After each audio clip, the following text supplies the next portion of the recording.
Good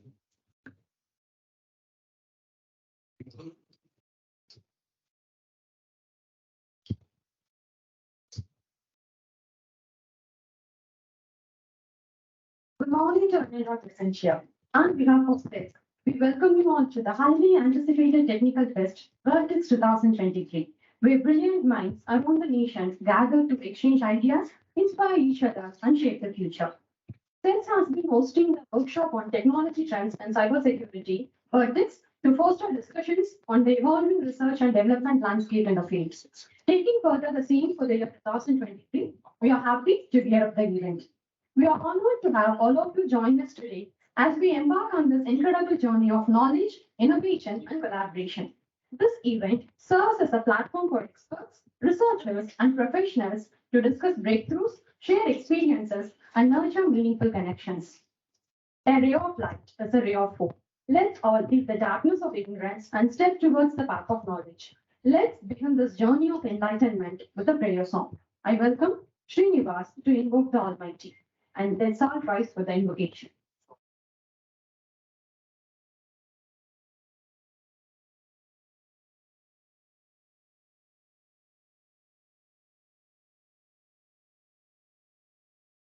एकदन्ताय वक्रतुण्डाय गौरीतनयाय धीमहि गजेशानाय बालचतुराय श्रीगणेशाय धीमहि एकदन्ताय वक्रतुण्डाय गौरीतनयाय धीमहि गजेशानाय बालचतुराय श्रीगणेशाय धीमहि गणनायकाय गणदैवताय गणाध्यक्षाय धीमहि गुणशरीराय गुणवन्दिताय गणेशानाय धीमहि गुणाधीशाय गुणप्रविष्टाय धीमहि एकदन्ताय वक्रतुण्डाय गौरीतनयाय धीमहि गजेशानाय बालचतुराय श्रीगणेशाय धीमहि.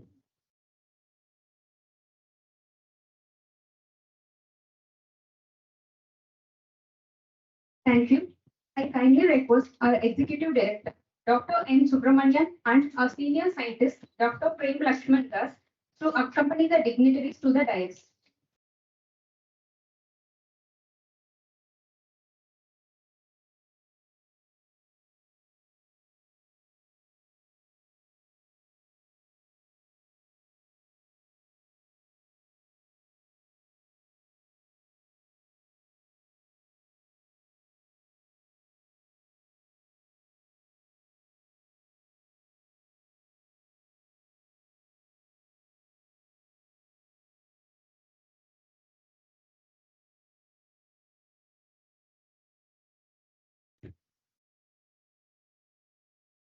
To have ideas is to gather flowers. To think is to weave them into garlands. To make this occasion more happier, I would be glad to request our Executive Director, Dr. N. Subramanian, to welcome our distinguished Professor R.K. Shyama Sundar by presenting bouquet. Honorable Executive Director, Dr. N. Subramanian, to welcome the gathering.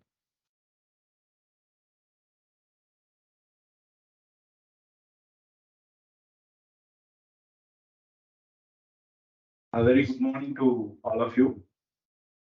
It's indeed my privilege and pleasure to welcome our distinguished guest here, Professor R.K. Shyam Sundar sir, JC Bose National Fellow Distinguished Professor IIT Bombay. We warmly welcome you, sir. Srimati Sulika Verma, Scientist and Group Coordinator, Head of Electronics and IT Group, MIT. Welcome, madam. Shri Ashish Manati, Deputy Controller of Technology, and Dr. K. Soundarpandian, Scientist, Controller of Certifying Authorities. Warm welcome to you. Dr. Prem Lakshman Das. I also take this excellent opportunity to welcome our distinguished speakers, experts, former Executive Director Dr. Sharat Chandra Babu, Sri Mohan Ji, members who are connected from our governing council, as well as advisory board members who have joined from online. Warm welcome to all the expert speakers, Sri Manoj Jain, Director R&D Bell, Sri R.S. Mani, Dr. Sachin Bhutta, Chief Scientist, TCS, Dr. Chester, Sri Manish Kushwaha, McAfee, Ms. Suganya. Warm welcome to all the panel members and experts, Mr. Robert Raja, WORTICS Technologies, and Prashant Chuk, Scientist, Mr. Azad Ansari Harman, Mr. Manish, Mr. Prasanna Lohar, and Dr. Natarajan. We take this opportunity to welcome all the colleagues from our organizations like STQC, ERNet, Dr. Bhavendan, NIC.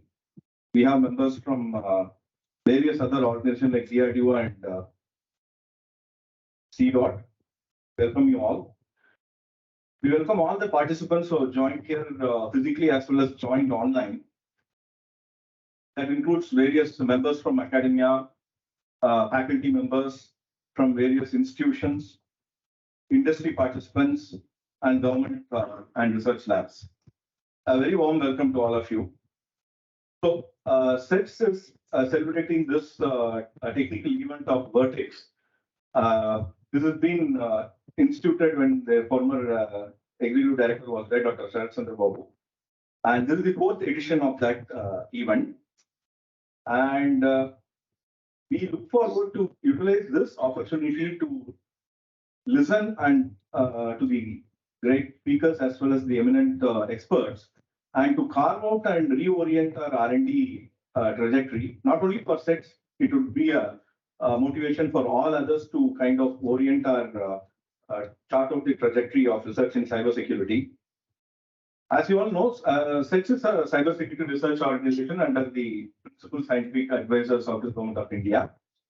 And we always keep taking pride in saying this, that this institution was born out of the dream of none other than the beloved former President, Dr. Kalamji, and nurtured by all the PSAs, principal scientific advisors like Dr. R. Chidambaramji, Vijay Raghavanji, and presently Dr. Ajay Kumar Sood, who's the guiding pillar for us. He, along with the scientific secretary, Ms. Parvinder Maini, have been very closely monitoring our activities and guiding us. We are really gifted to have them as our gurus and direction forces. Now, SETS has been established for more than 22 years, and very focusedly, steadfastly, we have been moving ahead and orienting our research in 4 verticals, primarily in cryptology and computing area, where we see an important role for the country to be played by SETS and headed by Dr. Prem Lakshman Das. The team is highly motivated, and we have been working in the areas of standard crypto system implementation in software as well as in hardware. We have also engaged ourselves with our activities with sensitive departments related to crypto systems. We also execute projects on application front. For example, the unified blockchain framework that is kind of headed by Ms. Sunita Madam, along with SETS, along with CDAC Hyderabad, IIT Hyderabad, IDRBT, and NIC. We have joined together, and SETS role has been to implement the core crypto system for the national blockchain framework, and we have implemented that, and it's already going for live now and getting integrated with DigiLocker. That's what we understand. Along with CDAC Hyderabad, the team here is applying the crypto applications for the blockchain.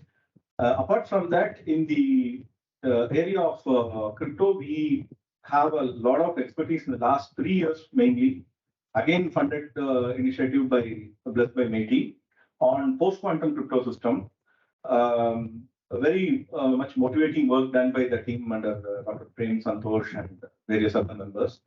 We actually have been one of the leading teams in implementing the post-quantum crypto algorithms for digital signature schemes, and also now for the key encapsulation management, which are evolving standards under the NIST US initiative. And we are glad to say that not just core implementation of it, we have also bundled it with our own certifying authority software. We have our own CA software, and we have enabled it with PQC primitives, so that today one can actually have a CA system which is ready for post-quantum scenario. And this is all possible based on the support from the industry. And taking further, right now, we are thankful to Controller Certifying Authority Office to nurture this for various other sectors. We have joined hands with CDAC Bangalore and CDAC Hyderabad to see how PQC systems can be implemented for small footprint devices, IoTs and things like that. So in the next 6 months, we see our rollout happening for various fields in that. So this one stream of activity, what we do, and we have a lot of other trajectory very clearly charted out till 2026, what we should be doing. Another important area, what we embark is on the hardware security. Again, we are glad to say that there are few labs in the country which is strong in this area. And for more than a decade, the team under Ms. Suganya here in SETS has been seriously focusing their efforts in this direction. Primarily, we focus on two aspects of it. One is something called as the side channel analysis, basically to ensure that it is possible that a secure algorithm can be there, but it is not going to assure you an implementation security. So what are the means and ways to carry out effective testing to know that and convince whether it is indeed secure or not? So we have hardware labs set up there with probes, and we do various kinds of analysis like power trace analysis and timing and EM analysis and things like that. The other area of work in this area of hardware security, we are very much embarking recently in the last 2 years is on hardware security, more into do with the kind of white box testing, which is not straightforward. And so we have taken some baby steps in it because it's a hard problem. And we are setting up labs and working on that. And we are gifted to be supported by very much by the key governmental agencies, DRDO, NSTS, and various other agencies in this front. And we see a lot of responsibility for SETS to join hands with other like-minded partners. Like we are closely working with IIT Madras and IIT Kharagpur in this area to take further the hardware security testing and evaluation. The third area of focus is much more interesting in today's context because we see that there is a paradigm shift in the computing world that's happening. Because the what they call today the noisy intermediate state quantum computing era, where presently we are there, the quantum computing systems which are getting developed are still in a noisy state and I'm not that mature, but it's still maturing and in a very rapid phase advancements are happening. Realizing it in the last 4+ years, we have been very closely working on quantum security area, primarily focusing on activities related to quantum random number generator. We have our own solution which implements it, and glad to say that this is presently being given to various sensitive agencies for evaluation in the field, and we are improvising the throughput of it, and it has various applications, not only for defense, but even have civilian applications like CAPTCHA or SMS and things like that. So we see a huge opportunity in this area. Headed by Dr. Natarajan, this vertical of activity in SETS is very much moving ahead, closely under the guidance of Dr. Anil Prabhakar, IIT Madras. And we have started working along with other professors like P.K. Das from IIT Madras as well, and PRL Ahmedabad, and we closely interact with various other institutions. This is nurtured based on the question issue of the PhD, and our strength lies in the development of hardware and FPGA-based implementation of something called the post-key processing stages. So once the quantum mechanics part of key generation is done by IIT Madras with their own hardware using the single photon sources, SETS solution implemented in hardware has the capability to actually carry out the privacy amplification, error correction, and various stages involved to ensure the keys are reconstructed effectively. So that is where we come from. And CDAC Bangalore is also a partner in this. Another initiative related to it, again headed under your director, is MACA, Metro Quantum Area Access Network. Today we'll get time to see the link that has been already established between SETS here and IIT Madras. And we have run various trials of transmission and through encryption as well as with and without encryption, trying to profile and benchmark the characterization of the link. The challenging aspect of this initiative is that the quantum communication there are quite a lot of effort globally and at the country level, we see point-to-point connectivity. But what we are embarking is slightly different, which is called as micro quantum area access flow, which is basically some kind of a point-to-multi-point kind of a scenario, which would have different kind of challenges and protocols to be normalized. So that's what we understand, and variants of implementation of protocols are being carried out. And here again, we closely work with all our other agencies under Quest Initiative and CDAC Bangalore for the Macan Initiative for hardware. And in this area, we foresee that we have a key role to play when the country is moving ahead with the national quantum mission towards establishment of quantum internet. So there are globally the efforts we understand happening in the US through the blueprint what they prepared in the EU and in various nations. We have a very good role to contribute and play along with partnering. This is an area where we have to join hands with various agencies and do that. And we see a lot of traction linking up the first one, what we talked about, the post-quantum crypto and QKD, the quantum key distribution. Because one thing uniquely sets apart sets is basically we have both the teams crypto who come from the post-quantum crypto side. So even when you have a QKD implementation done, we are going to see systems to exist in hybrid mode. So you will have a classical system anyway going to exist. Maybe and then you need to have a quantum channel and a QKD running, but then you need to ensure the quantum resistant way at the last mile as well. So that is where we have a unique proposition of the cryptology team coming from the math background on the post-quantum crypto and Dr. Natarajan and their team coming from the QKD and working together. So we see a lot of interesting things happening going to happen in the coming years in this area. And the fourth area of research, what we embarked is a researched area, but it has again quite a lot of opportunities ahead, which is network security. But it is we have traditional systems, perimeter security, virtual private area network, and CA software, and all other things already indigenously developed, and these are now getting deployed in the field. Recently, with the IIT Madras, we have joined hands to go with the Section 8 company of IIT Madras, along with CDOT and CDAC Bombay. We are integrating the VPN, what indigenously developed by SETS, to coexist with their solution of authentication and mobile security framework called BAROS, and it will be kind of delivered to end user. In fact, when we're talking about the teams from all these agencies right now are in Delhi carrying out the deployment. So we see when we see the technology landscape, we all understand that there is a lot of momentum in the country and the globe. We see adoption of digitalization happening across sectors. Whether it is health, it has its own challenges for security because privacy becomes a major concern today. I'm sure that Dr. Sachin's talk would throw light more on such methods and privacy preserving techniques and things like that. Recently, we started working with a team in bioinformatics team, pioneering team in CDAC Pune, to see how the gene sequencing data can be analyzed even when it is converted, when it is in the ciphertext, converting it using leveraging the FHE primitives and things like that.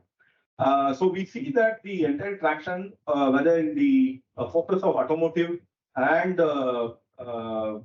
when you talk about vehicle to infrastructure and vehicle to vehicle kind of communication, we'll have more hearing from Mr. Ansari today also. And we see a lot of these things, P2C, primitives and hardware security to be ensured playing a key role.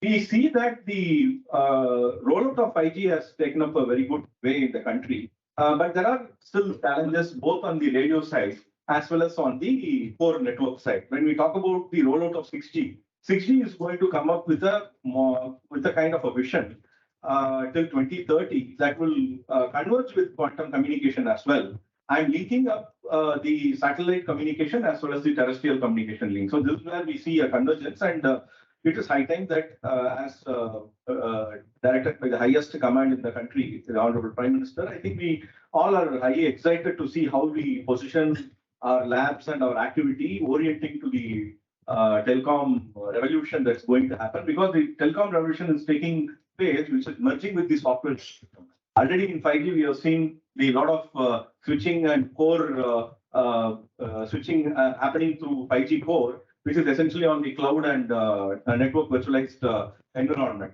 So we see huge softwareization initiatives happening in the ORAN side as well, in the open radio access network. And I think it's time that we all join hands from security, software development, as well as telecom, and we have a huge opportunity over there.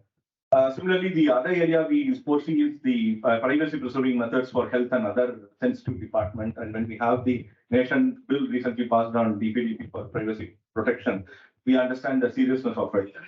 So I think put together, there is going to be an excellent opportunity for all of us in the cybersecurity space. We have a lot of things to do, and it is definitely not possible to walk along. We have to walk along, so we need to walk together.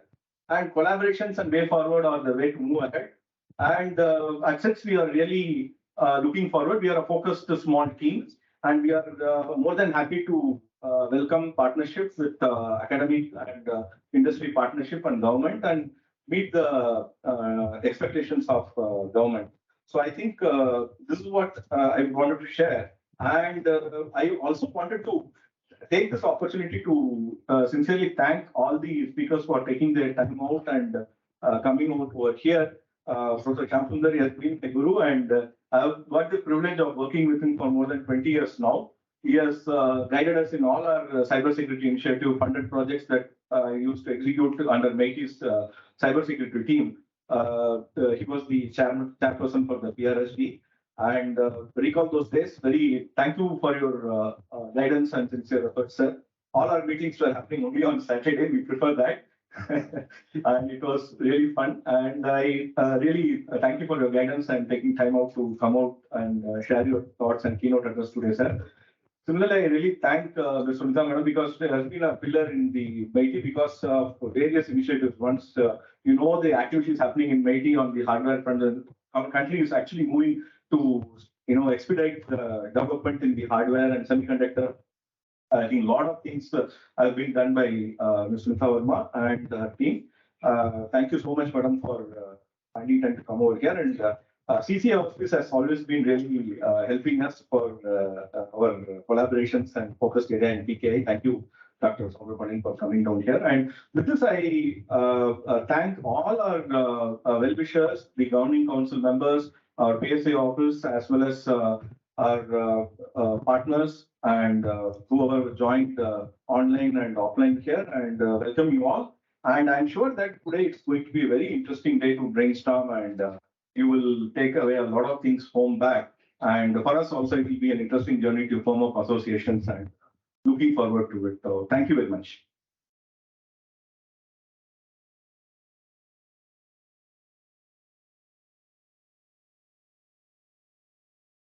Thank you, sir. As our Honorable Executive Director highlighted, coming together is the beginning, keeping together is the progress, working together is success. It was indeed this mantra of working together that has brought us where we are today. Collective work is the secret behind the progress that sets us seen. In pursuit of knowledge, there are those who not only ask the questions but dedicate their lives to finding the answers. Today, we are privileged to have one such dedicated researcher among us, Dr. K.K. Soundarapandian, scientist to the Government of India in the Ministry of Electronics and Information Technology, Office of CCA. He completed his doctoral degree in VLSI cryptography from IIT Patna and his postdoctoral fellowship from New York University. As a scientist in TDA, he is vested with the responsibility to handle open competition for Indian web browser development challenge, secure IoT device certification, development of secure quantum resilience cryptographic algorithm.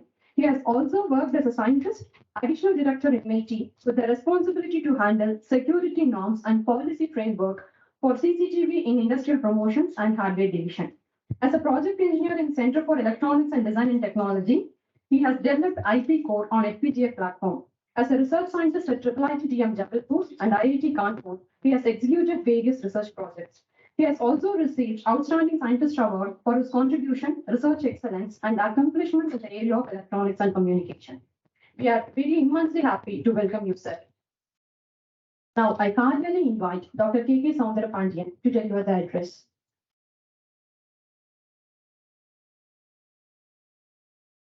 Very good morning. My immense pleasure to be here. I just welcome all the dignitaries on the outer dais I just welcome all the online, offline members who have joined this workshop. Carry on with the journey in this cybersecurity ecosystem. It's my first and deeply honored to be on behalf of CCA in the workshop, the technology trends in cybersecurity. See, the objective of this workshop on technology trends in cybersecurity is to provide a platform for novel ideas from the academic and industry on traditional and emerging topics and new programs in the area of PCAP, with a clear connection to the real world problems, the systems of the application. So we have a small presentation of how the ecosystem, how the PKA is going to play a important and vital role in securing our digital world. And this workshop provides a vital platform for the experts, the innovators, the leaders in the field to come together and share their knowledge. In this today connected world, how the PKA is going to help us and how to solve the trust and the foundation as well as the security in the online transactions. The communication, how the data actually is going to have a big trusted roadmap. It ensures the confidentiality, integrity, and authenticity of the information and becomes immense indivisible in safeguarding our digital identity and ensuring the compliance in the digital world. So I hereby start my talk on the evolving scenario in the PKI. What PKI does? Why do we need a trust? So as part of the CCA, so we are the main mission is to enhance the trust in the ecosystem where the public infrastructure is enabled.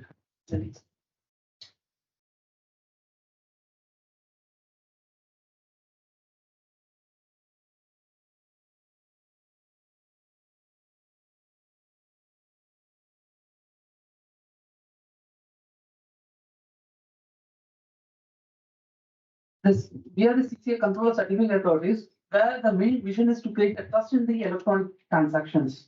This transaction basically the digital transformation, which we are going to enhance the ecosystem to have a major role how the system has to work, how the trust is enabled. The key responsibility of CCA ecosystem is it is appointed by the central government under the Act 17 of the IT Act. They aim at promoting the growth of e-commerce and e-governance through the wide use of digital signature. So almost every user right now may be knowing about what is digital signature certificate.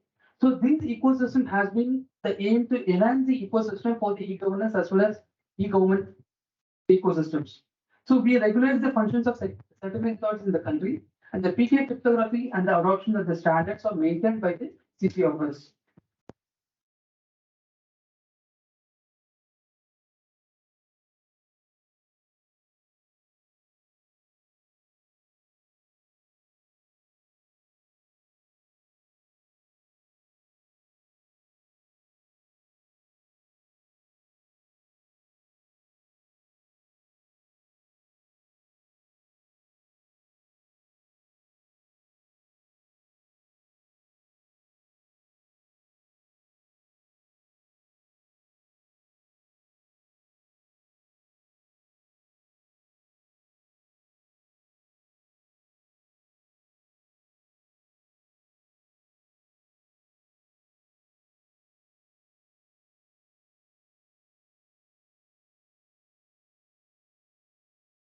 So the main objective of CCA office is we are the root certifying authorities, the RCA operation and the management, the CA licensing and regulation, that is the certifying authorities, the DLA, the additional responsibility, the licensing and regulation of digital locker, the DLSP and repositories, where we all control the certification which has been maintained in the OCSP standards. And the development of indigenous technology for CCA ecosystem, the web certification and audit migration of RCA infrastructures, and the promotion through PK awareness program, where we are creating awareness across the global, the pan India, how to use the digital signature for these trusted environment. The source of goal is the target of CC office.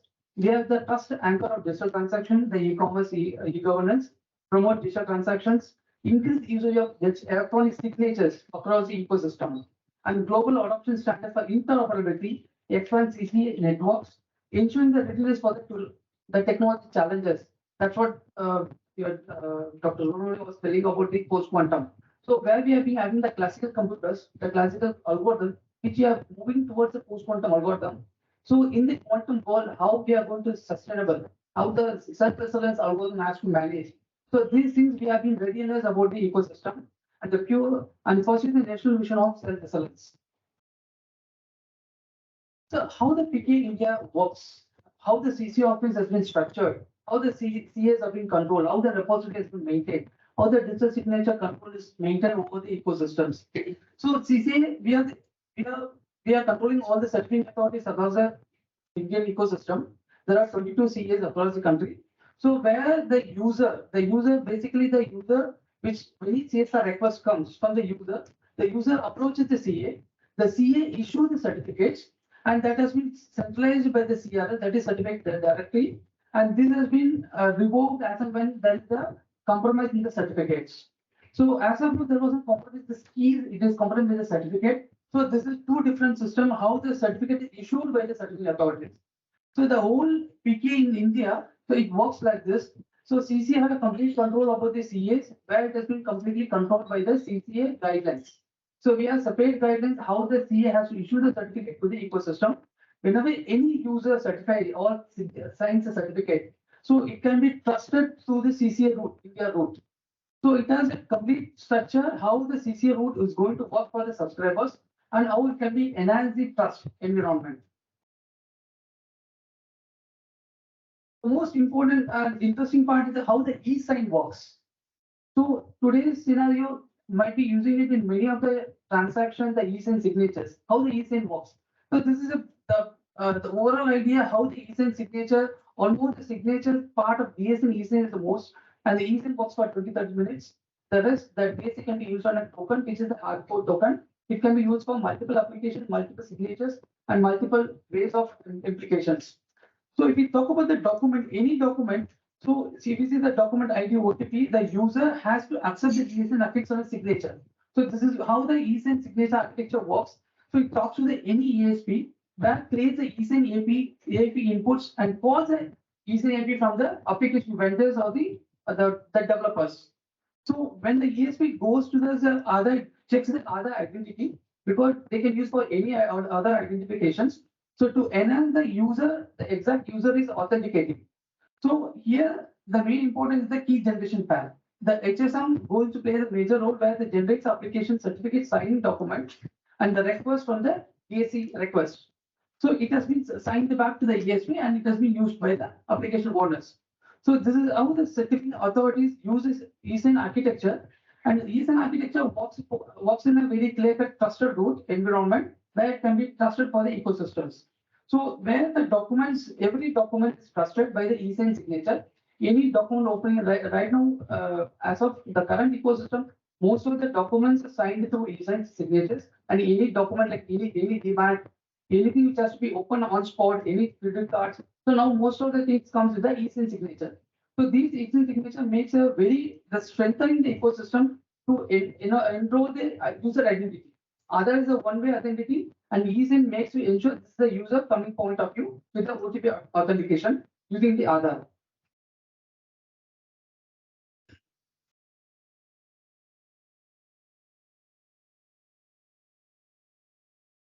Yeah.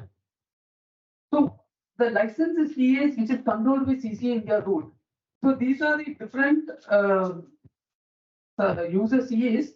SafeScript, that is CDAC, Indian Air Force, ID Sign. So among this, there are Indian Army, all the Indian ecosystems, which is having their own internal CAs. They don't issue for the subscribers. The other CAs, the eMudra, Encode, they issue for the subscribers. So these are the different other CAs, 22 CAs are there. These 22 CAs has been controlled, completely controlled under the CCA India route. So what are the use case? So how the ecosystem works, how the system has been keep on increasing year by year. If we talk about this, the starting of the 2 decades, initially it started with the 5 CAs. So the issuance of BSE is 67 lakhs. There was no ESN it started on 2015. That it's stood up to 5.3 lakhs that 2015 year. So comparing to the number of BSEs, if you see the number of ESN, it has increased dramatically. So right now, the current 2023, it has been increased up to 1,389 lakh. So approximately 52.36 crores of ESN has been utilized in the total ESN signatures. And the number of BSE issuance is the 5.03 crores. See, the one issuance is that the number of DSAs, eSign we have a count. The number of DSA, it's a token based. So number of tokens used for the digital signatures, it's not counted. It's only we give the number, what the number of DSAs issued. Using a DSA, you can use multiple documents. eSign is only for one, valid for one time. It's valid for 30 minutes. Then it goes up again, you have to buy for a new eSign. So this is how the total grammatical condition of usage of DSA and eSign. And if you see talk about the usage application, it's using e-invoicing, e-billing, e-insurance, e-tax filing, e-passport, e-governance, e-customs, e-payment. So this is where the Atmanirbhar Bharat, the digital transformation has been happening in every field and every ecosystems. So eSign integration with the online workflow adoption application for e-governance and adoption by various departments in the central and state governments. So this is how the DSC issuance has been started increasing drastically the ecosystem. Still, we will ensure that the more number of awareness creates among the user will increase the numbers. Because whenever there's a trusted environment is required, the only option is DSC as well as the eSign. This is the DSC issuance chart versus the eSign. This is up to the October. I'm just figuring out the number. If you see the year-wise, the growth of DSC tokens and DSC eSign in the numbers in lakhs. So this is how we see the eSign is drastically increasing. So it's keep increasing it because of the user trust environment has been provided and it has been enhancing the trusted ecosystems. What is the role of CCA? So to identify the constraint in a large-scale adoption of electronic signature and explore the option to promote the same, and examine the standards used in the existing Indian EPK system and need to upgrade. So we are always in the status to upgrade the new technology as and when the request, as and when the transition moves for the digital ecosystems. If it is in line emerging security trends for the SHA, RSA, ECC, keys and storage medium. So when we talk about the classical algorithm, classical structures, so we are in the position to move towards the quantum world. So we have been initiated through the MATI support under the umbrella of MATI. Where CCA has been already initiated for the post-quantum algorithm as well. So Madam will be deliberating those informations and examining the feasibility of adoption of new standards and preparing for a migration plan for the post-quantum. So examining the emerging area where the digital signature can be used to secure the device and transactions like IoT and the blockchain, and indigenization of component involved in digital signature to ecosystem for the browser development, the crypto token, and any other key storage. So the new transformation is one example is we have been initiating under the MIT support. We have gone for an open channel browser. Madam will be giving deliberate detailed information about that. So as of now, we don't have browser, and the browser do not have our own SSL root. So the open channel has been come out to integrate the CCA SSL root into the browser standard folder, because this enables us to improve the usage of SSL root certificate. So this is where we have been keep on moving towards the next trend of ecosystem, how the system has to move on. This is where the role of CCA has been structured and enabled under the IT Act. So by the central government. So we have been keep on moving and rolling the technology as well as in moving towards the journey. What is the next phase? What we have to focus? How the PKA system has to adopt? How the PKA system has to keep enhancing it? And most of the PKA, the user, the PKA consultant, they can able to see what are the changes which is CCA is coming out for the every roadmap of informations. And India has always been a strong regulatory plus enthusiastic private participation and giving a large geographic and demography in this country. As of now, I believe that only even the 30% of the user has been using the digital signature transactions. The moment you start moving toward digital transaction, the trusted code that will ensure your safety and security. So this information will be the next PKI goal and how the ecosystem will be keep on going ahead. The main focusing of the PK use cases as exactly the SSL as well as the TLS certificate, which makes India self-resilience in the very important propagation of use case expansion, mobile PKI for largely easier adoption, post-quantum algorithm for being a quantum resilience, cloud-based key storage, ensuring the continued trust in the CAs, enabling of SSL ecosystem, addressing of IoT use cases, enabling of time-stamping services and its propagation, enablement of digital identity via the certifying authorities, mutual recognition with the other countries, collaboration with the global forums, continuous research on the technical front. So these are the where we have CCs keep on focusing it, how to enhance and strengthen the ecosystem, how to step ahead. I have to make it a step ahead to think of how the system has to be in a very forecastic way. I have to be strengthen the eco in terms of the global market. What are the new initiatives from the CC office? We have developed a PKI research certificate, IoT device certificate. It's in the process. Common API platform have already been integrated. This common API platform, which enables the token users, the token user can able to now they can able to check whether the token used by the user is the valid or not, whether it is approved by the as per the CCA guidelines. So these are the new platforms which have been initiated for the user's point of view and user beneficial point of view to enhance the trust of the user, because they cannot use any the untrusted tokens. These untrusted tokens always give an untrusted environment for the users, and the certificate is dumped on the device. It has to be in a trusted tokens. So these are the new initiative which is initiated by the CC office. The WebPress complaints of to RCIA. Actually, this WebPress is basically for being a SSL root integrated into the global browsers, for example, Google and other browsers. So our root has to be WebPress audited. So this WebPress auditor has to have a compliance with the CPA Canada. So they are the trusting body where we have to follow these trusting guidelines. This also we have initiated to get a WebPress audited for the CC India root. And Indian web browser open challenge, secure post-quantum cryptography, IoT device certificate. As of now, no device is having a device certificate. So CC office initiated to have a device certificate that should be a lightweight certificate where it is integrated to any device, any wearables, any watch, any iPhones, any phone which is having a crypto-enabled module, where this certificate will be sitting together and enabling the trust whenever any communication happens. For example, a CCTV camera or the smart cities, wherever the data communication which is right now which is not enabled to trust, we are trying to bring it to the trusted environment using the IoT device certificate. And the blockchain technology, the dashboard for DSC issuance. This is again one more the user's point of view. You need GSC issued by the certificate authorities. So once it has been checked by all the fields, basically we have certain amount of CSR request for the user. It's exactly getting a SIM card. So when you fill up all the fields, these fields, once it is enabled as per the CCA compliant guidelines, which is issued by the CS, it has to go back to the blockchain environment. Once it enters in the blockchain environment, the user can check out, the user can, no third party cannot able to go for a variation in the CA certificate. Once it is revoked, again it goes back to the blockchain technology to ensure that the particular certificate is revoked or it is disabled, depends upon the compromise of the certificate. And enabling the trust vector certificate is the CA route, the next generation PK awareness program. This is a program which is created across the pan India, where we have been giving awareness how the digital signature, how the DSC has been issued.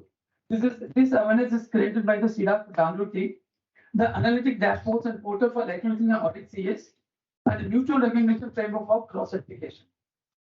This mutual recognition framework, which has been it's under process to have a cross-border certification with the other countries, so that the issuance of DSC from the other countries can be enabled here, and the DSC issuance by our CS will be enabled in the other countries.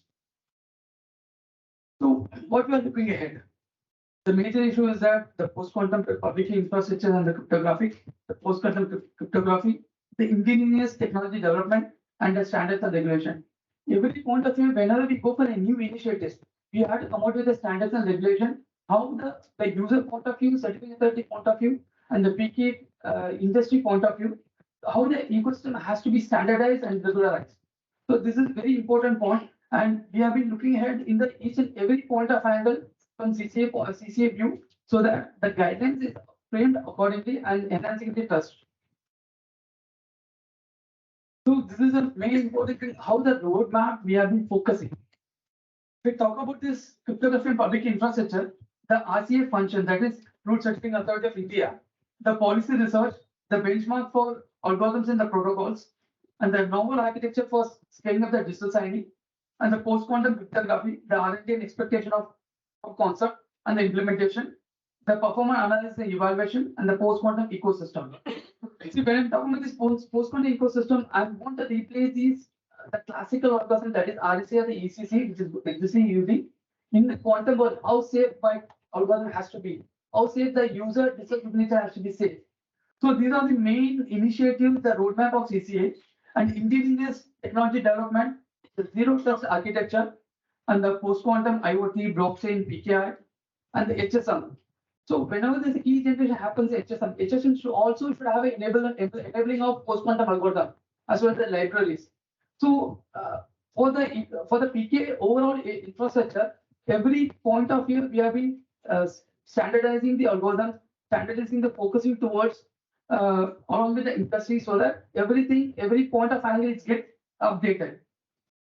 Finally, the standards and regulations, the PKI for sector-specific standards, the CBOR X509 certificate. So these are the two different encoding formats. The CBOR is the latest coming up, the compressed format of X509 certificate. And this certificate, it is under process, it is under research study, and it has been enhancing it. And the post-quantum standards and the guidelines. So these are the ways where we have been focusing towards for the next 5 years, how the things has to enable, how the things has to come up with the global ecosystems.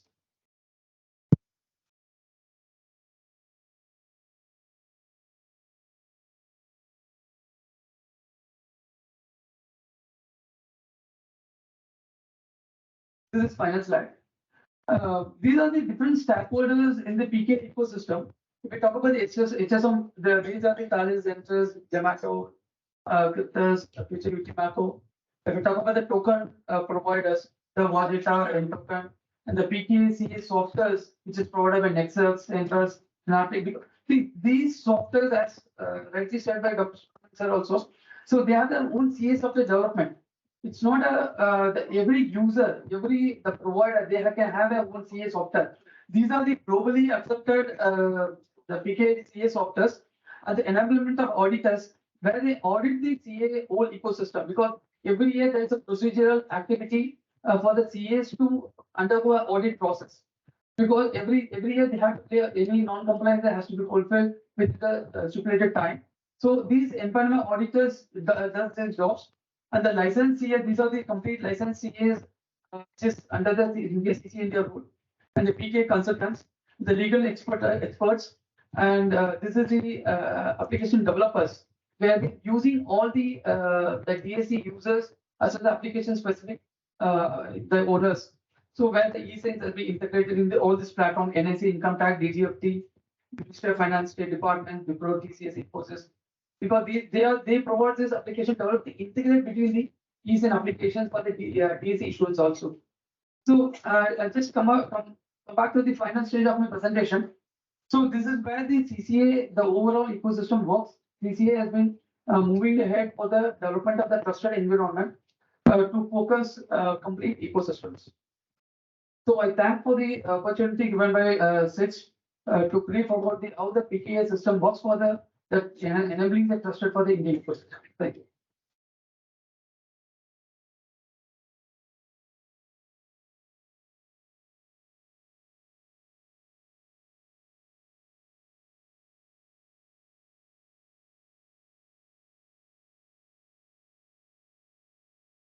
Thank you, sir. Your mastery of the subject and clarity of your presentation truly eliminated the complexities. SITS have seen a lot of people mentoring and nurturing it at various levels. Their support and guidance really made us to move further. We are truly grateful for their unwavering support. In the lineup, we are really honored to welcome Srimati Sunita Verma, Scientist G and Group Coordinator, MeitY, Government of India. As a Senior Director at MeitY, she plays a crucial role in evolving R&D base in various areas of electronics, including microelectronics, nanotechnology, system design, medical electronics, and high-performance computing areas. She had been instrumental in setting up nano fabrication facilities at various IITs and IISc, which has resulted in the development of not only trained manpower in this niche area, but also a variety of sensors for various societal applications. Her recent contribution in the promotion of fabless industry has resulted in formulation of National Policy in Electronics 2019, which strategized this holistic approach of proliferating ESDM ecosystem in the country. This effort has concluded in announcement of new umbrella program, CHIPS to Startup, to be implemented by 100 academic institutions across the nation. We are privileged to have you here with us today, ma'am. I kindly request Srimati Sunita Verma to address the gathering. Over to you, ma'am.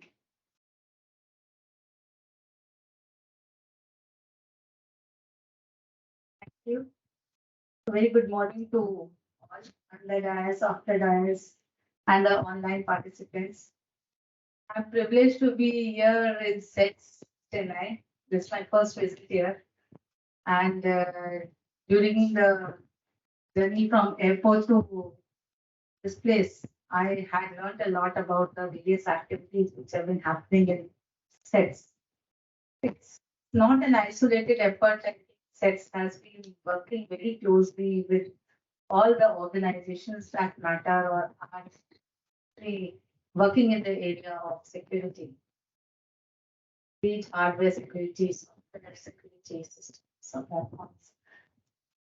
So, and this workshop for technology trends in cybersecurity is something I think is very important because the roadmap has to be set for what should be the future initiatives which has to be taken. And I think the participation is there from academia, the industry, and the various organizations which are actually involved in looking at it that the security of our nation in terms of uh, and to all the citizens is given. So that the trust in the technology is there. So I remember when in our parents' time it was they used to carry hard cash and go around the freeway for the transaction. In our era, who have some gray hair, we used to carry, credit cards. And but if I see the generation of my children or the younger generation, they don't have any cards. They just have a phone, mobile phone, and there is a digital. They go for digital transaction or cashless transactions. So this is how the technology has evolved over the years for the transaction. And with our young demography in India, where the young generation is not hesitant to use the new technologies which are coming up. I think, and with the uh, widespread Digital India initiative, which has been taken up by our Honorable Prime Minister, and we see how it is spreading, and India has been leading from the front in this technology. And even in G20, this has been acknowledged by other nations that to adopt the DPI and other um, initiatives. So, and UPI is something which has become an example for other nations. So with all this, I think the technology is slowly growing. I'll not say slowly, it's going very fast. And the adoption is equally is growing very fast. There is a trust of people in these technologies, which we have to maintain. And in that sense, the cyber security and the system security is something which has to be ensured. I think this is the right platform for taking up the roadmap for that. Having said that, I, as said in my background, I'm more working in the system security part, the hardware security part, because it is that, the prevention is better than cure is what the policy is, that let's start at a system level, preventing any attacks. So, but I think there are very intelligent brains which work for breaking the security also while we are preparing for it, and they are one step ahead of the ethical hackers or securities. I think the various initiatives which have been given by CCA on this, I think is something that is required, and with all the participation from um, different organizations. So if the METI has also taken various initiatives and has recognized the role of cybersecurity, importance of cybersecurity with our IT Act and the different acts coming up now, DPTP Act and other different initiatives which have been taken up. The vision is that to make the environment more secure or the cyber environment more secure with our initiatives and make the sectors like e-governance, finance, health, etc. as for ease of use and ease and trustworthy. So what we are also looking at not only the security part in terms of hardware, but also a trusted value chain or supply chain, which is very important for security because at present what we see is that all systems cannot be developed in-house, but there are few that we can look at which can or the low-hanging fruits, which can give us the hardware security or the trusted platforms for making our system secure. Similarly, related to the key initiatives of the government of India, which includes smart city, make in India initiatives are being enabled, and digitization is happening across the sectors like automotive, transportation, smart grid for power sectors, where data, it's not only small amount of data, but large amount of data transactions are seen every day. So in that sense, the securing of the data on the side in the cyberspace, as well as the systems that are needed for the security or transactions, are something that MeitY is looking at through its various initiatives. And if we see security in the perspective of indigenous hardware, government is taking key steps towards development of indigenous hardware technology through its key initiatives, towards realization of the vision of Atmanirbhar Bharat and positioning India as a global hub for ESDM. A comprehensive program has been initiated for development of semiconductor and display manufacturing ecosystem in the country, which has been recently approved by the Government of India in the Semicon policy of 76,000 crore. And in order to drive the long-term strategies for developing sustainable semiconductor and display ecosystem, a specialized and independent India Semiconductor Mission has also been set up. So the idea behind is to have our own supply chain right from design up to the manufacturing, because the security can be compromised at all levels. There are different levels for even system design. So we are looking at self-reliance and security or trusted supply chain with these initiatives. MeitY has also initiated a Digital India RISC-V program. This is to enable the creation of or developing microprocessors for the future of India. We have taken the RISC-V open platform ISA. So open platform and open systems are encouraged by India, by our country, so that we know what is happening, what is inside, it doesn't come to us as a black box. And the processor the various families of processors which are initiated, which have been developed by IIT Madras and CDAC, those are the ones which we will be launching, or we want our systems to be based right from ISPs to HPC that we are looking at in the RISC-V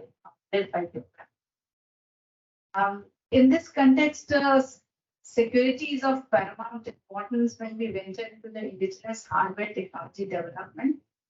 Security should be intertwined with every part of the system, and hardware is no exception. This requires effective implementation of cryptographic primitive security at the core hardware level, quantum resistant methods, and AI-based interfaces.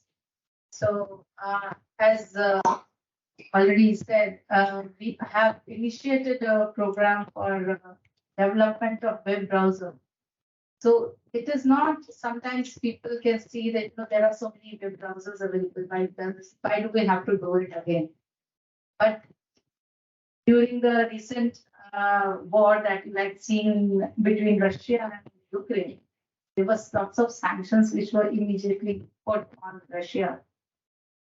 And because they have their own supply or their own value chain or supply chain, so it did not hamper their working. So we should not only be prepared for such things, and we are I think the biggest market, but also in terms of that being very self-sufficient and from the security point of view. So these initiatives, I think, will have multi-fold impact.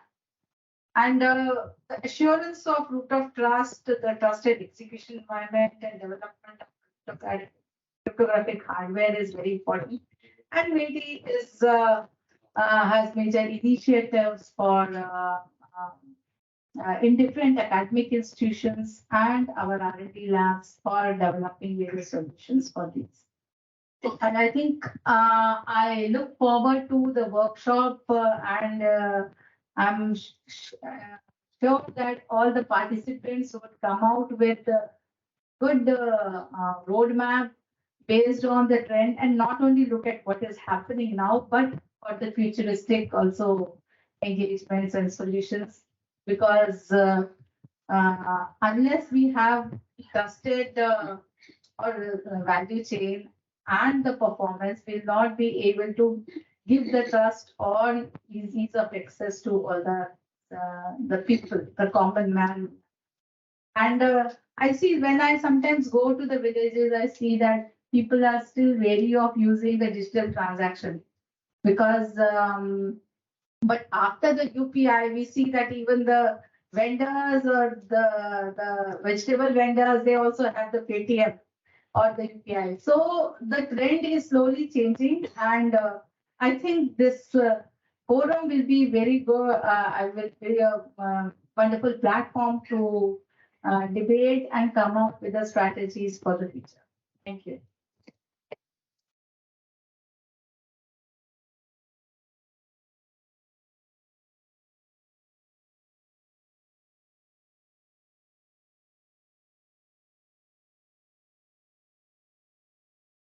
Thank you, ma'am, for that enlightening speech. Your words have surely sparked the imagination and ignited a passion in us to explore new frontiers of technology.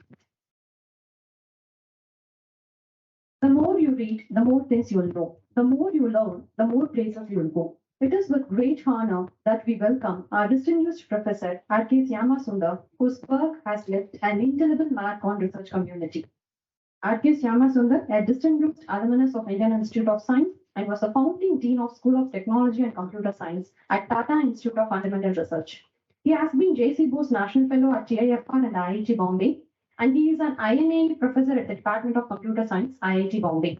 He directs Information Security Research and Development Center, sponsored from Ministry of Electronics and Information Technology from Government of India, and Center of Excellence in Blockchain, sponsored by Ripple at IIT Bombay.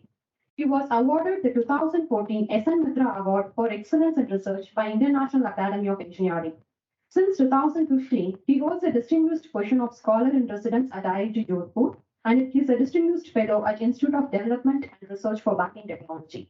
He has been a visiting faculty across various universities. He has been recently honored with a fellowship from British Blockchain Association.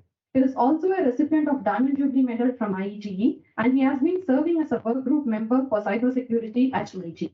He has been made outstanding contributions in the field of real-time distributed computing, logics of program, network, and computer security. It is indeed a great honor to have you here today, sir. I kindly request our distinguished Professor R.K. Syamasundar to deliver the keynote address.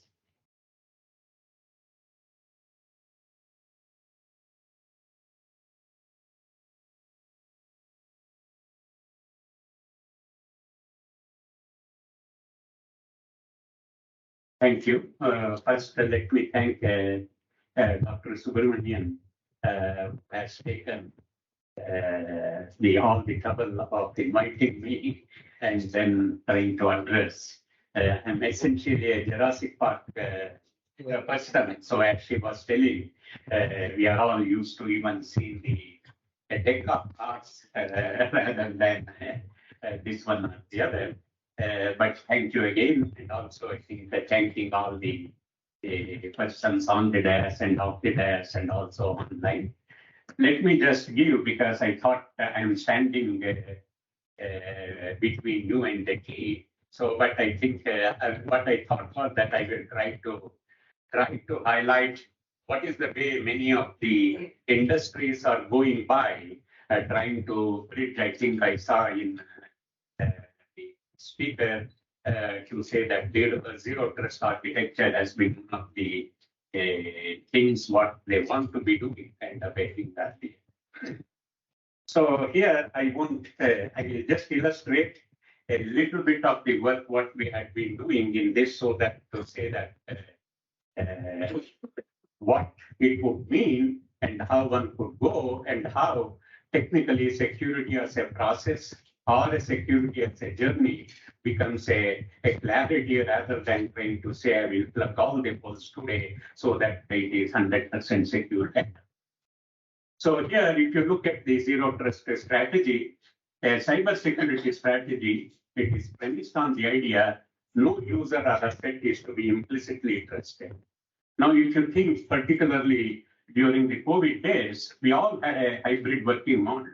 You could assume when I enter a CDAC office, it has certain security, but I have to access the same resources, whether I'm in my home, in Bangalore or Chennai or anything of that nature. You can imagine whatever you thought the implicitly or implied trust no longer holds kind of taking that there. So this becomes a major thing for people to see how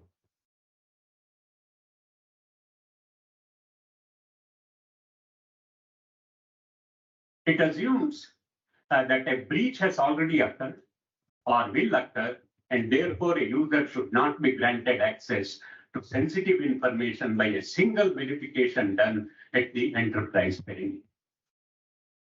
Instead, each user or device, application and transaction must be continually verified. Zero trust presents a shift from the location-centric model to an identity context, data-centric approach with fine-grained security controls between users, systems, applications, data, and assets that change over time.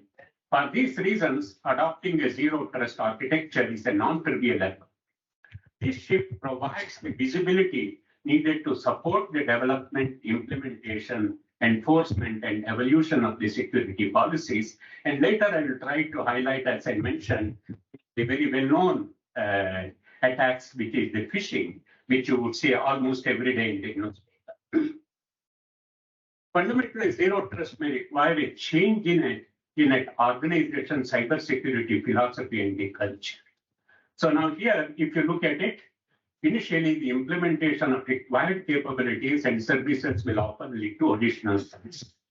Even earlier, people were always thinking security, does it give any benefit, etc. And now you see that it leads to additional costs. However, in the long term, zero trust will enable a more prudent allocation of security investments towards the most critical data and services, rather than one size fits all security investments across the entire enterprise. And that's how it is not like I develop one system, it should work for SETS, it should work for CDAC at Pune, and so on and so forth, the other kind of it. So if you look at it, the pillars of the trust maturity model, you have the identity, you have the devices, you have the network, and the applicable workloads, the data, and also you have the cross-cut capabilities.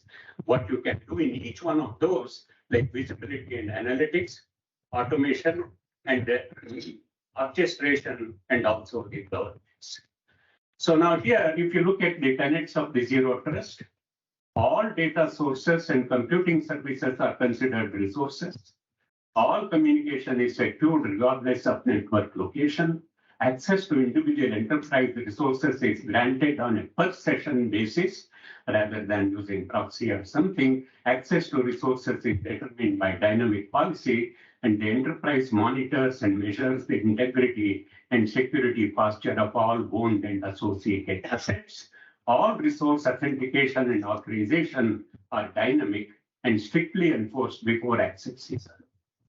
The enterprise collects as much information as possible about the current state of assets, network infrastructure, and communication, uses it to improve its security posture.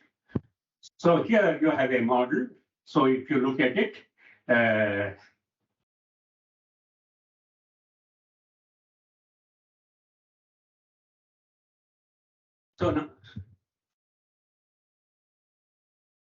so here, if you see the traditional one, which is at the lowest level, and then somewhere, if you give a thought, you would enter the initial, and then you can reach various paths based upon how much you want to invest, how much you want to go further, kind of a thing are there.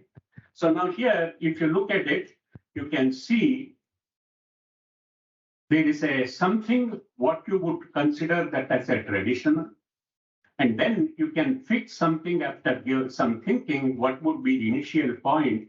And then can I say, no, I can have an advanced implementation, and then I have an optimal implementation.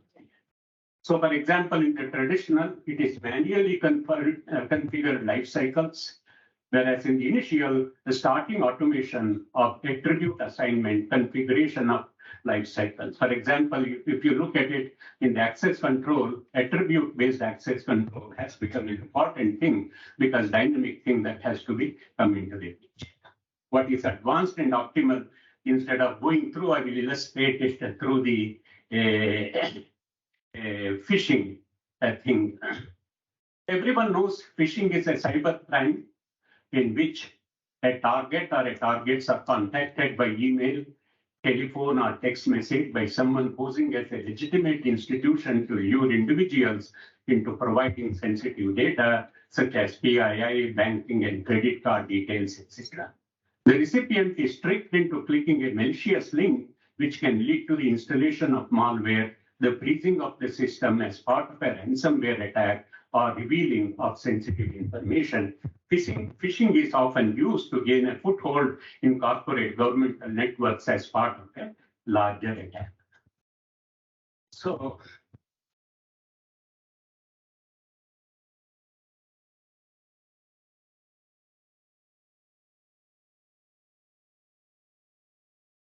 yeah, these are some of the things people would like to get it.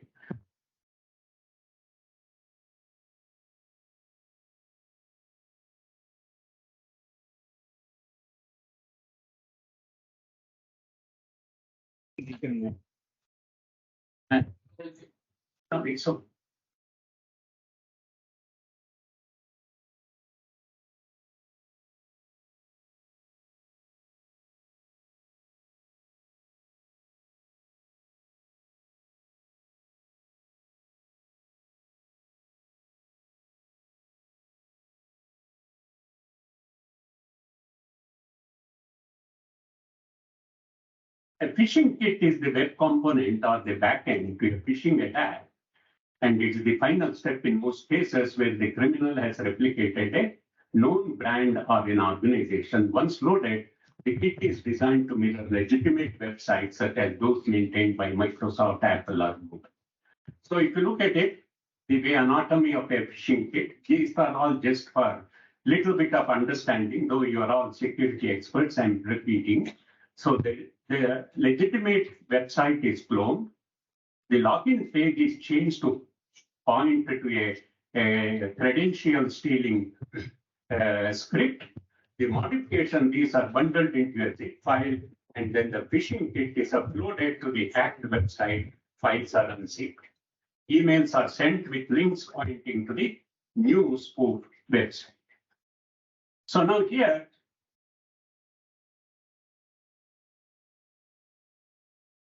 now let us see what is the challenge in the phishing, because every day you are going to be having the phishing in spite of the fact the madam said we have taken HSM and we have taken software security.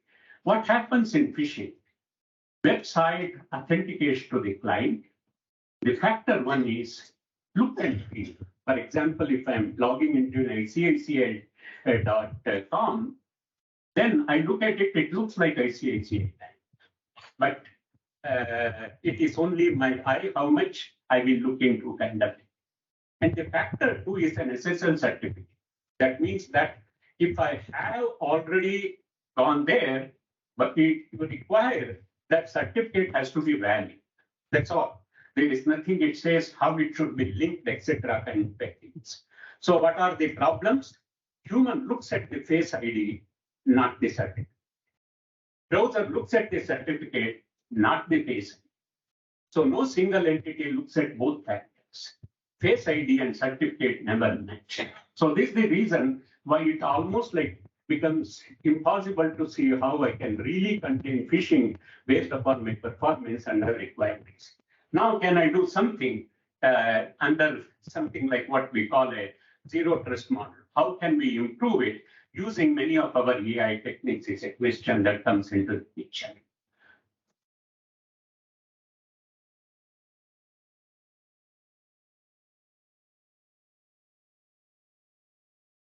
So now here, mutual authentication, face looks like PayPal, human is happy, SSL certificate cnpaypal.fish.com matches the URL. So domain browser is happy, human hands over keys to the kingdom, the phishing happens, humans depend upon the insecure face. So now here, the gap is face ID and certificate of site must be verified together. Browser cannot see the face ID. Humans ought to be doing it. They can see the page, the address bar, and check the certificate. So why don't they? So now here, if you look at it, for example, I guess it's Amazon. So now here, if you look at the context in the safe browsing, so now it says it is Amazon.selfish. So that means that it is not, so it looked like exactly the same or the other.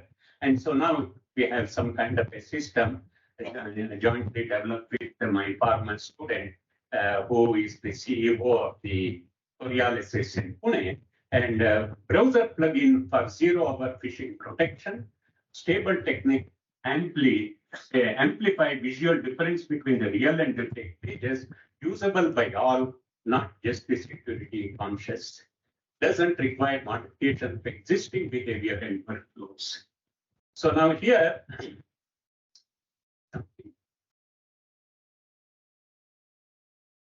so doesn't require. So now here, for a successful thing to track down phishing, the face ID must be convincing enough.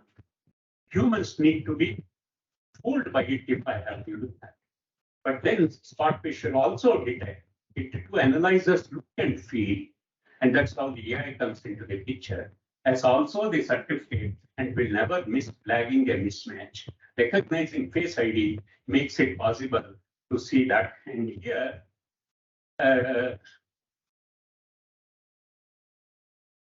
yeah. So the AI training is the key factor for the lookalike. Use ML and AI tools to recognize the page. Techniques would be recognized by look and feel, that's a classification problem.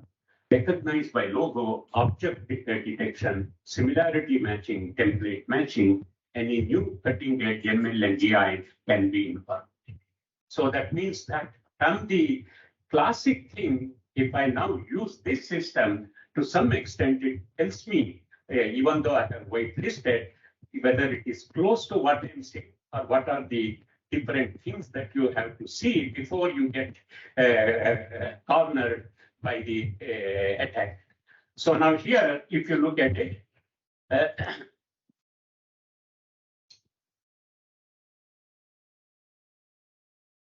solves the real world problem.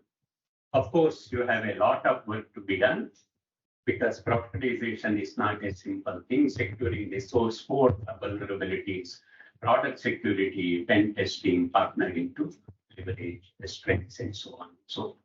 So this way, it gives some zero trust model based upon what you want to go, based upon whatever the budget and whatever the things are. You are going from traditional to initial, and you can use advanced one, like if you use AI, the face ID is being done by this one. And also you can continue to see what would be the optimal and what is the way I can compare both of them, like a mutual authentication and so on. So both that.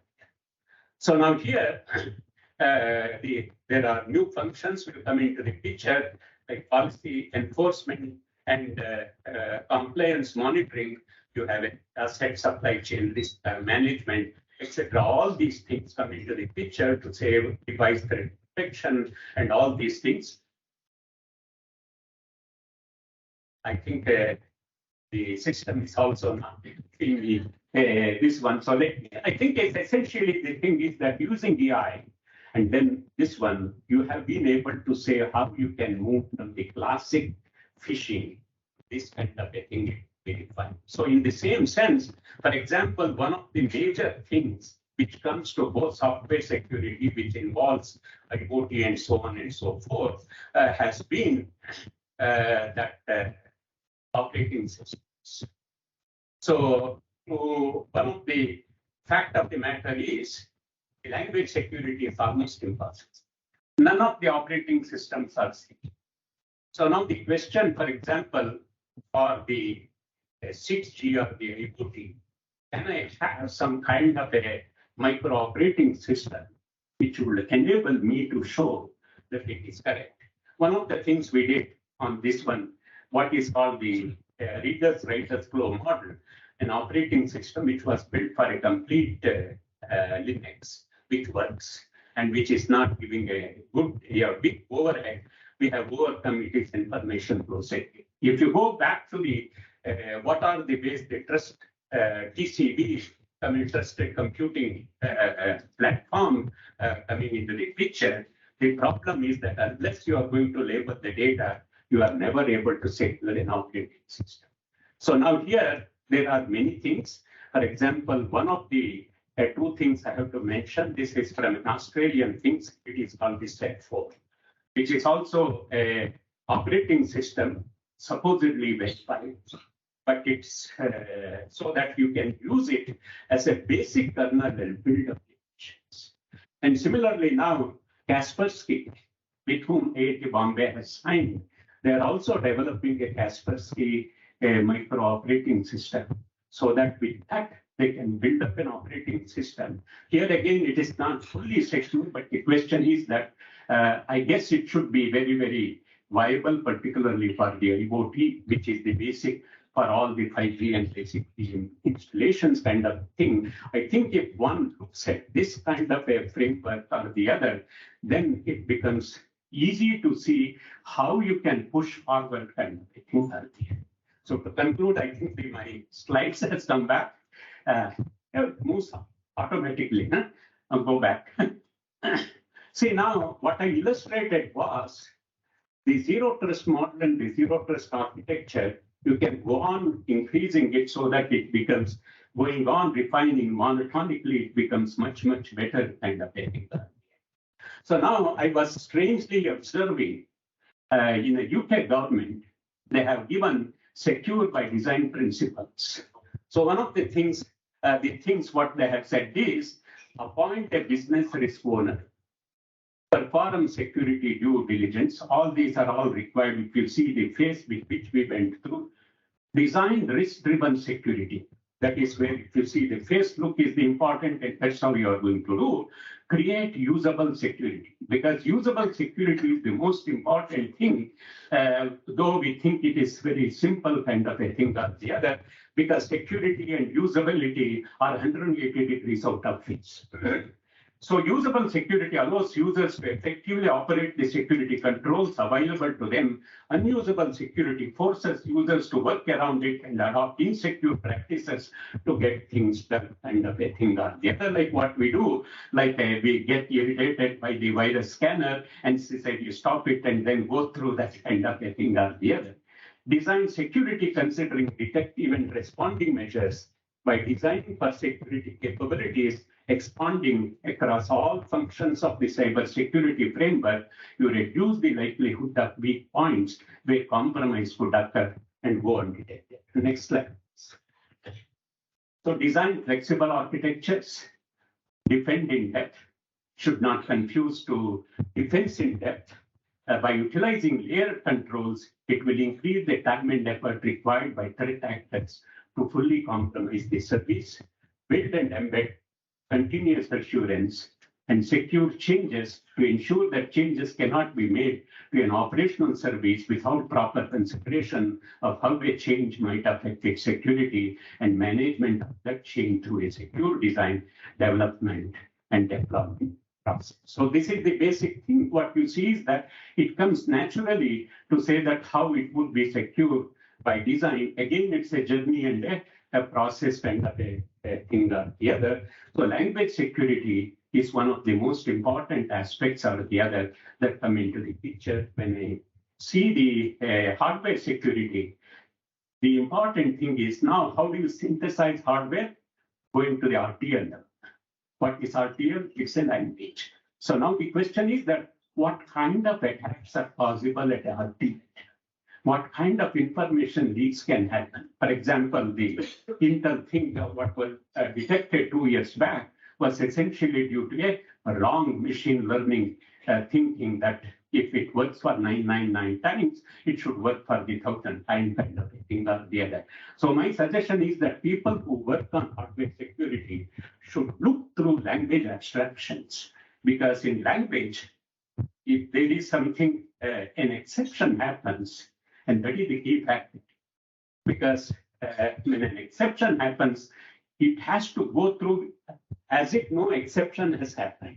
Whereas if somebody detects an exception has happened, he will be able to find some kind of an information from which he can build up the key or something like that. And so that's where, whereas now if you are concentrating on one case, like a cache and other cache attacks and things like that, these are all one attacks. But you should look at the language level security to see that how information flow happens and how it could be prevented. In that way, I think you move to a step. Right. Thank you.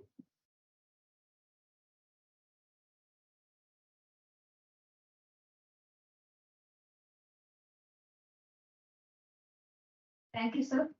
Your insights not only broadened our knowledge, but also made us inspired, motivated, insisted the need for SET's contribution in nation building. As a token of love and gratitude, I kindly request our Executive Director, Dr. N. Subramanian, to present mementos to our guests. I request our Executive Director to present memento to Distinguished Professor R.K. Shyamasundar. Thank you.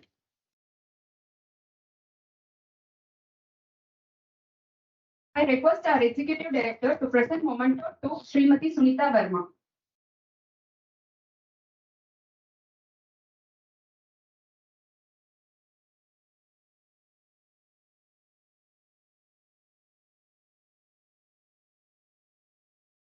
I request Executive Director to present memento to Dr. K.K. Soundarapandey.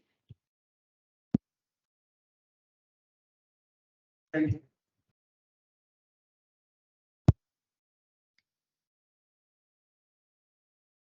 Gratitude is not only the greatest of virtues, but the parent of all the others. Before we conclude, let us extend our heartfelt gratitude to all who made this event possible. I would like to invite our respected senior scientist, Dr. Prem Lakshman Das, to conclude the inaugural ceremony with a vote of thanks. Over to you, sir. We had a chat with so frequently chat. So he say that he is being certain people. So people are here. So thanks very much to Subhama for a wonderful talk on security of hardware and thanks to sir for a very nice talk on KI and what CCA is often showing. And thanks to Professor sir, excellent talk on this topic. Thanks to all participants and on and off the IS and also online. Thanks.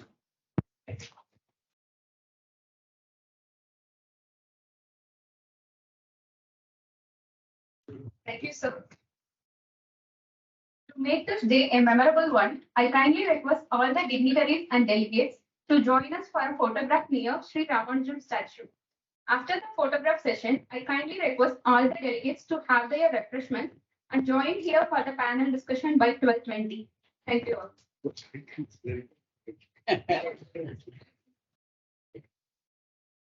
It's not changed dynamically.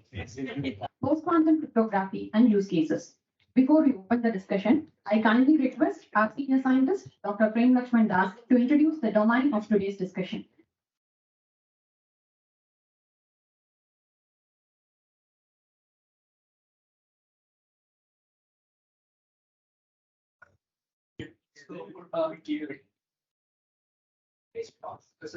Today's panel discussion is about quantum cryptography. So we all know that plays a major role in internet production. So this PQC is mainly relevant to on this cryptography, which promises functionality stable encapsulation, others communication. So we are all aware of this NIST competition, which is taking place under two heads. One is for arranging a portfolio of digital signatures, which are most quantum secure, and another portfolio of chemists /AP for solving this key problem. So when we talk about internet scenario, where two states need to be connected via panel, so they don't have any common key material to begin with. So chemist satisfies use a common key at the end of a handshake. So we all know that TLS is a kind of authenticated key protocol, and its authentication is given ensured by this digital signature. So we have people from CCA and people from just come back. So we talk about authentication, and we all are aware that unless there are many candidates that have been finalized by this. For example, Kuiper under the website and dilution. So we have a set of crystals which we can use for trigger authenticated, for example, okay. So and we are also aware that there have been some recent fixed documents on Sweet Plus, Phantom as well as Kuiper. Sorry, Kuiper as well as Kuiper. And NIST has called for comments on these documents, and that is going to take the end by this software, which will be one step closer towards looking at what are the analysts, how can we start migrating to post-quantum. So what I feel is that till now the community had been looking at why are these guys post-quantum, why are these guys? But nowadays focus has shifted and people started looking at how do we migrate to this. So there have been various players in this. Of course, there has been test, and there has been various side of, and there has been IPF, which actually is other protocols like IPF. So how does this post-quantum finalists get divided into various cases like TLS, etc. That is kind of this discussion. And there are various use cases and applications in the post-quantum tokens or systems or protocols, and how you make post-quantum which of trust devices, for example, and where all can we kind of link it to post-quantum. It has to be done post-quantum at software level, device level, file level, and software level. So, and I think Ashmi is a very good job in very good panelists here. And a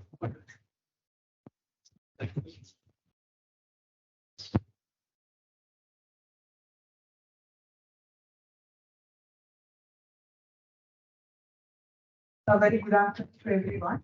So we are moving ahead for the highlight of the today's workshop panel discussion, which is covering up the PQC and its use cases. So we have many eminent panel members here who is joining us for the panel discussion. So I request each one of them to occupy the dais as I call out their names respectfully. So to start with, I would request Mr. V. Robert Raja from Odyssey Technologies to occupy the dais. I request Mr. Prashant Chud from CDOT to occupy the dais. I request Mr. Asad Ansari from Arnab to occupy the dais. I request Dr. K.K. Soundarpandian, CCA, to occupy the dais. I request Mr. Manish from UT Mako to occupy the dais. I request Dr. Natarajan to occupy the dais.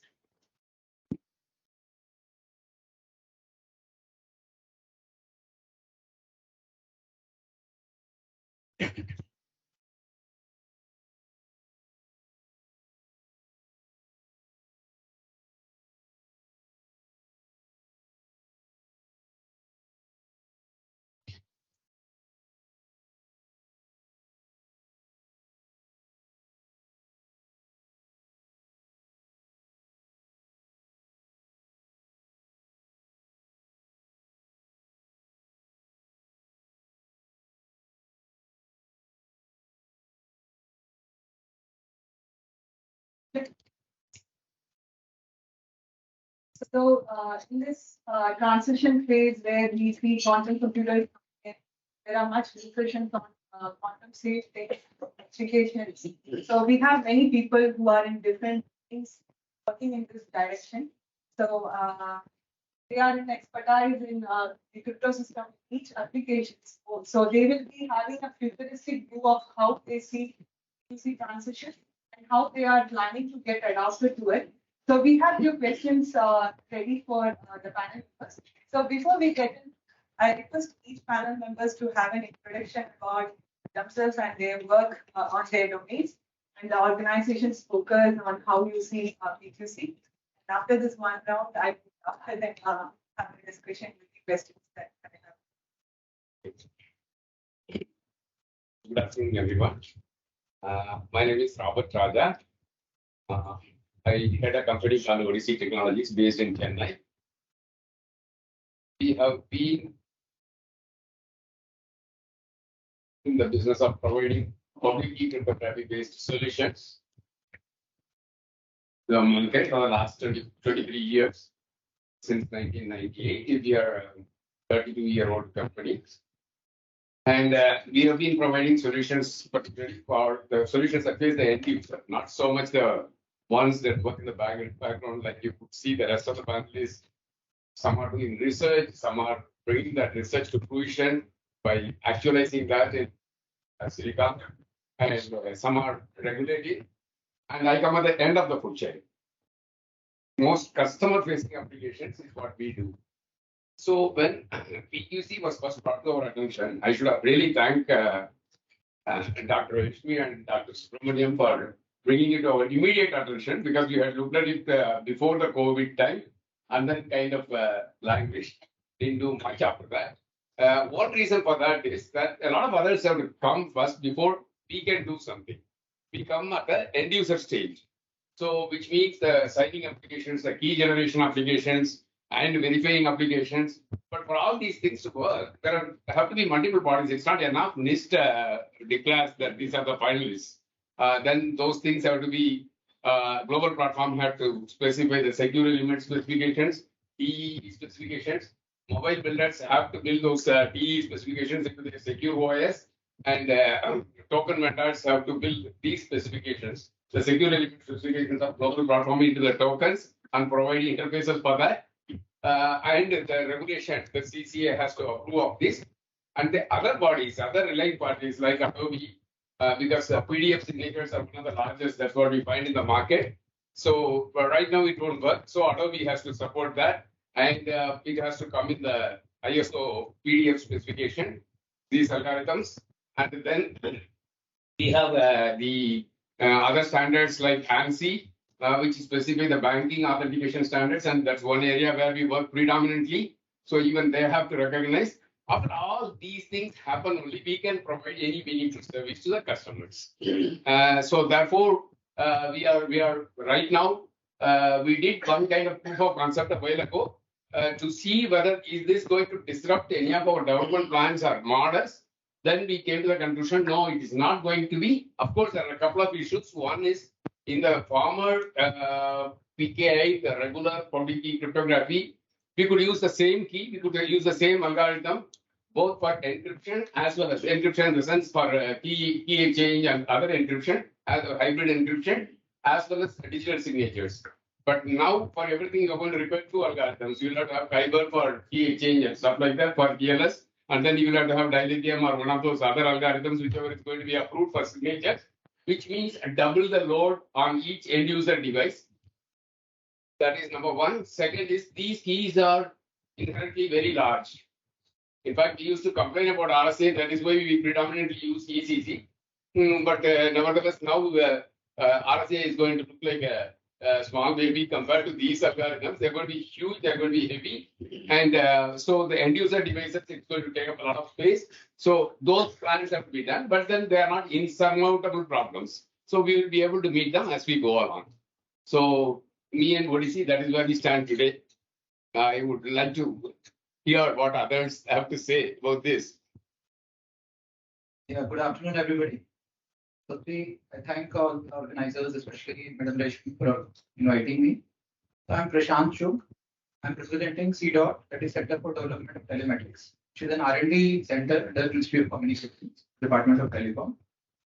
So CDOT has been working in various telecom products and various telecom security areas.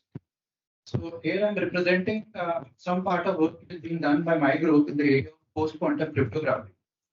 So in the area of post-quantum cryptography, what we have been trying to do is that since our goal is into the communications, we're trying to develop some secure communications equipment for voice, video, and data communications, which are can be secured using post-quantum cryptography.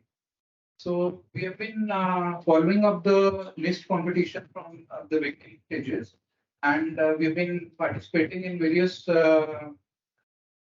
study groups by HC Quantum Safe Cryptography working groups, and we've seen the standards evolving, and we have developed one product which is can be used for data communication across offices, and it uses key exchange using post-quantum digital fiber algorithm.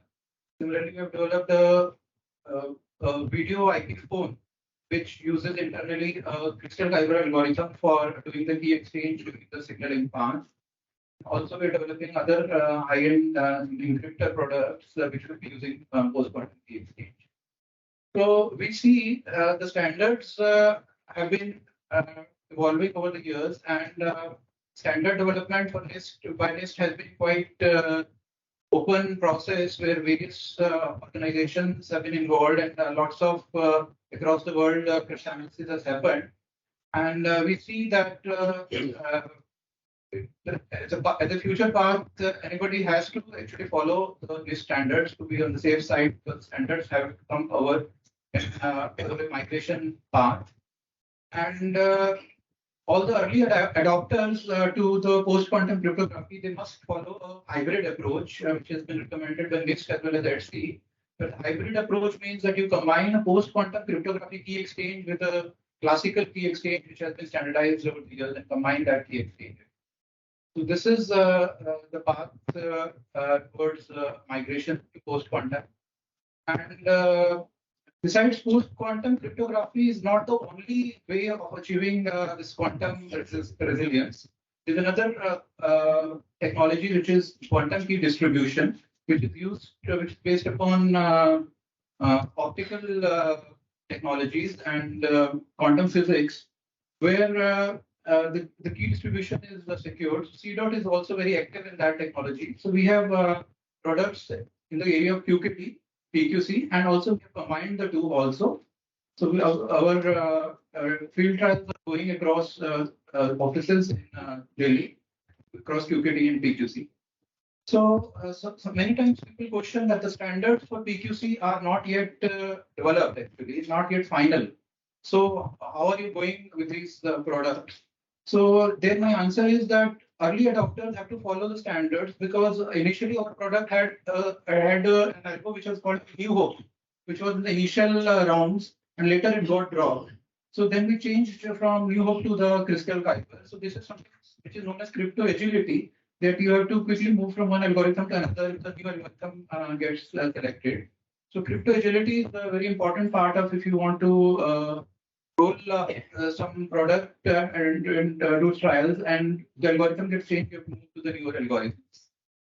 And also you have to be in the space of QPD as well as PQC and try to combine things also, because otherwise you never know, because PQC and QPD are based different. PQC is based upon different hard mathematical problems, newer class of mathematical problems which are supposed to be not to be broken by quantum computer, while QPD is based on optical physics. But if diversity gets combined, it is good. So that is from my initial remarks. Thank you. Good afternoon. Thank you for SETS India for inviting me, and especially thanks to Rashmi. Thank you. So I am Asad, and I am working for Harman for last 10.5 years, and plus total 20 years in industries experience, and having the PhD in cybersecurity. Mostly, I have worked on automotive cybersecurity as a system engineers from. Till now, I'm like completely heading the head of the cybersecurity department as a director. Because like I have started with, like a very low level cybersecurity solutions for automotive some 10 years back, wherever like our, you can say like now company name is Stellantis, earlier it was FCA. So that car chip was hacked in the US, and after that I did the research and analysis and trying to give the solution for like for those all automotive divisions. So I come up the idea like why I'm developing the solutions right first, but I have gone through, you can say, first like we have to start with the analysis that is called normally threat analysis.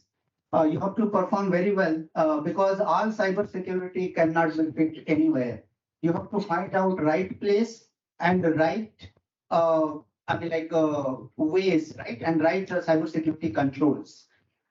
Because like nowadays I have seen like effective usage of cybersecurity controls is important. It is not like a two-way authentication I can put everywhere and loading to the system and performance is going degrading, right? So we have to do the efficient way analysis.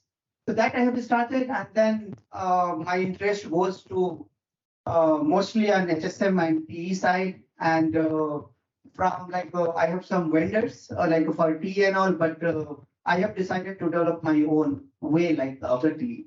So I have started the development of the TE, Trusted Execution Environment Operating System for ARM architecture. So I did, and then I have replaced, and almost like for company also 1.5 million like revenue generated. Plus still it is going on that. So that is the first like my development where the TE I have developed. After that, now after risk, you can say like a risk V is an open spec.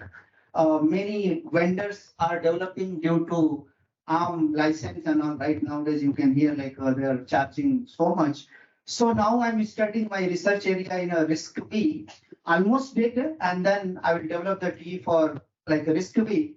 And going forward, almost like I have spent 1 year almost for securing the PQD, right? I'm like, it is not about like a quantum, like you can say like whatever you're using the key, that is also you need to secure, right? That is also like I have to take care in a new architecture of T based on risk V, and we have to take care about the quantum key and quantum operation. So that is the main my like next level of research, and where I have connected with the many industries, because we can't work in this world as you all know, right? No one can work in a nutshell. So you have to be collaborate with organization, other organization, others like chip makers and other like industry or like academic, right? A lot of academic in like in India, which is like who are the really interested and giving a very advanced research, which can add value to my like your or any development for new technology. So this is the my one, and apart from that, I mean like I'm more interested and I'm trying to collaborate with the academy, and I have almost like 10-20 patents.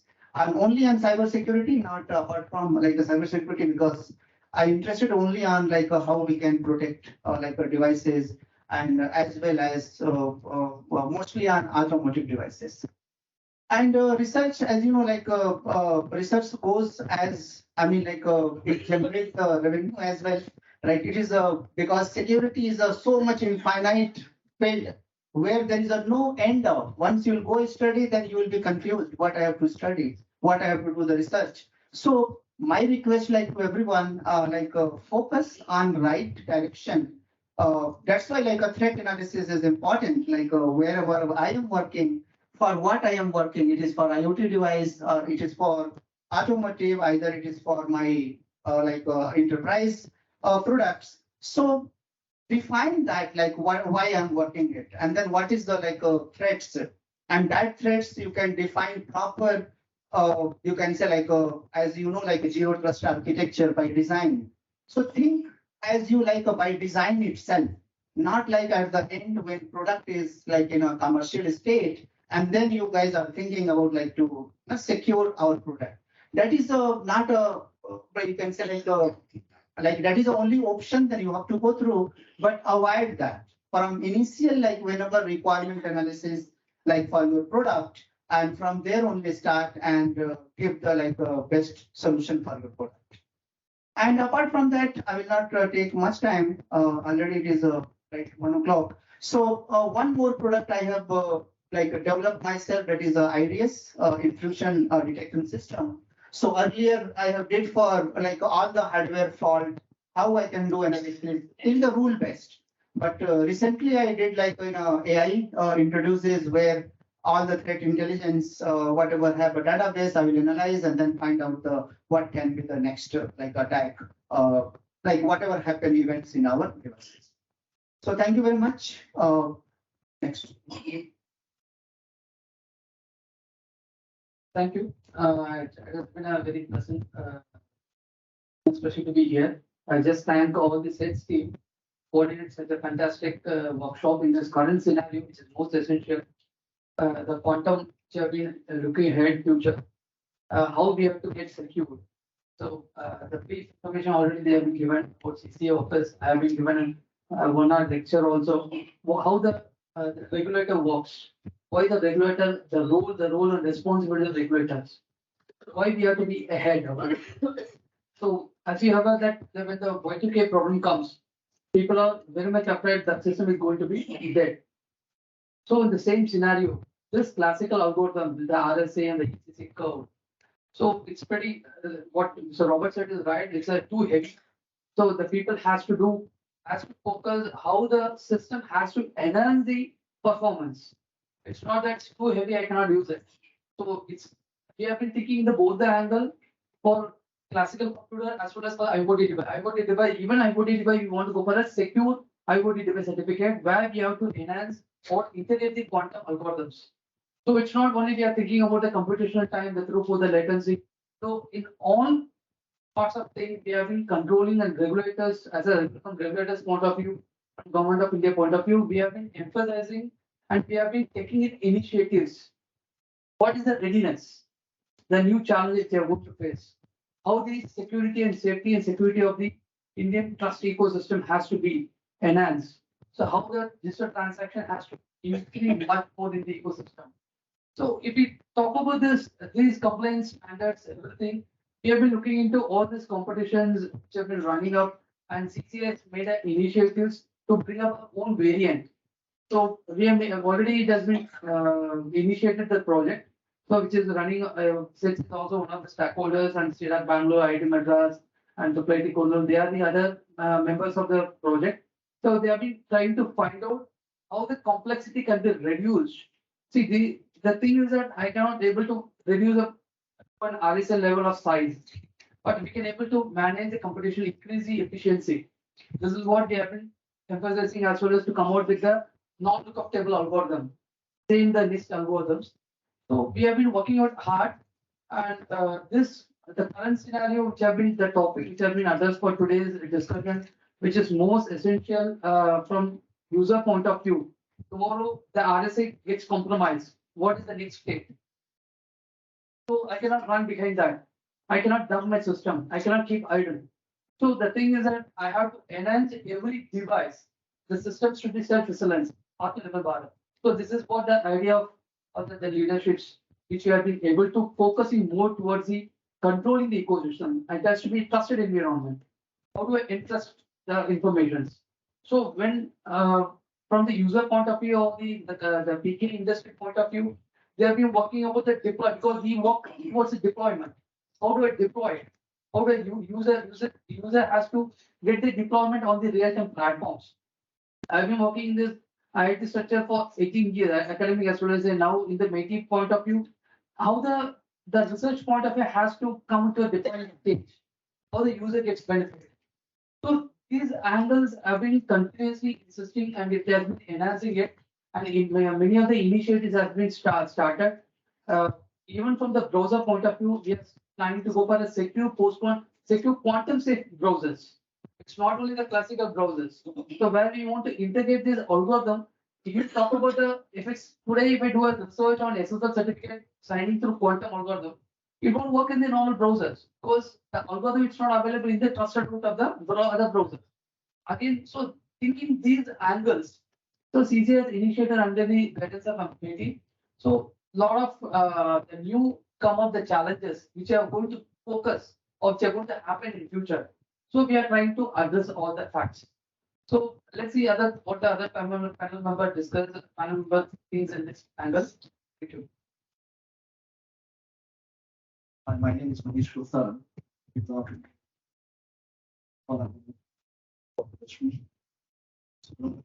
That's platform for us to share our thought process and finalize what we have discussed so far. So I come from background. Is the Indian since 1964 deep in the history of HSMs. Pioneers. When manufacturing the HSMs, both the versions, rather I should say, HSMs comes in two versions specifically. General purpose where we talk about and interesting use cases. Other part is the banking domain, which has been primarily why the HSM was invented and was used or the thought process of using. So we have been in this business, as I said, and we have been contributing across the world. In India, if we talk about, we have a business in Mumbai, business in Pune, some perspective, we have a business in Kochi from a development perspective. And we are developing one of the important solutions in India is key management. We important from PQC perspective and our perspective when we talk about multiple keys, huge among the number of keys to manage. We require a dedicated solution for it. So that's one of the areas which we cover. Since almost since beginning, we have been running the objective creating a trust in digital society almost like 15 years ago. People must have laughed on us, right? I mean, talking about digital society, but now it's true. Right? It's even true. Bringing the trust in digital society is an important aspect which we are covering since almost 59 years. So that's very, very important. PQC, if I may talk about the first area for this movement on this platform. We have been in this subject since 2017, and as we accepted ourselves, we got accepted in Germany. We have been working government of Germany, SI, one of our team is working very closely with NIST, compliance perspective, working with government of Singapore closely on PQC, and we are contributing from an industry's perspective, and not only industry from a government perspective, but we are also working with a lot of academies across the world, especially in Aachen, which is the educational hub from where we started the journey in 1964. PQC is one subject which is very close to research, universities in Germany, started doing a lot of things. And we have products available which will be helping and enabling, empowering the organizations, the society to safeguard from the threat. So talking about a PQCs, like when talking about people so scared, like it is like a Y2K or a doomsday. It is not that. So I mean they are very panicked about it, and there is no point of being panicked. It's time to plan rather than be panicked.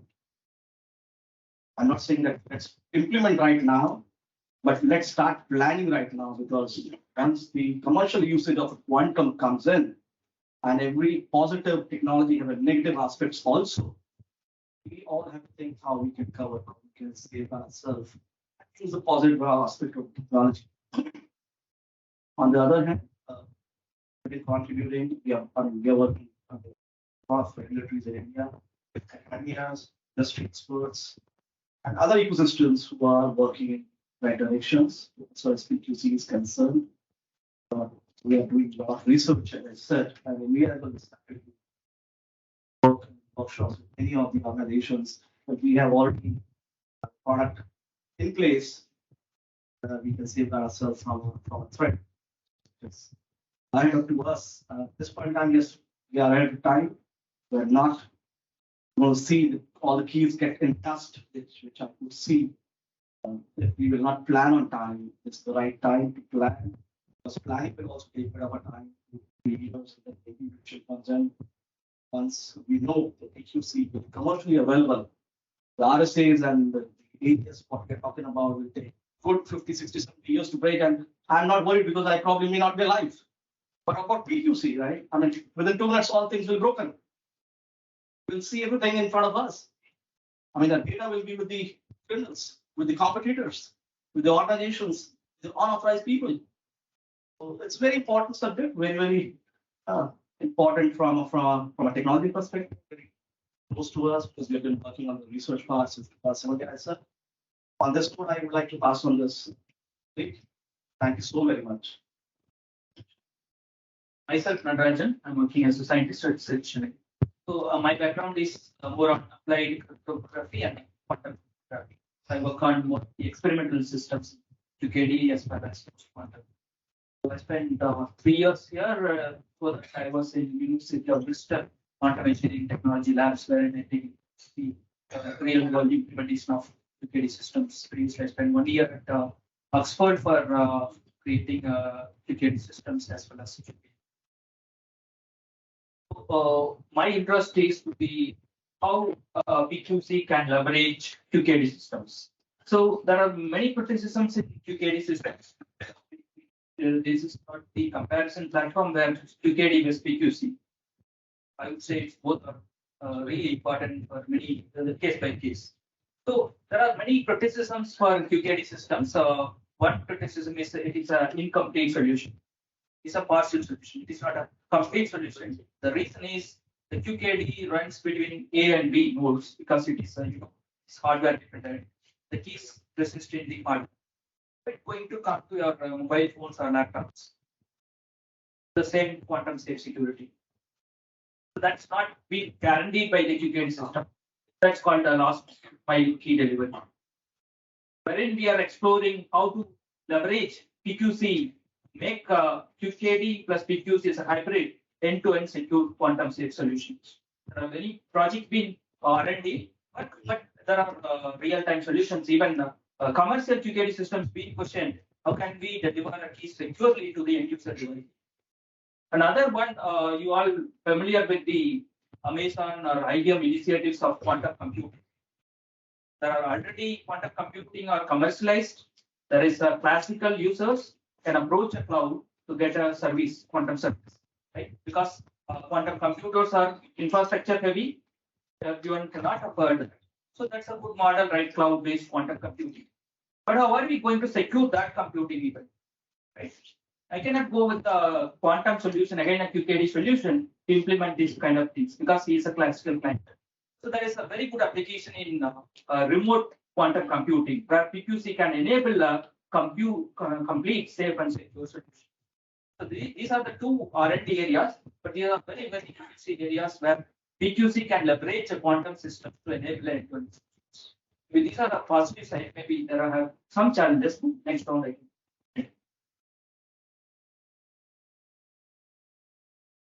Every first round of getting into the domains and then speaking on how the crypto systems are currently working and how you foresee being used.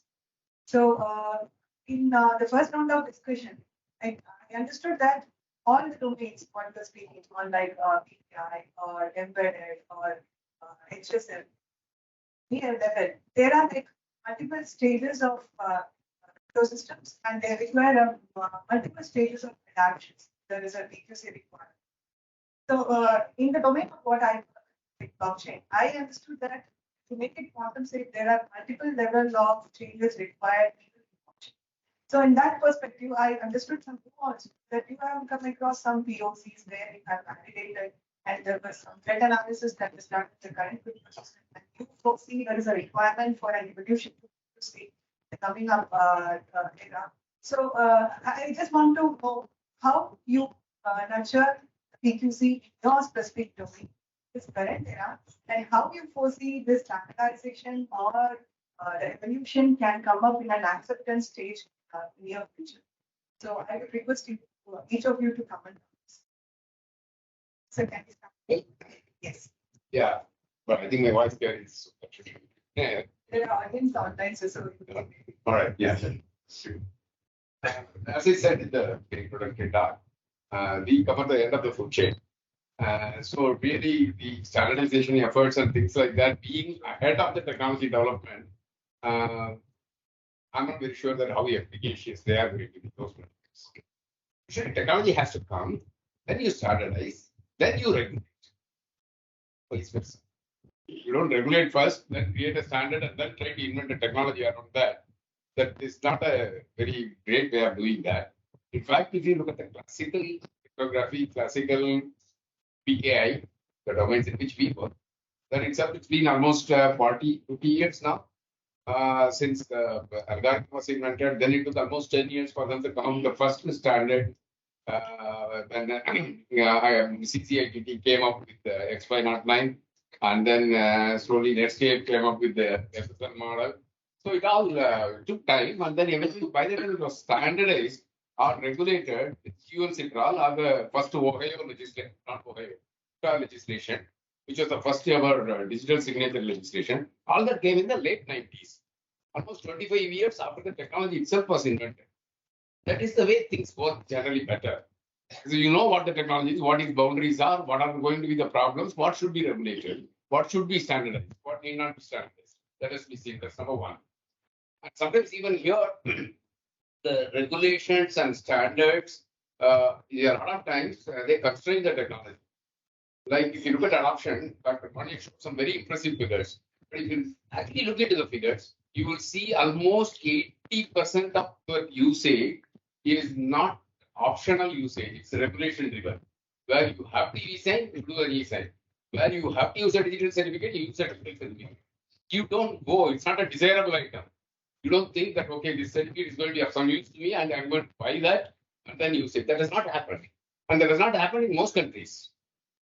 That I would blame only, the adoption, the way that it was adopted, the way it was adopted into different standards like this cross certification. We used to be part of the Global PKI Forum way back in 1999 when Baltimore took that initiative. And we were talking about cross certification at that time. Didn't happen.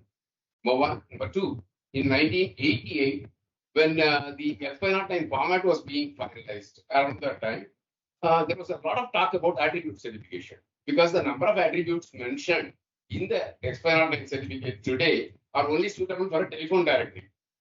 For what it was intended. Actually, X500 was a directory. It was a CCITT venture. Those guys only knew how to make external telephone directories. Nothing more than that. They did not know entities will share other attributes. Other more important attributes, other attributes that will evolve, and you will take on many roles in the digital space.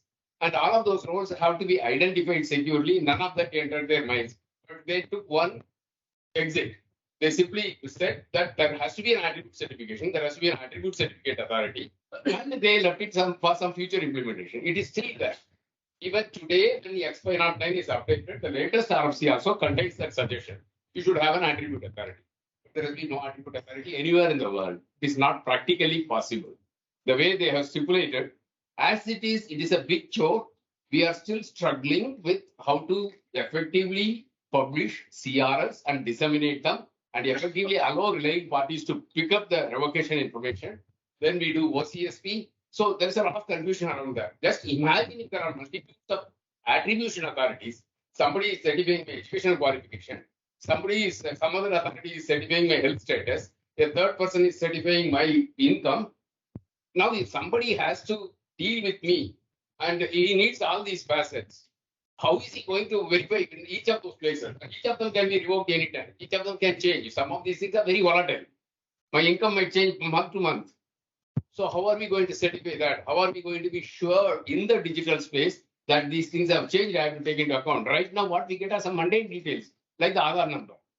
That is my pet peeve all the time. Many a time, when what we call security violations, we go and put unnecessary value on numbers, mere numbers. It can be Aadhaar number, it can be a credit card number, it can be this number, that number, and then we drive out that it has been stolen. The numbers by themselves are not sensitive.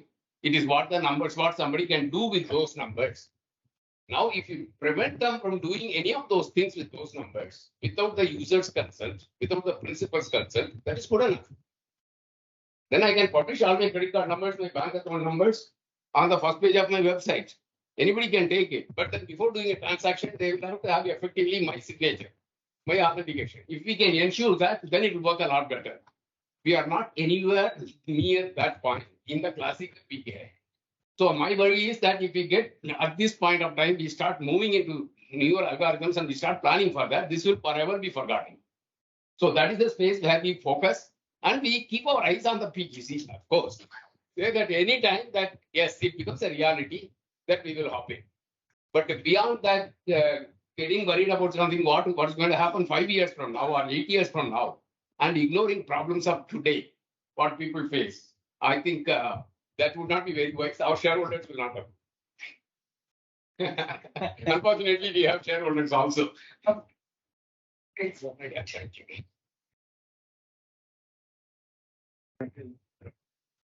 So, that is one view from Mr. Robert. So I have another view. And, so my view is that we should not wait for standards to come out and then start developing products for those standards, because then we might be late actually. And so as the standard evaluation process is going on in NIST, we have to closely monitor and watch, and we have to embed those in our products, do trials, see what are the challenges which are coming, and then accordingly update our products. And this is important because as we see that though there is no date specified, like Y2K 2000 was known, but Y2Q or year to quantum is not known. It's not known. But experts have been speculating that that cryptography relevant quantum computers will be in so many years, and their experts have different opinion. But definitely now everybody has a strong belief. Yes, it will come in whatever time frame. People say 5-10 years, some may say 15 years. But yes, everybody is now agreeing at this stage. Yes, the advancements which are going in the quantum computer solutions have to be found. So there has to be a migration path, definitely, and we have to plan for that migration. And so it should not wait for the final standards to come. And what we see in telecom specifically is even now GSMA has become active in working out in the post-quantum space, and they are also finding out end-to-end how it is going to happen. And they say that from now a lot of awareness has been created over the years. Now the awareness is very strong. I've been also involved in giving talks at various places for the last 5 years. So awareness is created of the post-quantum things and the threat. So now it is time to actually start rolling out projects for certain sectors which matter more, like maybe the government sector, the critical sector, or the financial or the banking sector. Start rolling out the projects in next year, 2023 to 2026 timeframe. And then the next stage will come where maybe the mass public, these products will be there. So we shouldn't hold ourselves that let the final standards be there. we should, for critical sectors, start acting now. That is what my view is. Thank you. Hello.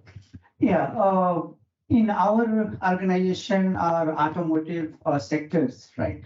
There is a life cycle of automotive, at least like a 15 years, 10 years product. So it is always challenging for us choosing one key, either 3072 RSA key, or either ECC 256 size of key. We can choose, but do we know like what will happen after 15 years? Because car is going to drive for 15 years. So it is very difficult. I mean, like choosing any key, and we can say like it is a secure. So always we are getting, and as you know, even that we got a lot of problems. I mean, like just I will take one technical terminology, secure boot. Let's say for an example, required in every device, you have to fuse those keys. So fusing keys means like one-time programmable, right? You can't remove. So you have to call the car into the service center, remove the hardware and put the different hardware. Even that like a $100 per vehicle, it will cost lots because think about like million of the cars, right? So it is always challenging. That's why we are thinking about like a PQC, which can play important role, at least like we can say for 15 years. But yeah, again, this will be revolutionary. Whatever Robert said, I agreed. Some points, not all, because when I was in graduation, so I have, can't believe, 16 MB RAM I have in my computer. And I mean, like, it is very low like device. I cannot think like today is like a hard disk is unlimited, RAM is unlimited. I cannot think about that. So whatever happens in the last 50 years, it was slow moving technology, right? Let's say cybersecurity, no one was taking earlier. But last 5 years, we see like everyone has made the regulation. Even that in automotive, UNICE WP29 regulation came just like some time back, 1 or 2 years, 3 years back. And I mean, like regulation 155, if we go and read it, it is not a new something, right? It is not a new completely. It was over 50 years people has analyzed, researched. That is only taken over.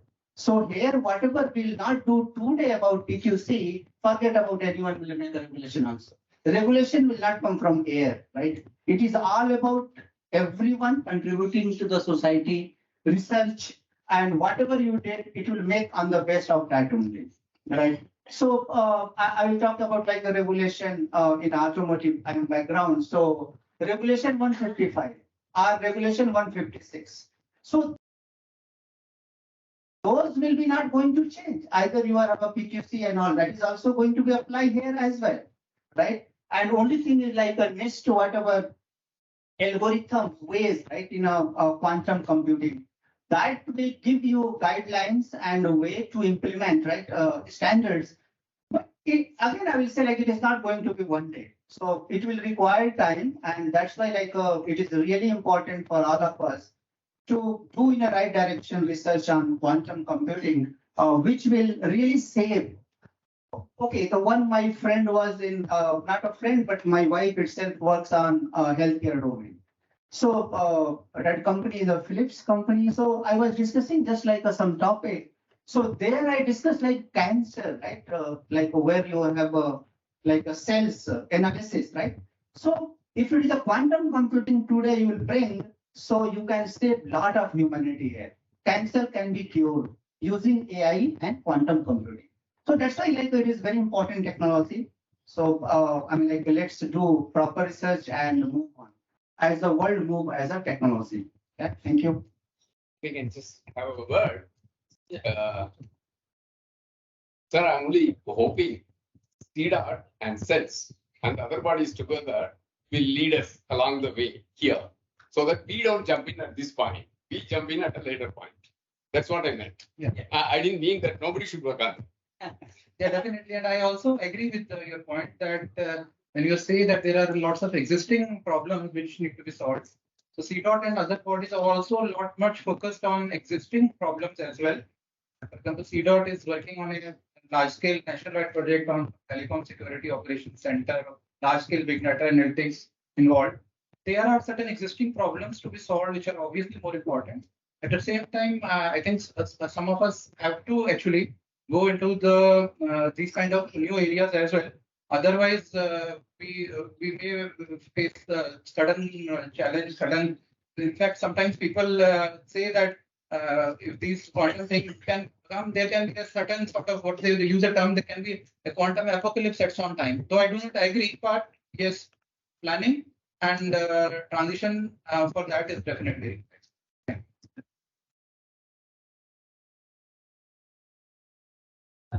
We have been talking about this, the transition from the classical system. As per the regulation, one is the regulation, one is the transition.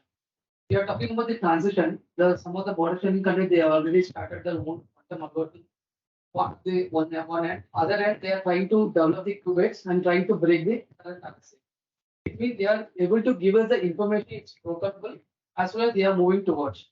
So we are talking about this from industry point of view as well as the stakeholders point of view.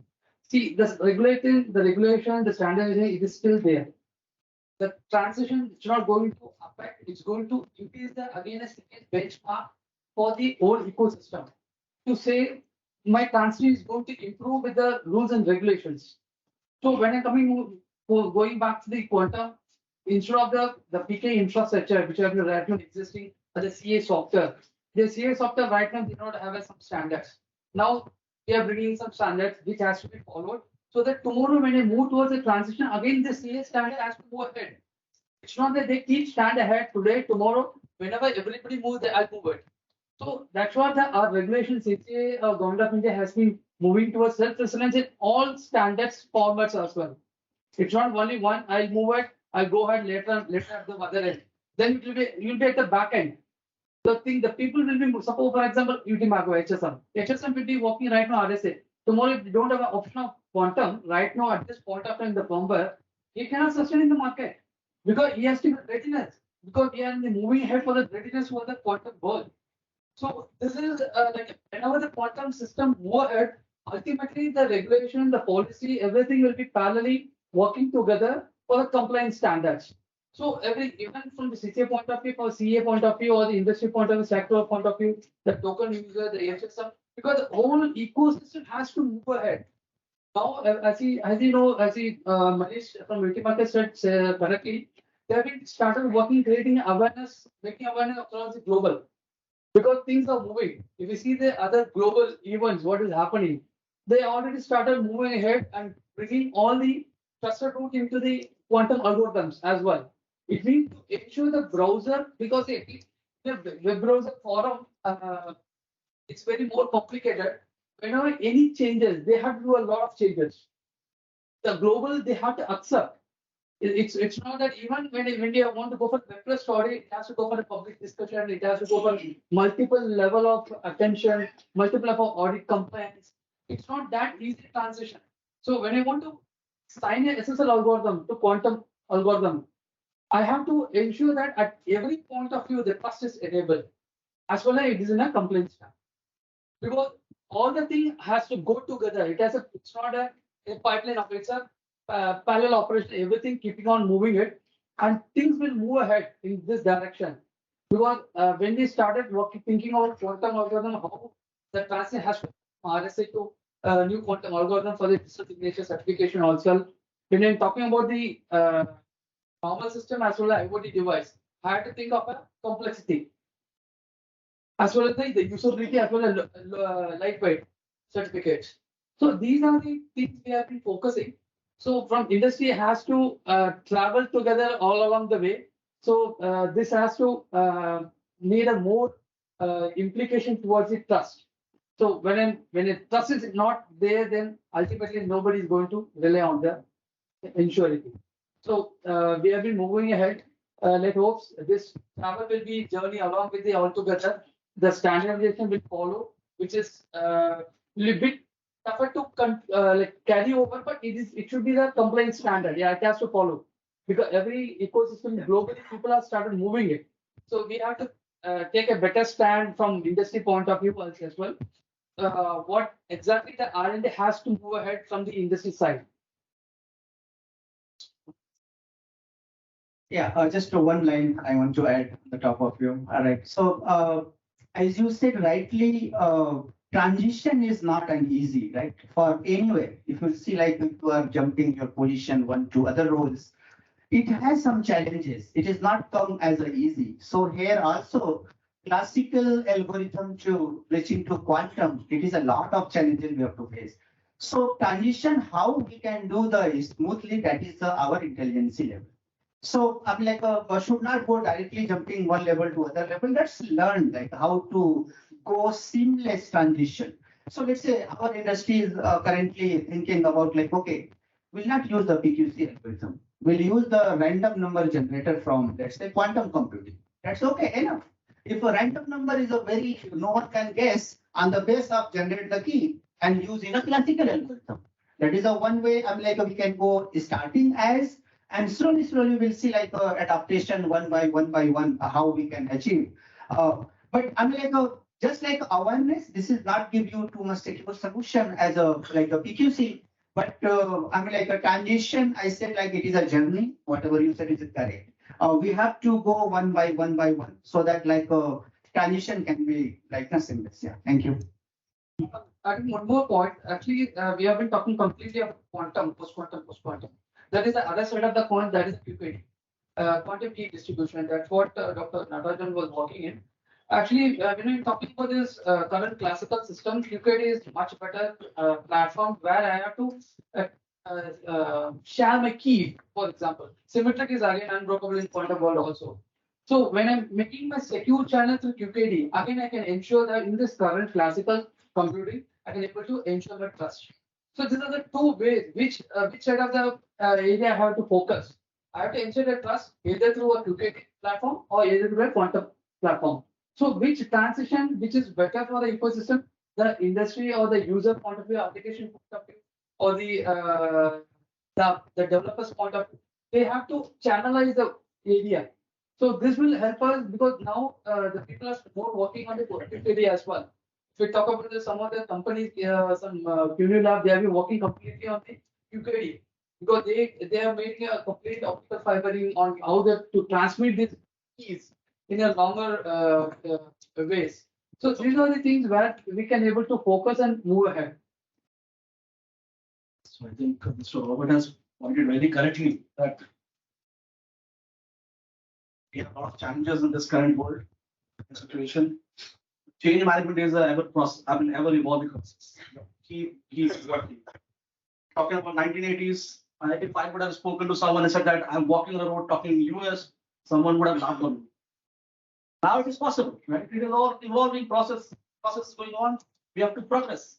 The world is progressing. And to be honest, if I may share my thought process, because we are working with many countries on the PQC, India is way far behind. We are far behind.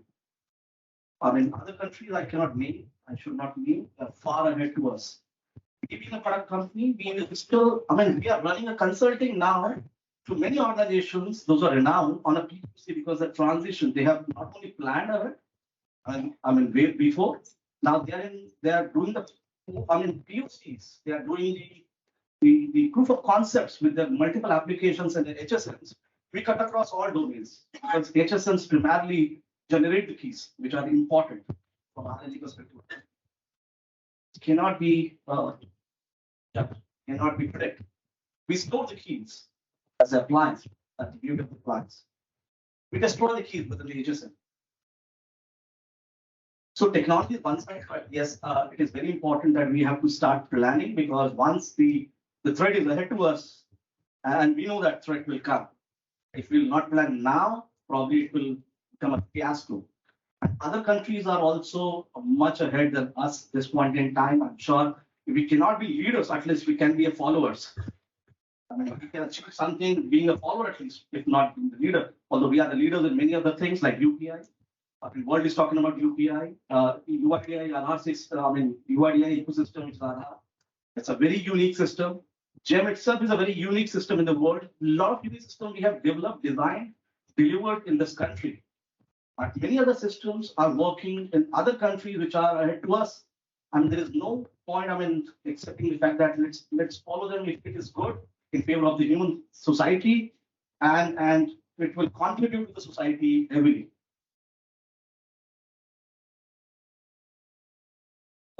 Yeah, coming to the conclusion, so I have a little experience on handling some of the real quantum systems. So my perspective is, as Sir mentioned, the quantum technology and quantum systems are little high for a shorter term, but we cannot ignore for a longer term there must be a way.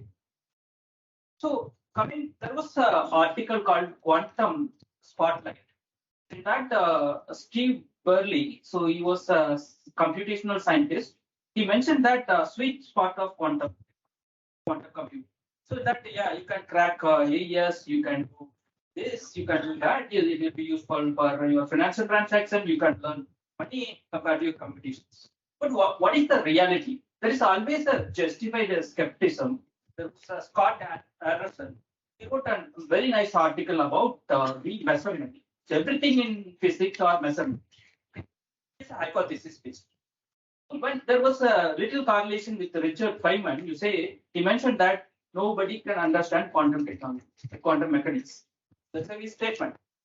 So, but no one is true, but there is a reality over that. So I'll tell you, there is a hypothesis called Fishnet hypothesis.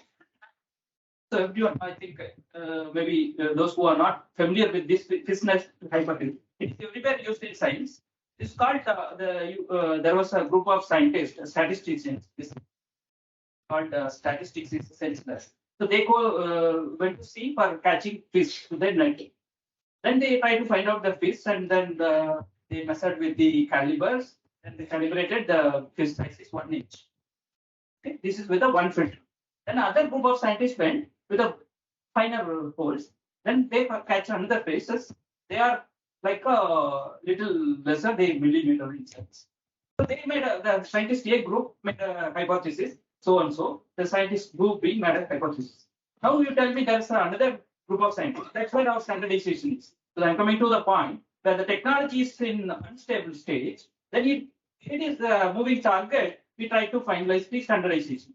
So there is always a skepticism in this measurement area, because you see whatever in a classical system, to compare the comparison between a classical computing and quantum computing, it is very clear that it's a discrete state, a deterministic world. There is an other side is a quantum mechanics. Everyone says it's an undeterministic world. It is all probabilistic. So how can a system is a probabilistic? Because everyone say photon is not new. It is ever since from the world. It is all matters and energy. So the human invented a measurement technique to invent the photon. It's not that it's born in 1980 and the quantum mechanics in right. The humans invented the measurement technique or a way to measurement equipment to measure the things. But he is saying it's probabilistic. That means it is not a deterministic value. Then it goes on. The theories will develop, but it's a moving target. What I'm trying to say is, so there is a growth time for a science get into a technology level. That's where all these fundamental science works, where there is a different dimensions of science will explore and get into the technology level. There is the standardization, all these things. Well, it means that the science moving close to the user, and it becomes a technology. So there is a time we are here and work for that. Definitely we'll get into the ritual point. But in the long run, definitely is going to be a change in the all aspects of this one. Can I?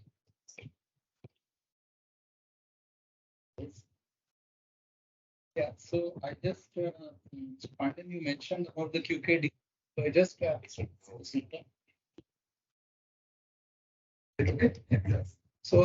I just wanted to tell, yes, I totally agree with you. QKD is also a very important technology. We've been watching this space.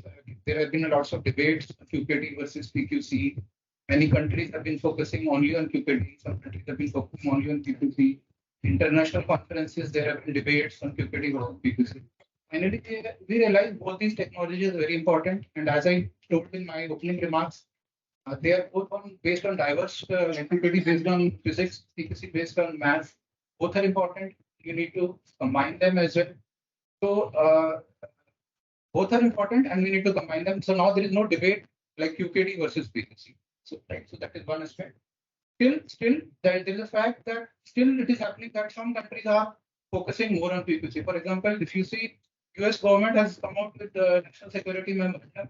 So US is focusing on PQC only. As of now, that is what that. But different countries have been focusing different. China has focused a lot on QKD. Europe, it has been mixed. So that has been the scene. And then Manishi, you mentioned about this that India being behind many countries. So that we have seen in the past also that because there is an ETSI, that is European Telecom Standards Institute, has been organizing these quantum safe cryptology conferences for last 5 to 7 years at least I know. And we have seen that many developed countries they have been way ahead, and last 4 or 5 years behind also back also they had laid various QKD networks, and they were having large scale investments in that. And but now, yes, definitely there's a need that India should catch up. And there are certain critical sectors like banking is one sector where in fact World Bank has also given some guidelines to the banks that PQC is an important technology where the banks should migrate along with. So this is what I just found. I think I didn't make one point clear enough. I wasn't saying that we do not have to plan now, or we do not have. What I said was that when we piloted it, we came to the conclusion once the standard is clear, it will take 6 weeks for us to convert all our applications to PKC. So that's all it's going to need. So we don't need a very long lead time from an application perspective. But from a research perspective, standardization, all that is going to take a lot of time. But ultimately, when it comes to that, if it is a well-designed PKI application existing, you can always convert it to the newer algorithms in no time. So it's not going to take much time. So we are also doing like our infrastructure or like any other dependence, what is required for a migration is slowly evolving. So we will have much more like, as you said, accepted PQC systems. Very as per the standardization process, they will also evolve and get to a mature stage that everyone will accept it. So already there are a few products like which is they are with PQC accepted algorithms, and then the QRNG everything. There are some POC getting developed sets like PQC based C, PQC adapted blockchains, PQC based tokens. Many are coming up. So when CDOT is working on like applications domains. We are also seeing the complement of PQC and QKD can work together in some domains. So there are like IoT based works also going in that process. Vehicles are also getting adapted to the ecosystem where PQC can be adapted. PKI is also getting.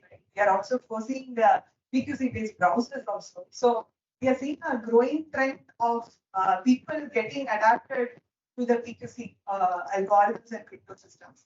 So other than the domains of what we speak now, there are many students, academicians, many people are there join online also.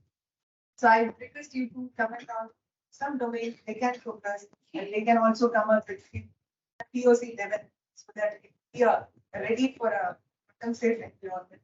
So I request you to comment as a final conclusion. The important part, Dr. Rashid, I said, PQC cut across all domains, all verticals, all applications where the applications are very, the personal information is classified. When we have a threat that they're going to get compromised, with the wrong hands, unauthorized people access wrongly. So PQC is one of the area which also cut across all. It's not that it can only address health or probably the banking, or may address the national security or others, or the PKI, which is the now becoming the backbone. People have started realizing the importance of PKI from a data integrity perspective, from a data non-repetition perspective. India got the first IT Act in 2000, where the data integrity and non-repetition was spoken in a very large manner. But still, like in 2023, we have now adaptability of digital signatures, e-signs. Took a bit of a time, yes. So the right recipe now is like to collab. That's one. Do the POC as much as we can do so that we can understand the challenges which are ahead to us while implementing the PQC so that we can address the challenges before the time. Two. Three, the third important thing, which is very important, is not only the government has to only push. It should be the collective and collaborative efforts from the academia, from the government, from the industry as well. It cannot be done by the only industry. It cannot only done by the government. It cannot only done by the academy. It has to be always collective, collaborative. I've been experiencing other countries as well. It is all collective efforts. If government say I will do it, they have to bring the technology in. If technology people say I have a technology, I will do it. No, so it has to be an ecosystem has to work together and work with the motivation that no commercial interest, at least for a time being, to get this whole PQC established. The importance of the PQC should be known to people faster. Otherwise, time will move faster than us. Threat will be really. I mean, as I said, that all use cases are equally important. Banking, credit card details. We were talking about anonymization, right? We are solution on anonymization, but PQC is something which is very important across all. Yes. We talk about financials, financial banking sector, because our money is lying. We're more serious about our own thing, but data is equally important. The data of a nation, data of a city, data of anything is equally important, which may adversely impact the country or the citizen or the state or the department, is equally important for all of us. Thank you, Manish. I completely agree with him. It's not only the government has to initiate, it's the initiative from the collective, from all the academic, the industry, the user point of view, wherever the PKI is enabled. So everybody has to come out with the POC stating that this is the area where we can able to emphasize more trust towards the transition. So that will give you confidence, first of all. The confidence will enhance to the new era. So that's what the system has to work. It will be moving on. Parallelly, as far as the standardization also, that is also keep on traveling, and then as and when the POC starts moving ahead. So, for example, like when we are trying to make a certificate through postmortem algorithm through SSL, then we found it's not working in the current browser. So unless we don't do a POC, we won't be able to understand what are the difficulties we have, how to strengthen the next future era, the production, the coming up, the systems. How do you ensure, unless you have a control over the system with the POC, you cannot able to control over the new era. So this is where the transition has to happen. With everybody has to travel ahead so that the things can be controlled in a enjoyable fashion. So this is what the system has to move ahead. So I think people are agreeing with this other point of view also as well. Yeah, as earlier I said, this world is about like a collaboration, right? Without collab, alone cannot run any marathon. So what I said, like the world is moving very fast. I mean, like a technology, the way we are thinking and grasping the knowledge, technology is going to be changed. So do you think like can you get all the knowledge by one person or one industries or one academy? No. I think like it is required by government as well as academia as well as industries all together come up, right? So that's why called collab is really important wherever you are working, either you are a student, either you are IT industrial or anyone like just believe on collab and go ahead with that. So here PQC, it is a lot of, I mean like I am as an industrial, so a lot of investment is there, so I cannot do because currently no stakeholders is going to be that too much USD dollar give to me to do the lot of R&D. So what I have to do that. So I have to collab with the academia. So I'm like, so we have given and then we'll get a lot of research better than organization because industrial more on practical and applied research. But like we need more refined research in this area which can be done by academia. So that is really important. And what I will give you the message to researcher or a student, some areas are there, right? I mean, like, can you see like homomorphic cryptography? Right? It is also like area is there like where whatever encryption I need not to do the decryption, right? I can work still. So that areas you can do research wherever PQC is coming, how I can make a system right without decryption, I can only encryption based only can work. So system can have the better performance, right? That is the one area I would like to say like research. And other area is uh, you can say, right?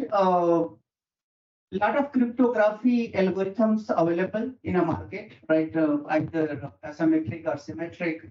I mean, like, if coming to the PQC, you are going to study and then on the base of qubit or what, like you are going to the application. Right? So what I'm saying, like, already we have discussed like key distribution or either like a PQC based what we can do, but like in a current like classical algorithm also I mean, like a transition, right? As earlier also said, like a transition can be smoothly, not a easy way. So algorithm cannot run today, as you said, Pandian, like a browser is not working once you have replaced the certificate by the like quantum based certification. So I'm like what I mean, like a research. Long story short, in this, like a lot of I have discussed in this, but like long story short is do the research as the application point of view as well. I mean, like how usability. It should not come at the end. Oh, I got the pen. It is okay, but like it will do more thought process early. Then I mean, like you are resilient to the failure, right? So do the research early, and I'm sure PQC. I mean, like going to be a hit because I'm seeing very you can say nearby the all the US agency and European how much efforts and how much investment, right? So in any technology, investment is a more no one can stop. I mean, so it is my belief. So I mean, like just go ahead, take any area of the PQC and go ahead with that. From my point. Thank you. So, yeah, so the question which has been told us, which has been directed to us is what with the student researchers, what topics in the area of PQC they should take. My suggestion is since the students are actually of various backgrounds, they might have been in different areas. So if there is a student who is of say of maths background, and then he needs to understand the theoretical algorithms more. So here I just wanted to mention that in the NIST competition which has been happening, lots of algorithms have been proposed across the world, lots of cryptanalysis across the world has happened. But I see very little which has happened from India. Right? That is an opportunity, that some opportunity has been lost already, the NIST 20 stages are crossed, but still many NIST things are open for world across to point feedbacks and all later stages. And as the standards are coming, even now the draft standard, November is some deadline. So students should go through those and try to suggest so that way they can get involved in that process. Second area which I see is if somebody is like having expertise in area of testing and all. So it is very important that the implementations which are with the NIST standards, they get tested properly that they are indeed as per the algorithms. Because there we face a lot of challenge how to verify that the implementation is as per the algorithm proposed. So that is one area where various types of testing technologies can come into picture. Then I just also want to mention some students are into the simulators and all. So yes, there are needs for simulators of various algorithms. Somebody who's having expertise in hardware and all. The side channel analysis of implementations of these various algorithms is one key area because otherwise you don't know whether the implementation is sound as per the algorithm, but through side channel attacks it can be broken actually. So these are all different areas which is important. Especially is mentioned about homomorphic encryption. It's also very upcoming new area, very important for IoT technologies and all. So even during computation, computations can be secured using this homomorphic encryption. So lots of research is happening. Yes, this is a very, very important area. So that's what. Thank you. As we are running out of time, any quick questions from audience? Yes, please. second person. So before my concluding remarks, I want the audience can pose one or two questions. We can take up online too.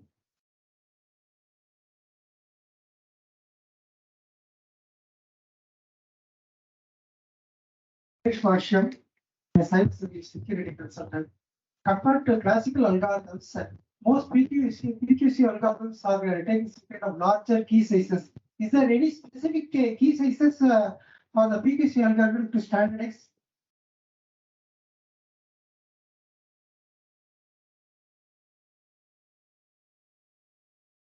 Can anyone take up this? Key size is determined by the algorithm. I'm sure, but when it comes, it's ultimately in the hands of the standard making bodies who will determine which is, beyond this size, it's secure enough. Small signages. Well, one thing is PQC signatures are definitely going to be larger than your classical signatures. They're not going to be as small as RSA or EC. It doesn't look possible. Pardon me? No, there is a number of there's a range of key sizes available. So you have to choose whichever works for you best. No, I'll add up. If I'm not wrong, you were talking about the standardized key, RSA, that is 2048 keep increasing, right? So when it coming back to the quantum algorithm, post-quantum algorithm, the key size is the parameter. Basically, I call it about the parameter, different parameters. These parameters are fixed. It depends upon the iteration of the algorithm. It's a algorithm based. So nothing to do with this. That's called that is standardized. So if you see about the more into the crystal diagram, it has a 3 level, 2, 3, 5. Okay, the number of level, if you increase the parameter size increases. So that is a standardized. So this standardized based on the attacks point of view and scripts point of view and as well as the computational point of view. If you want a security level 2, you can use that parameter as a standard. So if you keep increasing your security level, you have to increase your parameter size. So this is a way where post quantum standardization the key size is mentioned. Correctly answered your question? So the security parameters which are designed is based on the bit length. So the how many bits secure you depends on the application. It's already been standardized. There is a crypto by design. There's a proof. So we need to follow that because it's already been widely accepted by the community. Well, we are in a very initial phase of it. Still, the final standardization or the improvisation is yet to become from the NIST, which is due in 2024. However, whatever has been evaluated, further researched, papers have been submitted to the NIST, all are there in public. But yes, the final or improvised version we will see in 2024 from our NIST. There is also started with the lightweight. Okay, that's done. There you can optimize. Running out of time. I'm making my concluding remarks. So throughout our deliberation, we had very interesting of potential threats of current cryptographic systems, highlighting the need of transitioning for a PQC in quantum era. And it is evident from our discussions that development and deployment of PQC require a collaborative effort across the various sectors, including academia, industry, and government. And in conclusion, I encourage all the participants to continue this dialogue beyond the panel, fostering ongoing collaboration and knowledge sharing. So thank you all our panelists and audience and everyone who has been involving in the discussion. To honor our panelists, I will just one. Yeah, please. So if you would like to do a POC, we are ready with that. We have all products in as far as PQC is concerned. We are contributing in the rest of the world. India, we have just begun. So we have been few organizations, but we are more than happy to extend to support what we are supporting. With no commercials to the rest of the country, we are more than happy to contribute in India. So we are ready. We will be happy to support it. Send us support. Want to more people see, want to understand more, we can connect more stuff. Okay. I request Lakshman Das to honor these panelists along with Executive Director. Yes.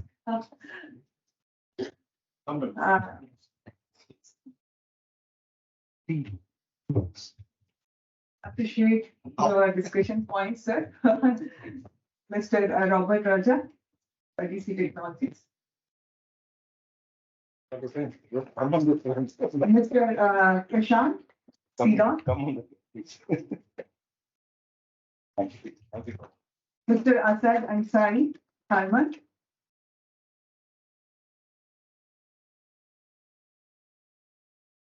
Mr. K.K. Soundarpalli, CCA meeting.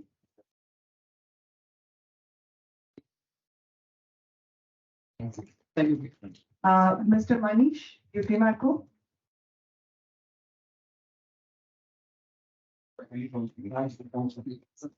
Dr. Nagraju,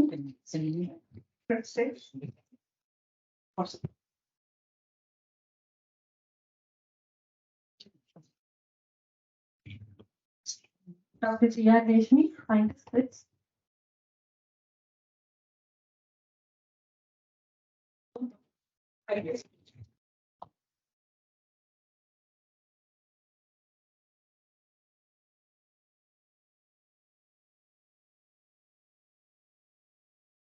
I request Dr. Geeta to give.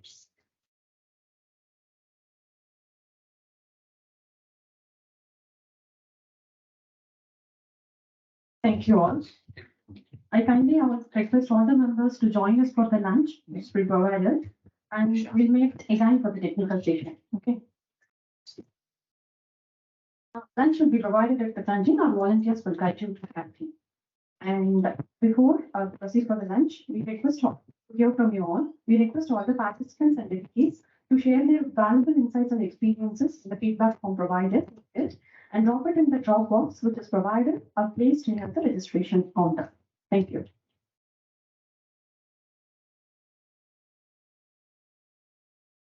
So we'll meet again for the series of technical talks by 2:45 p.m.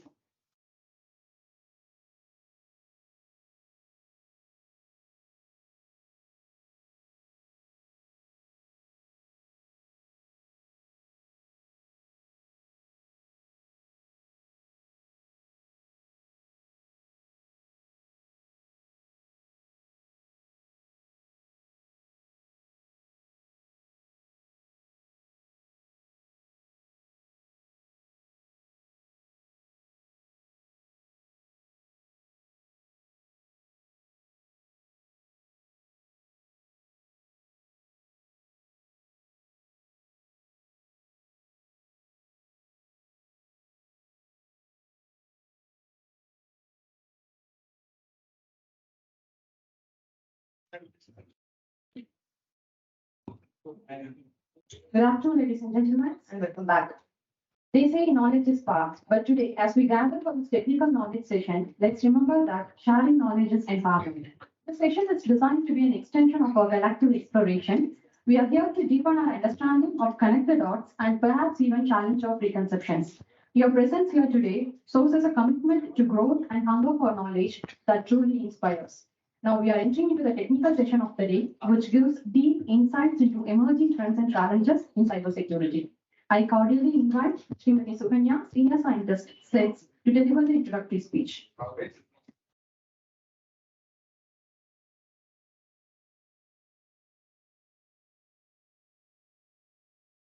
Thank you, Dr. Devi. A very good afternoon to one and all. I would like to take a few minutes to introduce the activities that we are doing at SETS, as well as to set the audience on the recent trends to cybersecurity. So I will be giving a brief introduction. Actually, today morning, Dr. Subramaniam sir, our Executive Director, had given a detail on the activities that we are doing it. I will be adding a few more information to that. So, yeah. So as I said, we are blessed with the eminent people from the Office of PSA to the Government of India. So the idea of forming an organization to completely focus on information security is conceived by Dr. Kalam sir when he was a PSA to the Government of India, and later it was successfully implemented by Dr. Chidambaram sir. And we are existing in this field for the past 20 to 23 years. So the vision of our organization is to be a premier R&D organization in the area of information security.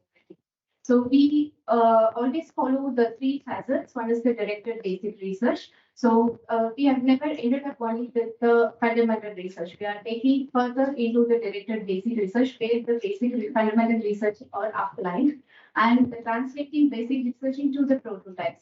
So once it is theoretically applied, we have to convert it into the solution so that it will be further taken to your product level. So that also we are focusing into translating the basic research into the prototypes and strategy and synergy for security. So that is our motto. So we always collaborate with the institutions and academias and organizations to make the dream or to make our objectives very clear and executable. So we provide the consultancy as well as training to the organizations, which is actually needed for cyber security. We classify our activities into 4 groups. The first is the cryptology research group, cryptology and computing. We are focusing on the post-quantum crypto algorithms and cryptanalysis, classical mathematical cryptanalysis algorithms, and the ransomware analysis, secure blockchain, and artificial intelligence for cybersecurity. So these are the main focus area under cryptology and computing. And in hardware security, we have the side channel evaluation lab. It's one of its kind in India where we evaluate any crypto modules against the side channel attacks, and also we provide controversial solutions to that. And also the controversial solutions are the secure crypto modules designs and implementations. And also hardware testing facility, we are also focusing on the hardware devices testing. In quantum security research, we started the research group with the implementation of key distillation unit for KD systems, quantum key distribution systems, and also we are focusing on the quantum random number generator and true random number generator. We have our own product on quantum random number generator and TRNG and QKD protocols. So this is more on the new protocol like BT80. What are all the new protocols that we can come up with? Research is going on in this direction. And Makan is the metro area quantum area network, so which connects the IIT Madras, Chennai, and CDAC Bangalore in a quantum LAN channel with QKD systems installed. And in network security, we are into the integrated threat management appliances development and visual private network and AI-based network security solutions. And these are the security that we are focusing on. In addition to that, all 4 groups will be contribute to the consultancy and trainees and certificate programs. We do conduct certificate programs on SCA, certificate programs on security. So these are the broad research areas that we are working into. And I will be covering a brief on the roadmaps, what we have set on the recent trends for the next 5 years. In the cryptology and computing, in the next 5 years, we plan to focus on the quantum safe crypto algorithms in the random source analysis and also post-quantum crypto algorithms and its implementation, and also artificial intelligence for cybersecurity and cybersecurity for AI. So these are the broad roadmap for cryptology and computing for the next 5 years as six. And quantum security, the broad research area, we have it in our roadmap is the large-scale nationwide QKD systems like Makan. Makan covers only Tamil Nadu and Karnataka. We plan it for the India-wide or nationwide implementation of that. And also the security analysis of the QKD systems as well as the quantum resources, quantum source, so quantum random sources. So the research focus that we have set for the next 5 years. In hardware security, we have set the side channel evaluation as a lab which contributes to the evaluation and certification, and fault analysis is one of the area that we will be covering it in the near future. And hardware Trojan detection, because many of in the supply chain there may be Trojans, that also we plan to focus on how do we test the hardware against hardware Trojans, and artificial intelligence side channel analysis and side channel analysis for our AI architectures. So these are the roadmaps that we have set for hardware security.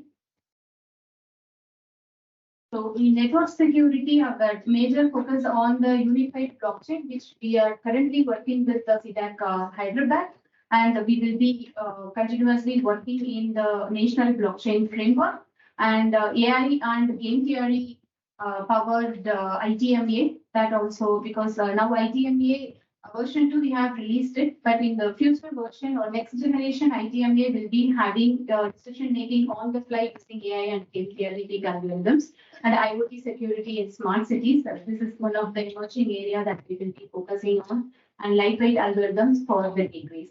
So these are the broad areas that we have it in the roadmap. These are all the recent trends as well. So this is the overall thing for all the 4 streams. So this is for short term, long, mid-term, and the long. So this session, we have actually crafted the whole day of this workshop to address the recent trends and to give an introduction on the recent trends so that I understand many participants are from the academic institutions and also from organizations who are working in cybersecurity. So we crafted the talks in such a way that it will cover the recent trends in many different areas. So I will take this opportunity to invite the afternoon session speakers, Dr. Sachin Lodha, Dr. Chester Rivero, and Sri Manish. So they are all from the eminent organizations and institutions. I welcome you all for this afternoon session. Thank you for accepting the invitation as well. So, and also I would like to share one thing, and we have opportunities, career opportunities, as well as the internship opportunities as this. And we will be opening up the problem statements to all the institutions so that students can apply for internship access. So they will be staying here for 4 to 6 months. They can perform their research as part of their curriculum as well. So we engage students as an intern for 4 to 6 months physically. And also there are career opportunities which we are continuously posting it in our website. So now we have openings for project associates and also for the scientists. So I would like to share in this forum so that you will get benefit. And thank you once again.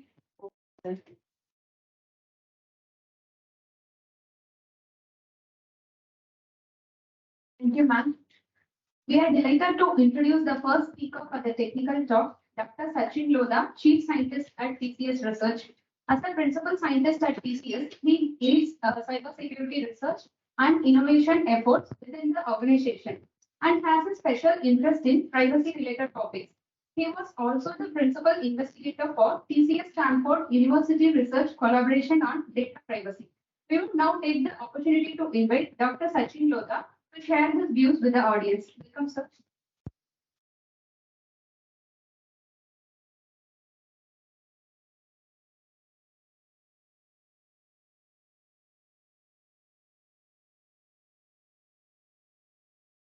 Also,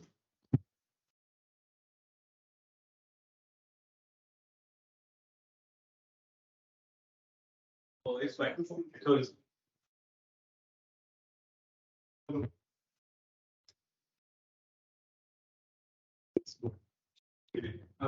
so good afternoon, everyone.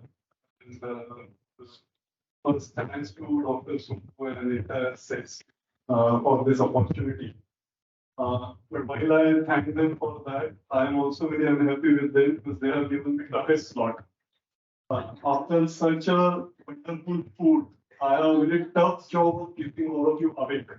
Okay, and I'm going to try my best. Request of cooperation. So I'm from TCS Research. My colleague Vignesh is also here with us. We are very conveniently located just across the road. We have our research lab here. Our TCS Research, the TCS means very huge scale. So TCS Research is also quite big. We have labs in all major cities and a lot of research happening all over. So what I have decided today is that I'm going to talk about privacy topic, but I'll also talk about difference between security privacy and at the same time what's the overlap, right? And later I'm going to talk about emerging areas for research and innovation in privacy. But before I do that, let's do that. Let's see. Yeah, listen. So I was very thrilled to see the chart you shared for sets. There is a lot of overlap. And then, so that's interesting. So both of us are wrong, or both of us are right. We actually have different TCS is yet to say everything has to be rightly said, sir. So we have actually different topics we are working on, and I saw some of the things on your chart, which so we should anyway have discussion. So for each topic, we have a very specific mission. And I have one of my right colleagues who are working on this. So one is we are looking at cyber for AI. And at states only, Dr. Super and I were part of this task force set up by our PSA on cyber for AI. And this is that topic. You can also see at the end, we have other side of coin also, AI for security, right? So cyber for AI, AI for cyber. We have very interesting projects in blockchain domain. Vignesh here, my colleague, leads that effort. So one key project there is smart contract security. The smart contracts are the brain of the blockchain, and they have to be robust and resilient. So how do you make that happen? Cloud, as you can imagine, is great from availability standpoint. But security, as we know, is a triad of confidentiality, integrity, and availability. So what about confidentiality and integrity of data and applications when they are moved to cloud? So that's the focus for us. And one key technology you might say in that regard is FHE, fully homomorphic encryption. As we saw in the previous panel, it was mentioned, and I'll also talk about it. Privacy, I'll have the rest of the section on that. So let's see. Quantum again, see, one interesting thing about any new technology is that you can think of, let's say, blockchain for security and security of blockchain. Likewise, you can say quantum for security and security from quantum, against quantum. Right? So some of the topics you mentioned were like QKD or random number generators. They are more for quantum for security. Our focus is more of resilience against quantum. So we are exclusively doing PQC work, and that's where this panel was of great interest. And I have several notes from that. And we'll get back and we'll connect on that. Humans happen to be the weakest link, and that's so much more true now. So just one session, I think Sir talked about this usability and security trade-off. And typically, compromise usability, when you want to have right security, but that doesn't work. And that actually is also kind of problematic for humans, more fundamentally. See, what has happened is that with digital everywhere, there is tremendous cognitive load on us, to manage our own security and privacy. And therefore, it's very important that we create training, everything that is possible to help humans. And it's very important problem. So we directly work with our chief security officer here, because TCS is a large organization. And any security mistake can be very costly for us. So we have to have a great focus on that. I already said AI for security, we have very interesting projects like EPML and all that. All of that is getting covered. So with that brief introduction about what we are doing, and these are all sort of trends in cybersecurity research, and we also saw on the slides like 10. So I'm going to focus more on privacy. Part of the reason, of course, I love that topic, but also India just recently, our parliament in August, passed this DPDP Act, Digital Personal Data Protection Act. Right now, there are a lot of discussions happening with MeitY on how to formulate the guidelines for its implementation. Because one thing to have a law, but it's completely different ballgame to actually get it implemented. It's not an easy challenge, especially for our country, because privacy is not part of our mindset. You know, we feel very left out if our neighbors don't know that we have some problem. Right? We want to share everything with everyone. Okay? So that's partly our mindset. We never had any privacy act before. So getting it correctly implemented in India is a huge challenge. And if we don't do it well, then we are in trouble because it can actually kill innovation. So it's very important that we get it right. And of course, government, they are doing their due diligence, and a lot of industry academicians are trying to help them get this right. Okay. So let me start with this. So let's first make sure that we understand what we are talking about. We'll quickly distinguish between security and privacy. So you see here a classic man in the middle attack picture. You know, where you see that there are two users who are trying to communicate, and there is maybe some hacker, some attacker who is trying to listen in, maybe active or passive attack. You know, but what you observe is that users and attackers are different, right? Which is not the case in privacy. In privacy, user is also an attacker. And this is extremely important to understand and appreciate that because user is an attacker, right? All whatever we know as a typical security controls, they can't help you solve this problem. You may have user ID, password, you may have biometrics, you may do more security fencing.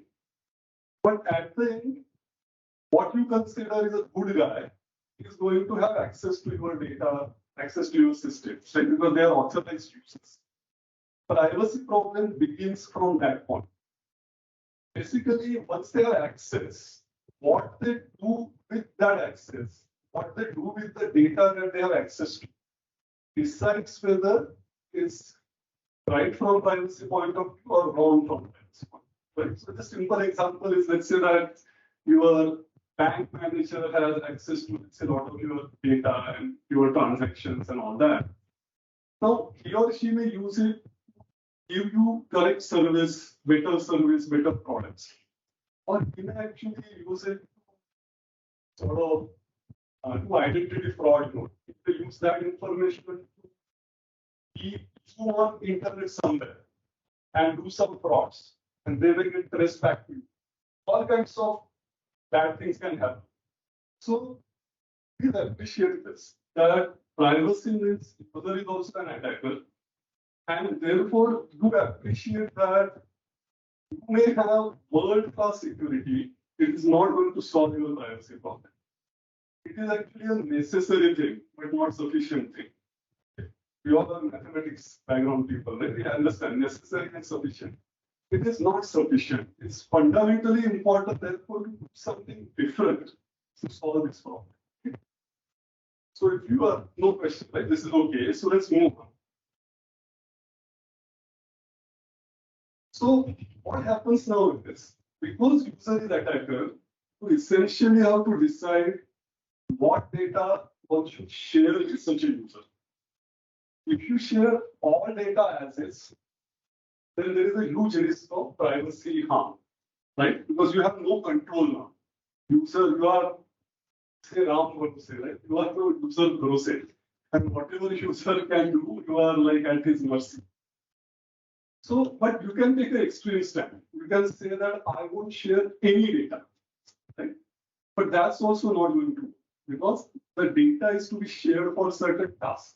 The data has some utility for the given context.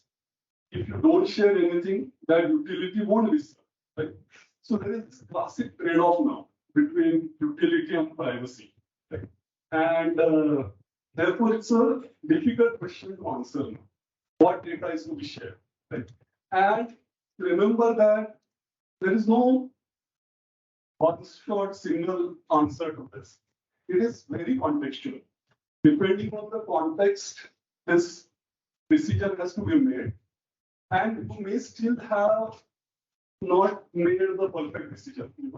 I hope you appreciate this. That for medical problem solving, like we saw in the COVID, we were sharing our location information, right? And it was important because otherwise government could not have done contact tracing and all that. Right? So we had to. But do we or should we share our data with any random app, any point in time? I think up to you. But if you want location-based services, maybe you have to. But then do you need them at that granularity? So it's a tricky question. At what level we share the data? I hope you are with me so far, right? So this is the problem. So the grand challenge is to figure this out, okay? And there has been a lot of research in this. Many different communities have looked at this problem. It's of course a social problem, your privacy. It's also a legal thing, as we have seen with the Act and the regulation. It's of course a mathematical problem if you frame it right. So statisticians have worked on this, mathematicians have worked on this. With computing now widespread, computer scientists have been looking at this, data scientists have been looking at this too. So there are broadly three classes of methods to solve this problem. One is called query restriction. So you imagine that you have a database, queries are coming to the database and responses are going back. And you observe these queries and you decide whether to answer it or not. Right? Because if you answer all queries, maybe there is a leakage possible. But let me tell you, this is not that great. Just to give you an example. For example, let's say I want to know Vignesh's age in this group here, right?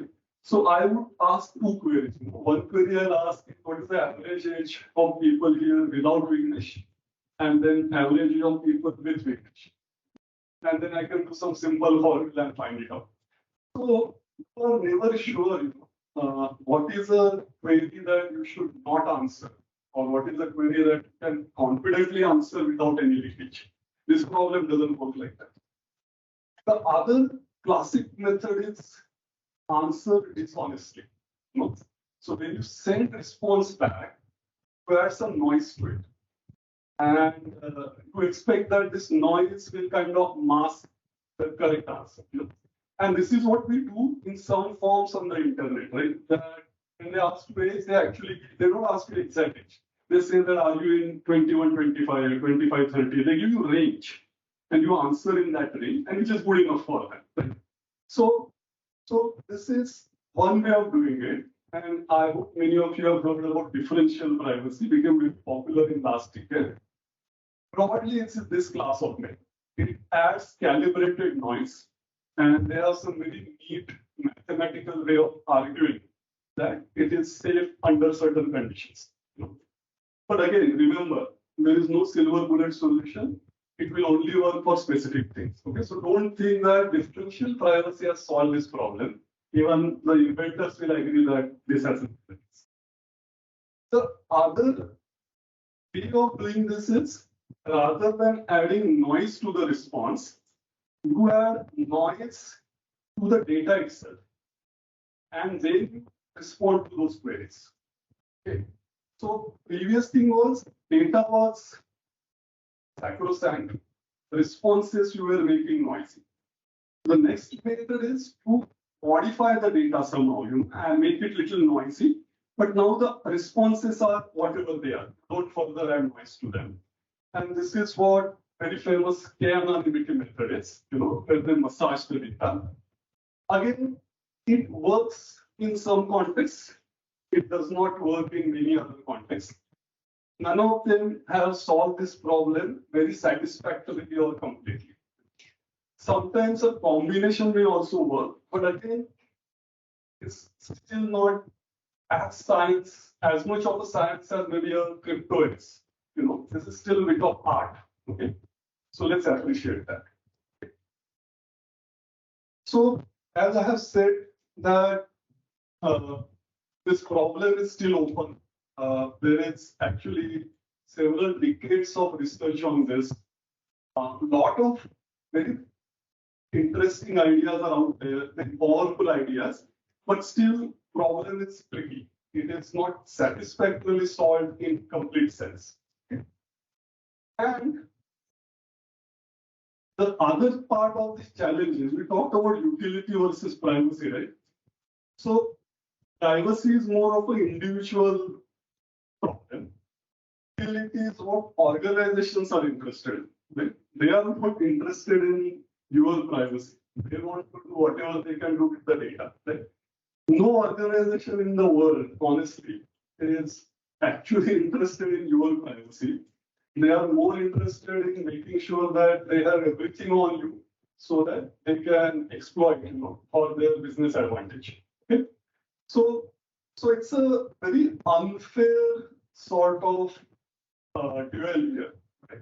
Where you have individuals who are not very organized, who are having privacy challenge, and organizations who are basically making money here. They are having all the fun. Okay? So if you go back to this picture, and so can you recognize these characters here? This is David versus Goliath. Okay. So this organization versus individual is actually individual is David and organization is Goliath. And unfortunately, in this war here, the Goliath is winning. David is not. Okay. And this has been a fact that so far, whatever we have seen, organizations are having more advantage in this war. So what happened was this kind of 2010, in fact, Mark Zuckerberg very famously said that privacy is dead. Okay. And then there was a lot of action on this, especially Europe has been at the forefront of the privacy battle. And last decade, especially from 2014 onwards, we saw that there was a lot of action taken by governments. See, when market forces don't naturally work out the way we want, then government typically intervenes, and it will try to shift the balance of power. So regulation is the one lever they have in this. So what governments tried to do was they come up with a more human-centric privacy regulation. That is what this government tries to do. European Union government was at the forefront. They basically came up with this general data protection regulation, and this actually gave a lot of rights to individuals and all that. So it's a kind of landmark privacy regulation. Following that, several countries now have come up with something very similar. Okay. So I just want you to guess the number. GDPR came in 2018, 5 years from GDPR. How many countries have something similar? Any guess, anyone?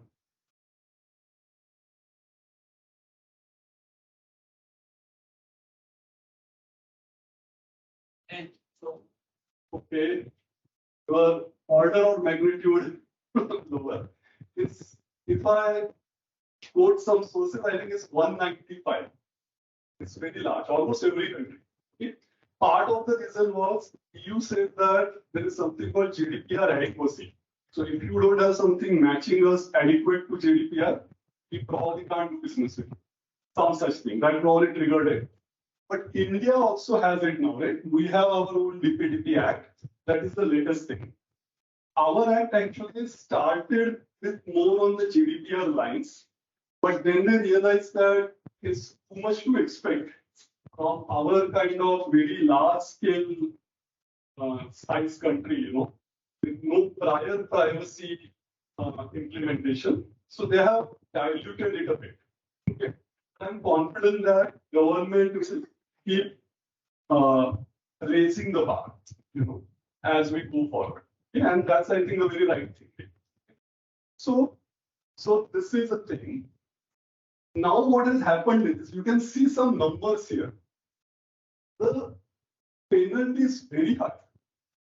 Okay, so if you get what? Indian Act says 250 crore as a fine if you violate. in a big way. So the point is now everybody has started taking notice of this. Everybody is paying attention and trying to do right thing for privacy. Okay. And people are also appreciating that rather than solving this problem later, so using it as a band-aid later, why not do it by design? So if I'm building a system, why not build system with privacy embedded in it, rather than build a system first and then go and try to fix it? Because as you know, in classic software engineering also, if you fixing a bug later is very, very expensive. If you can do it during development, it's much better. Right? Likewise here. So people are realizing that why not fix it? I mean, why not take care of it by design? Right? So that's the idea. Okay. So privacy by design. See, one other fantastic thing about privacy is that, and I see many colleagues here, a lot of women have made very stellar contribution to privacy. Okay, so differential privacy is Cynthia Dwork, anonymity is Latanya Sweeney. Privacy by design is by Anne Cavogian. Okay, this came in late 90s. And what she said was that these are some general principles for privacy by design. Of course, there was a big debate on this. Many people think it's too theoretical. Okay, it does not really help us actually implement privacy. Okay, so that has been the debate. But there is no doubt that she took a lead, and this is also an important thing. The principles that she came up with. Okay, so that's a good thing. Okay. Now there is something called as this privacy protection principles, kind of related to privacy by design and habit. These are even older than that. Okay. And the reason I'm showing them to you is all these 195 regulations that we'll see, fundamentally they're all based on this. These are actually OECD principles, came in 80s, like almost 45 years ago. They are the guiding principles. So while you may get lost in so many regulations, if you take principle-based approach, then you will see that there are only 8 fundamental principles that I should try to meet or adhere to when I am building a system. Okay? And they are again very logical, right? So what they say is basically collect only the information you need. Don't collect extra. For whatever information you collect, you specify the purpose, right? Why you are collecting it. Then use limitation, right? So you use it only for the purpose for which you collect it. And otherwise, if you don't need it, just throw it out. The openness principle, you basically be very transparent for what you are doing with data. So basically, tell your data subjects or data principals what you do with their data. Basically, individual participation means you give them control over their data. So they can come and correct the data. You share with them that this is what I have on you, and they can correct it if it is wrong. Like for example, Aadhaar allows us, we can go and change address, we can change certain other information through just the portal. Data quality, again, the matching that maintain the highest data quality, accuracy, all those things. Of course, security, as I said, is a necessary thing. If you have data about people, make sure that only your users can access it, not outsiders who could be attackers. And of course, accountability. If you collect data as an organization, if you process data as an organization, you are responsible, you are accountable. So all those kind of very basic principles. And these principles essentially you see as translated into some regulation in some shape and form. Right?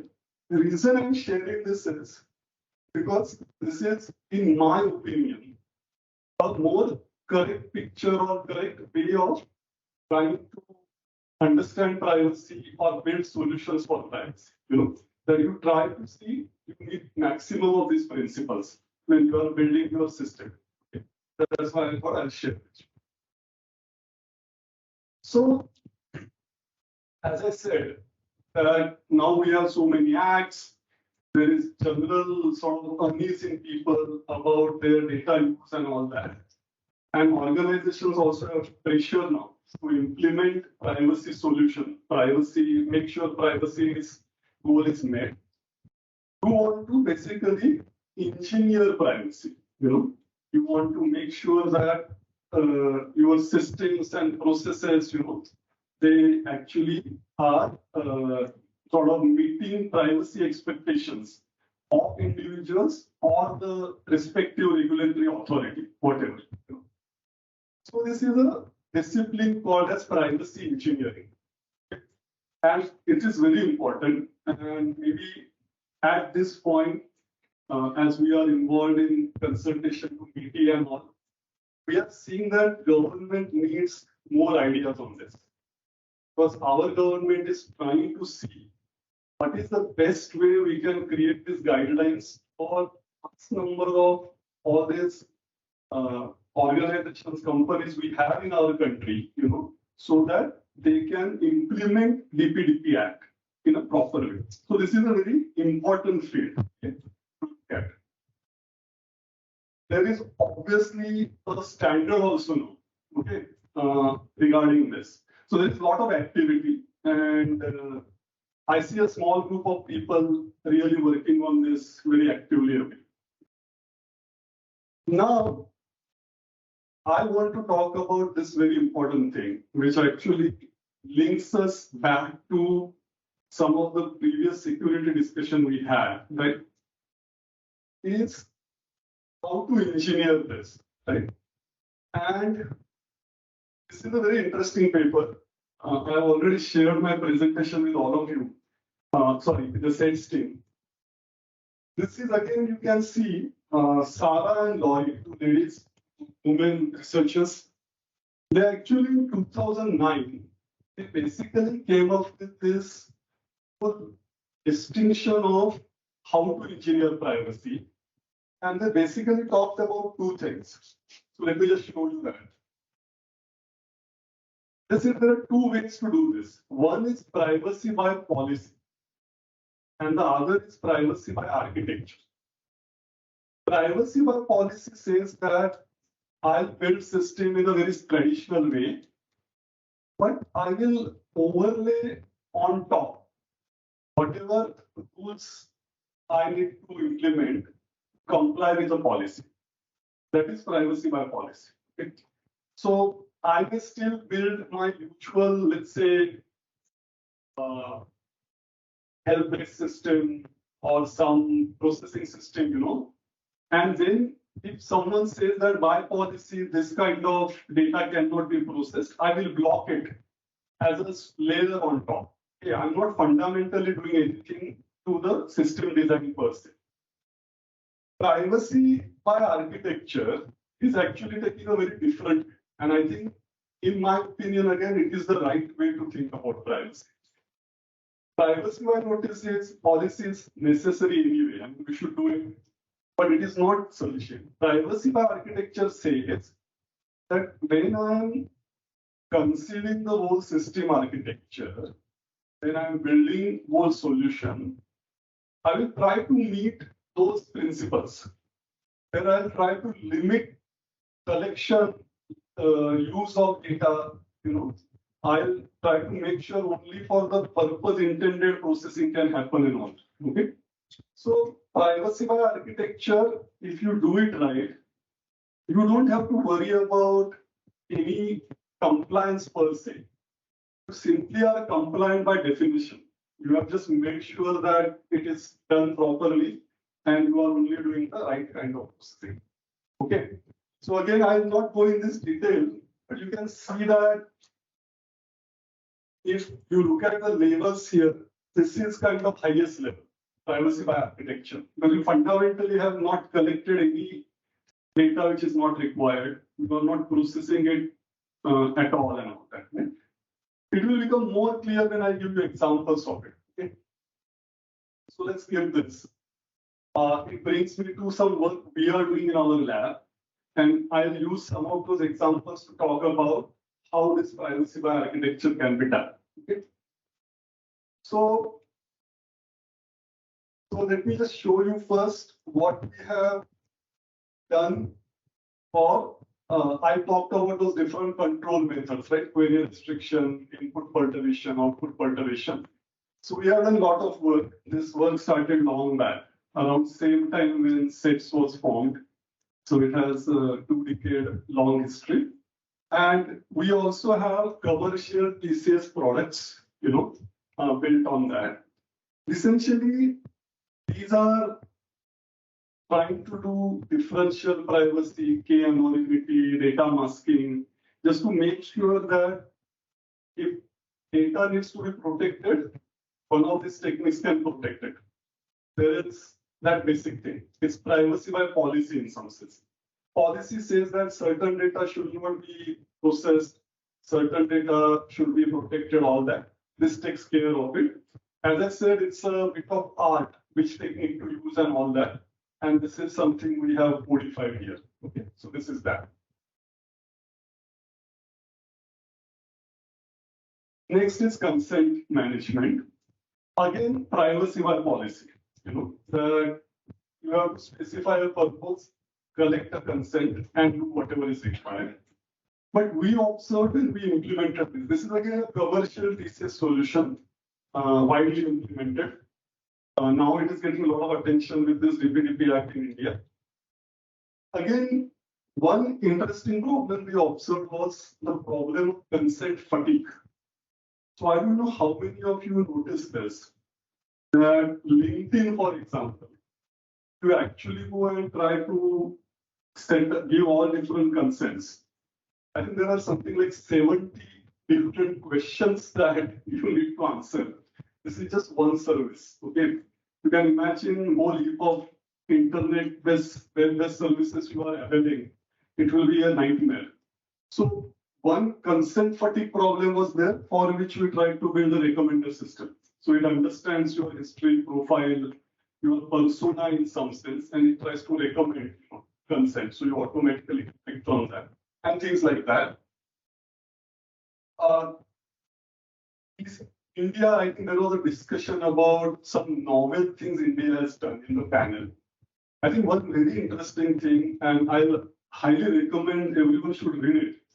So as a part of India Stack, those very bright people, they actually came up with something called a data empowerment and protection architecture, DEPA. So look for DEPA. It's a very beautiful, concise note on how they are imagining this to happen. It is very well thought.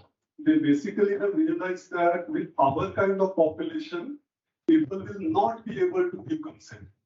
So they have actually come up with a concept of consent managers and community-based consent. That instead of you taking it, knowing who you are, someone is doing it for you. And at least it will make sure you are reasonably protected, Otherwise, we may tend to sort of be ignorant and make mistakes, So some very nice ideas. So do read about DEPA. It's a very, very powerful. I have not seen this concept anywhere else. In fact, when we were implementing this solution in Sweden, those people were telling that their elderly people might face this issue, but they had nothing. They are completely left high and dry, which our government, our ministry is not doing, which is a very good thing. Okay, let's move on. See, this is again something by design we are doing. There are too much details here, but what I want to tell you is that you want to do shift left when it comes to privacy, right? You want to do it by design. You want to do it early stage of system development.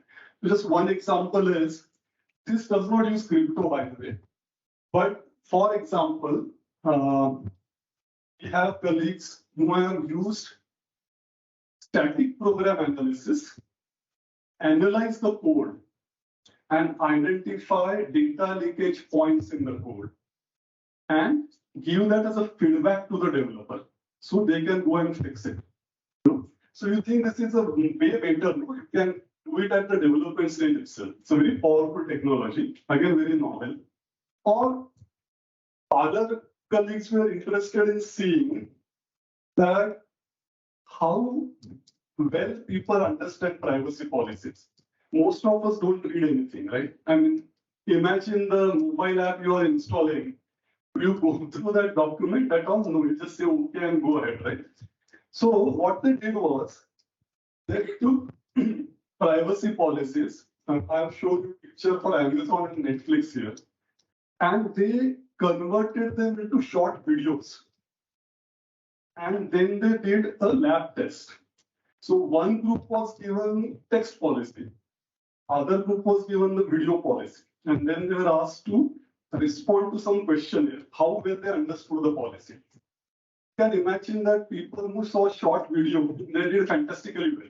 So you can see that video groups actually took much less amount of time to answer those questions, and they got higher scores. So the comprehension was better. So you can see that it's a very privacy. There are a lot of such open problems. I mean, this is just one example of how you can, if you just apply your thinking, and there is so much creative work you can do. Right? Now let me come to more of privacy by architecture. Okay. So we talked about cloud. Cloud is great in terms of you can pull everything centrally. There is a lot of compute available. You can do processing there and all that. But obviously, there is concern about confidentiality of data, or integrity of data and all that. So fully open encryption is a sort of promising approach here, because all data is encrypted. After processing, the calculated outcome is also encrypted. So cloud service provider won't be able to either know what computation you did or what the answer you got. Right? And this is a very powerful way. The only disadvantage is it's very slow, right? I mean, when this discovery was made, it was about 1 billion times slower than the plain text computation. But even now, it is about order 10 to the 5, 10 to the 6 slow. That said, it is now coming closer to practical realm, right? And what I know is that people are even trying to build sort of special chips to make this faster and all that, which Esther will know more. But the point is, in TCS, we have actually found use cases where even currently, so FHE could be very useful. And this is worth looking into.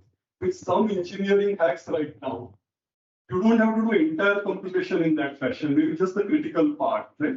As a sort of replacement for HSM1. You can actually have, again, very creative minds can come up with very interesting solution for good use cases. So this is a way. Now here, architecture is data is to be centrally processed. Okay?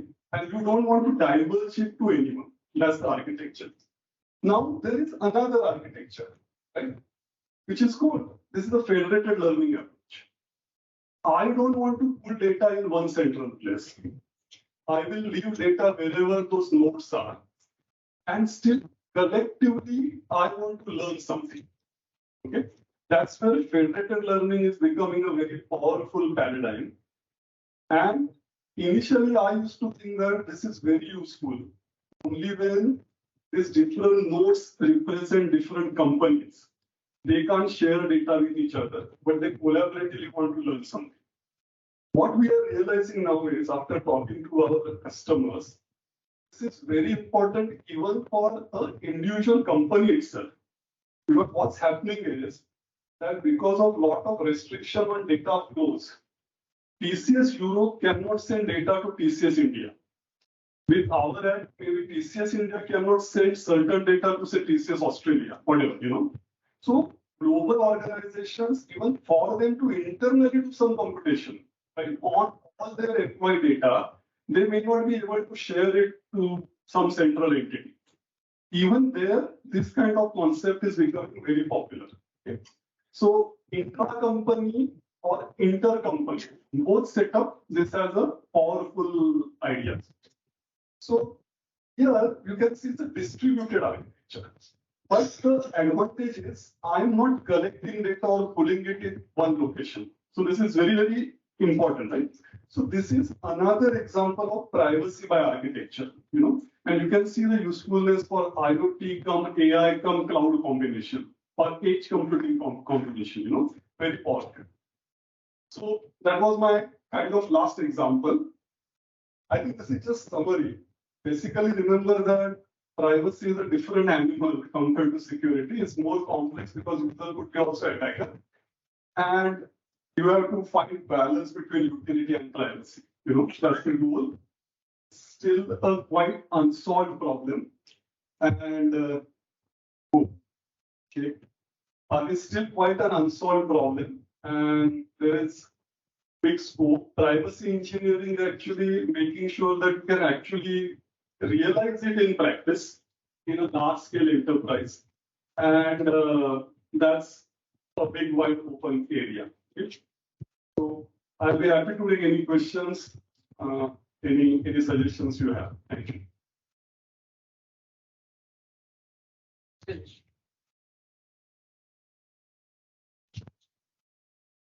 I have one question. Yeah. Whenever we will have like some privacy consent, right? Let's say I'm downloading one application, or let's say I'm sharing my mobile number.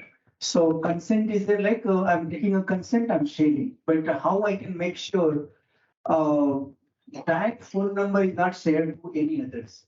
I will take example like I have shared my mobile number to you. You can share my mobile to others as well, right? But that is not consent I have given. So that type of privacy, how you are taking care. Yeah. So that's a hard problem. So one interesting problem, we have Israeli collaborator, Professor Yuval Elovich. He is the director of cyber research at Ben Gurion. They are working on geolocating data. Okay.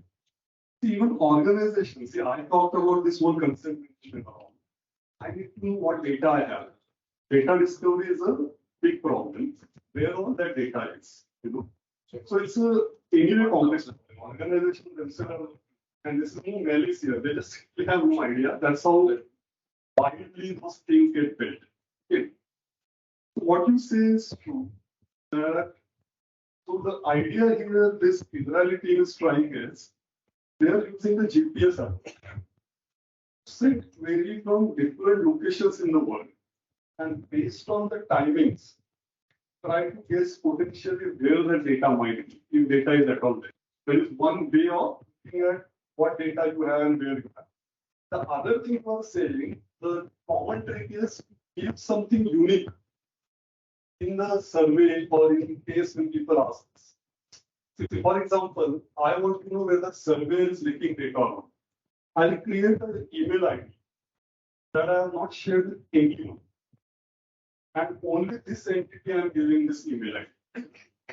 If I receive mails on this email ID from someone at some point, I know that it got leaked from you, or at least shared in some fashion. Phone number is harder to do. How many phone numbers you can have, right? It's a single. But I have taken just example as a phone number. But any privacy data, I'm talking about consent management. Yeah. I've given a consent to you, but I can make sure like that is not gone in another chain. Right. No. So at this point, what we have seen and what European Union is allowing as a GDPR and all, there is something called as data access request. You can actually ask what data you have and why you have. You can get the entire report. They are given 1 month to produce that data and give it.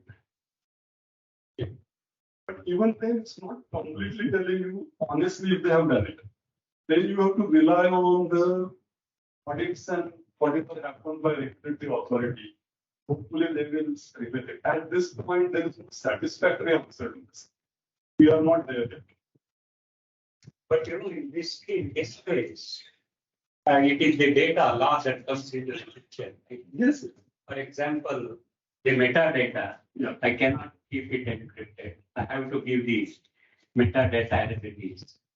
And now if you say that I have given you for this purpose, like Vistara takes my cell number, and then it is the main difference, I guess, is in privacy. One has to understand it is a computing process, it should not leak. Whereas if it's a human or a user, as it is called in the access control, he is mandated by because he has signed. So if the police find it, it is the person who would be caught. Most of the privacy things are computing processes should be made to see that they don't leak the information because they are not, they cannot be taken into custody or the law. Right. But just to react to that, you are right. But what's happening is that organizations by design are completely abusing whatever data we share with them. While it's true that certain processing. No, that is a, that's you cannot. No, so that's where I think first law is trying to put some constraint on them. You know, that at least make It is sure the law that comes into the picture. And in fact, I think one of the examples you gave earlier, for example, let us consider an example. You are going through the airport security, the whole body is scanned. Now it is secure for security reasons, but is it preserve the privacy? Certainly not. So security and privacy are different, but privacy can be implemented through security measures. No, true, but I think they are sometimes a tolerance. National security and individual privacy. Even now, if you look at DPDP Act, government has clearly said that several of government agencies are out of it. They may need data. Their national security problem is more important than. But if they are specified, it they are fine. Yeah. Under certain circumstances, you can get the data. That's for that. If they specify it. Right now, sir, no, what they have done is they have left it totally open. They haven't even mentioned. No, it is just like when you give a consent. Yeah. I give a consent because I have no option. Yeah.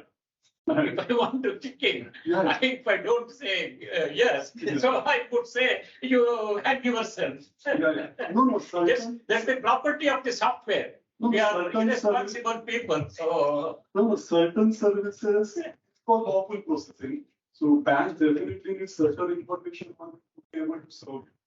That if you say no to, they can't simply even join the bank as a consumer. Right? There is no way they can support. But additional thing, if they need that, you probably can control. It's your choice whether you want to give consent. Most of us don't read anything and we give consent. Process is required for consent as well. Writing consent like anything, like That should. But that's the problem of dark patterns. They make sure that you probably won't understand it and click on it. And there are a number of things in there. One has to be more aware.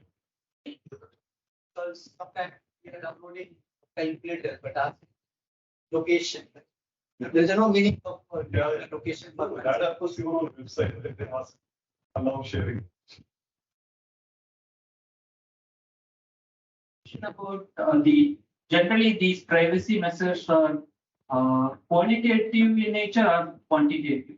If it is either of the cases, how do we model these kind of privacy measures? Means logically, how can we prove that the privacy is preserved? So see, that's again a gray area.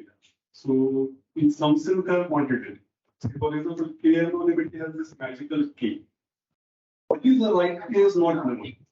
If you look at US laws, there is this HIPAA law, which is the health law. It says K is 20,000. But if you look at the education law, HERPA, it says 3 or 5. Okay. Again, based on the underlying severity, they have suggested some K, but still, it's a little bit gray. Differential privacy are this epsilon pattern. Now, inventors themselves say in their paper that the range of epsilon should be max 2 to 3. Now, Google and Apple have gone saying that we have implemented differential privacy, how great we are. When people saw what they have implemented, their epsilon values are 40 plus. So is that actually going to give you any privacy? Is probably answer is no, right? So that's a trick here, you know. But researchers do give you some guidance to the inventors, but finally figuring out that number for your context is a bit of thing. It's Europe is started thing from the beginning and they are seriously concerned about. So do they like some kind of these logics to so these privacy or should they? See, lawyers don't talk to computer scientists. And their understanding of technology is not as great. They come up with something. I have personal experience. So we were making presentation for concept management solution. We had somebody from French regulatory authority in that summit. We even saw our demo. And he was so happy afterwards. He said, oh, what we said can actually be implemented. They have no idea. It's reality. And typically they are chasing, The regulation is a reactive thing. It's never a proactive thing. When there is a lot of halla they come up with something. I think technology has gone further. And it's a catch-up game. So that's the problem. Yeah. PPR is there. Difficult is to implement DPDP Act. It's already applied. So it's relatively easy. DPDP Act is more demanding. So the person who is developing this solution, common sense. No, actually, it's this is a subset, and it's proper subset. So you said there are hundreds. They have properly made DPDP Act, maybe special. So let me just reference this. What happens is every country has their choicest data to be kept confidential. So for example, Australians are very particular about health data. Indians are very particular about finance data. China, Russia are very particular about every bit of data. So after you have implemented as a framework, configuration changes might be required so that you can comply with the local. But if you have the GDPR implementation well as a framework, you should be able to take care of it. So there is one more question online. Whether the metadata removal from the file relates to the violation of data privacy. I don't know what we will do if you remove metadata. I have seen the other way around. I have seen that people keep the metadata, but probably generate fictitious real data under that umbrella. Maybe I'm not probably getting the questions. The other thing I have seen is that people also do discovery. For example, just to give one example, many database schemas we see, the column names are very cryptic. So you can't know what field is this. But based on certain patterns that are well known now, people actually do data discovery and kind of suggest what kind of data this might be. So there is always a learning that can happen from data itself. Okay.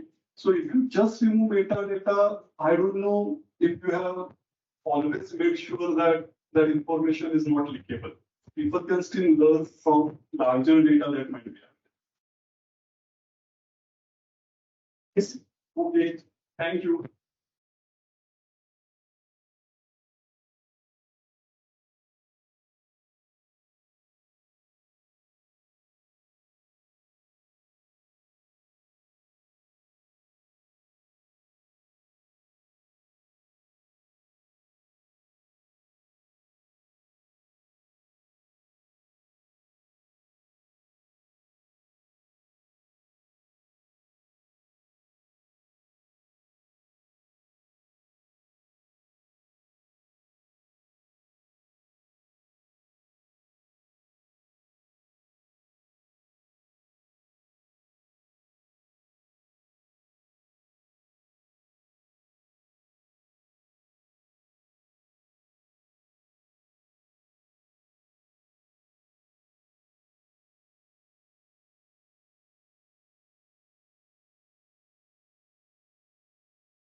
Thank you very much for the pleasure to be here, and thank you very much. It's always good to visit sets. And yeah, so I'll be speaking today about some work we are doing on building trusted computing environments using RISC-V processors.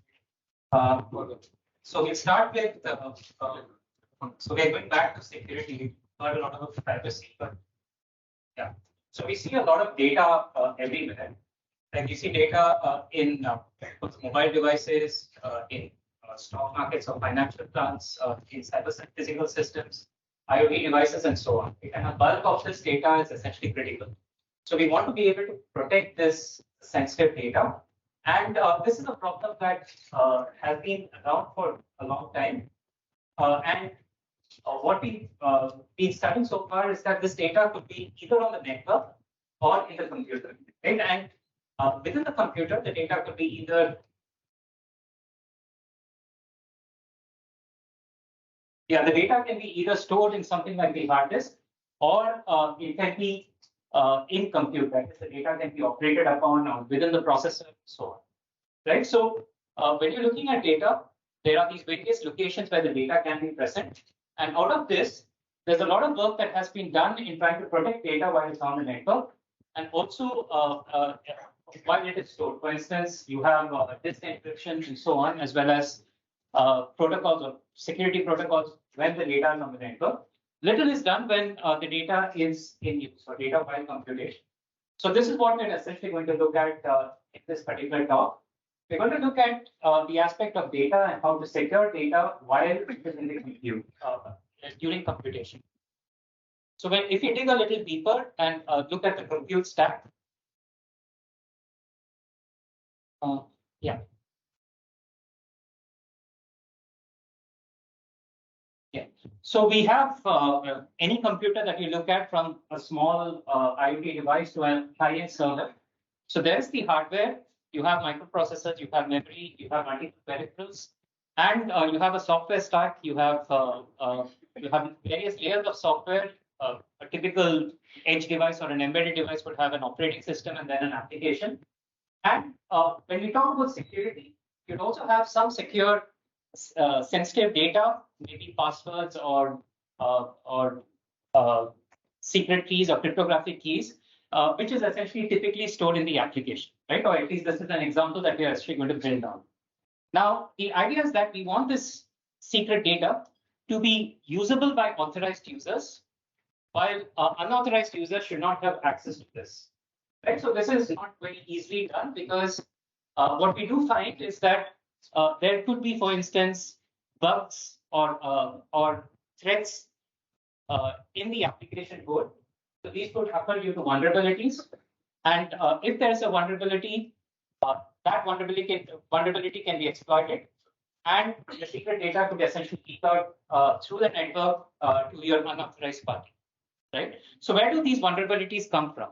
So a large percentage of these vulnerabilities comes due to memory. So this is something we've all learned. You take a standard part of a C program, and you could have something like a buffer overflow. Just because you have the flexibility to use pointers, it could essentially result in data being accessed outside the bounds of an array. So for instance, over here we have an array of 10 elements, but you're trying to access an element at a location which is 100 away from the base of that particular image. Now, this graph essentially shows that this graph is from Microsoft. It shows that 70% of all security updates for Microsoft products are essentially due to memory safety vulnerabilities. Okay, so a large portion of the problems that we face when we are developing software is due to memory vulnerabilities. The other side of the coin is the aspect of monolithic software. Now you look at aspects such as the operating system, and what you see, for example, the Linux kernel would have a huge amount of source code, which could be millions of lines. And all of this essentially runs within a single address space. So the problem over here is that if there is a bug or a vulnerability in one part of that source code, then the entire source code gets essentially compromised. So for example, here is a small program. So you have three functions, go1, foo2, and foo1.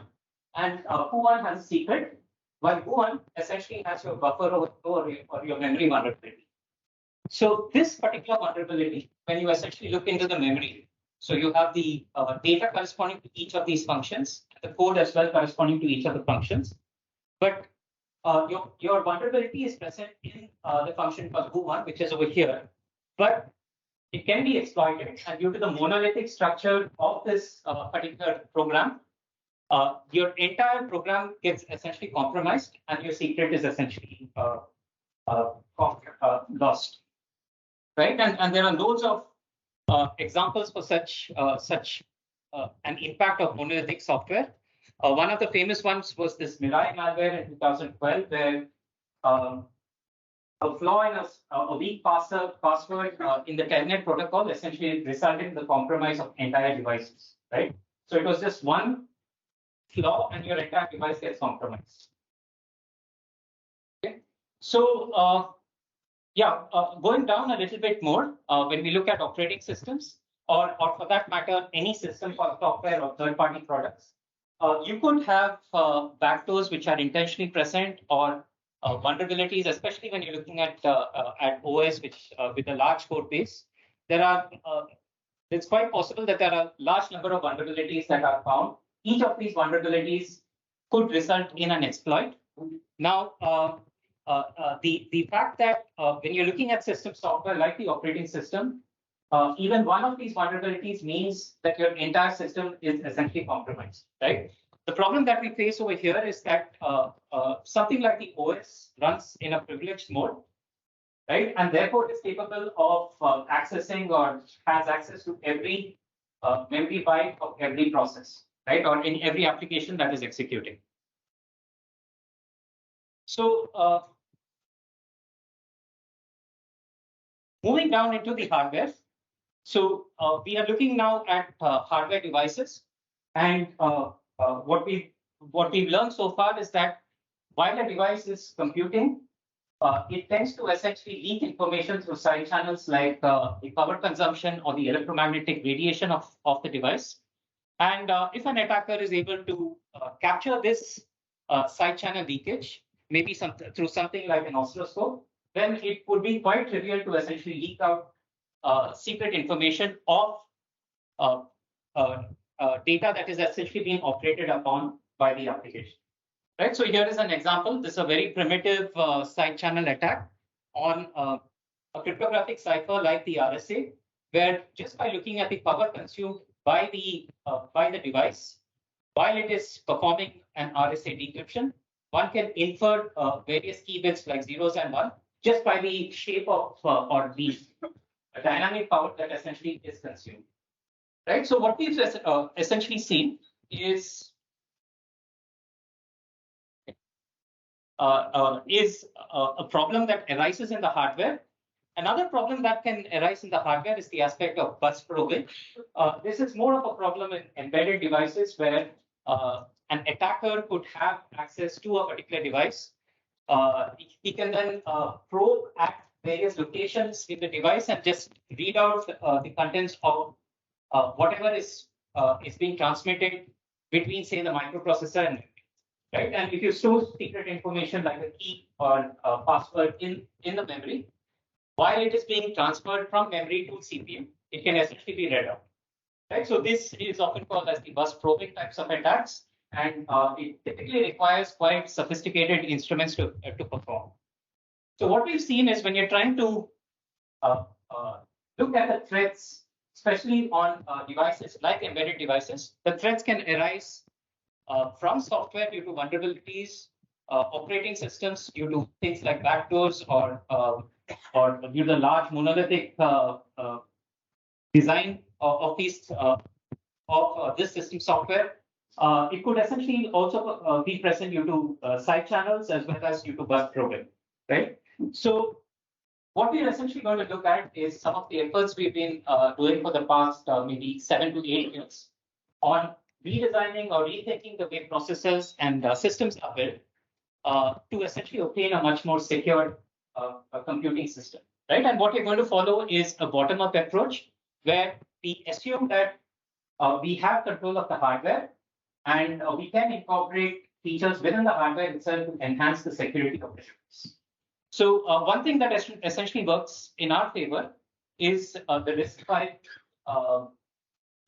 open standard ISA, and this has essentially taken on is taken on globally, and there's a lot of activities going on in developing custom processors, and because it's an open standard, you have transparency, you have customizability, and it's a great platform to essentially do research. So for us, essentially, this is what essentially clicked for us, because for the first time, we have essentially had a processor where we can actually manipulate, we could add instructions or change the microarchitecture of the processor, enhance security.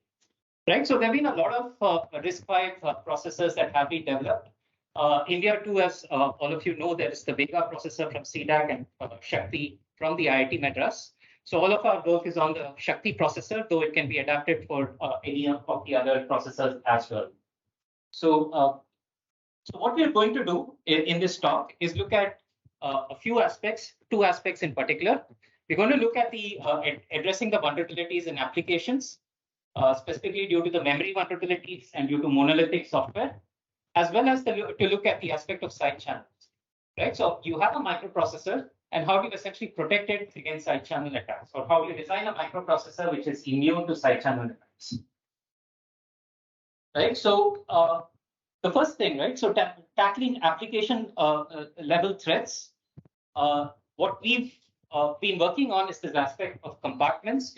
So the idea is to permit the applications to be essentially split into smaller entities called compartments, and these compartments will kind of reduce or make the application much more secure. So so the way we essentially approached this was, first of all, reduce the threat surface. So when you're looking at, say, something like an operating system, or when you have large applications, right, especially for embedded domains, a large portion of these applications of this software is unused. Right. So, for example, your typical OS, even though it's embedded into your device, would have quite a percentage of the code that is essentially unused for the application. So what we essentially suggest is, rather than going with this regular operating systems like the Linux, go for some things like the unikernel. So unikernels are originally developed for cloud computing environments, where the idea is that you develop a kernel or an OS which is customized for a specific application. So you have an application, let us say, control, let's say, a power plant, and you have an OS which is optimized or customized for that specific application. Right, so it was originally meant for cloud computing and ideal kind of OSs or operating system for when you have VMs. But more recently, it's also been moving into the embedded world as well. And there are a couple of operating such unique kernels called Rumtran, IncludeOS, Rusty Hermit, and the one that we are using is called Mirage. So Mirage is written in this programming language called OCaml, and by design it has a lot more security features. Right. So the advantage you get with this is that the size of the code that you have for your OS shrinks by millions of lines or by a large percentage, and therefore, if your code size actually reduces, the possibility that it has a bug or a vulnerability also drastically drops. The second thing that we look at is to use memory-safe languages instead of C and C++. So this is a trend in the industry. The industry is essentially picking up. There's a lot of interest in moving towards Rust. Also, the aspect of using a similar kind of language called OCaml. And the advantage we get is that the compiler essentially guarantees the memory safety. So you program in Rust or in OCaml, and you can be guaranteed that you cannot have a buffer overflow or any of the other vulnerabilities. But the problem that we face is that it's not very easy to shift from C or C++ on one day and the next day to move to a completely different programming language, because we've been using languages like C and C++ for like 40 years now, and moving all of a sudden to a different language is not easy. So it's also required to find ways to protect the legacy C and C++ code, right? So and the way we essentially go about this is by incorporating features within the processor itself that can guarantee or ensure that your safety of memory pointers or your regular pointers in C and C++, right? So let's take this particular code again.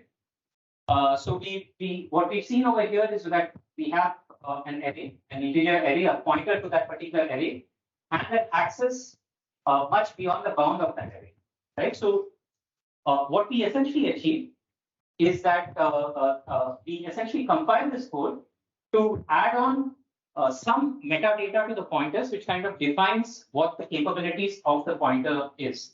So for example, over here, if I have the original code like this, it gets compiled and creates an executable or an object file, which looks something like this, right? So we have a pointer here, which originally only points to A, but the final executable also has capabilities of that particular pointer, where it, for instance, over here, it denotes the base of that particular pointer, that is the start of this address A, and also the bound. So it what it essentially says is that any operation that is using this particular pointer should be between A0 and A10 and nothing beyond that, right? So this is what the compiler would emit. Of course, this is the C equivalent of it, but actually it would be in binary. And to at runtime, we essentially have modifications to the RISC-V Shakti processor, where whenever there is a load or store which is based on a pointer, there is some additional checks that are essentially done on that pointer to check whether it is between the base and the bound, right? So we have compiler modifications to add metadata for every pointer, and the equivalent checks are done in the hardware to validate each pointer operation while the program is executing. So if you're essentially running a program and you're trying to perform an operation like this, right? When you're performing the load operation corresponding to T plus 100, the hardware would essentially detect that this is going way beyond the bound, and essentially it would terminate the program or raise an exception. So the fourth aspect Question. Yeah. Previous, to begin with, you gave two sections of the code. Yeah. Where you said if the first one was sensitive, the whole monolithic program will become sensitive, Yes. right? That is the problem. Yes. So the same thing can happen. So now the question is that what happens? Because here, what is the thing that has failed is, if something has become sensitive, it will remain sensitive till you exit the block. That is technically the tranquility principle, right? If you use that. Right. And now here it fails. In the other, now what you are showing in the pointer, it fails because in the first itself it could have become sensitive. And then it becomes a problem when you are trying to check it. First you have to test that code is not sensitive, and then you have to. Yes. Yeah. So don't know if that was what the slide essentially mentions, but the idea is that we first, of course, validate the metadata, validate whether the pointer is correct, and then perform the. So the way it was essentially written here is that if there's a load and store operation in the CPU pipeline, check if it is a valid address, and only then permit the load operation to occur. Right? So this is one aspect which takes care of memory. Now, for the monolithic structure and the fact that you have a large program, many million lines of code, and everything is monolithic. So a bug or any problem or flaw in one part of this code can compromise the entire system. Right? So the way we essentially address this issue is with the aspect of compartments. The objective is that we are saying that we are going to reduce what we call as the attack surface, right? So let's essentially see what this is, right? So the idea is that you have a large program, but this time you can define compartments like this. And at a granularity of a function, you could essentially design and put these functions in different compartments. So here, for example, we have 3 functions, and we have each of them are kind of put into a different compartment. And these compartments are defined during the compilation time, but managed at runtime by the hardware. So the idea is that if we see that there's a vulnerability now, the compartments, with the help of the hardware, would ensure that only the corresponding compartment which has the bug is essentially affected. Right? So the rest of the compartments, including the data, including the secret present in foo1, is still uncompromised and cannot be directly accessed by the due to the vulnerability. So this is essentially the aspect of principle of least privileges that we're trying to achieve. And what we're trying to say is that only functions or that are required to access this particular variable or data called secret should have access to it. We are breaking down this monolithic structure into fragments, into compartments, and each compartment is kind of a small sandbox which is managed by the hardware. So the way we go about this is that, again, there is a 2-pronged approach. There is the compiler, which is essentially involved, and at runtime, there are modifications in the RISC-V processor, which ensures or the compartment checks. So you start off with the compiler, where you start off with a programmer who generates the source code. But now we also involve a second person or a second expert, we call the security expert, which develops a security profile and a compartment profile.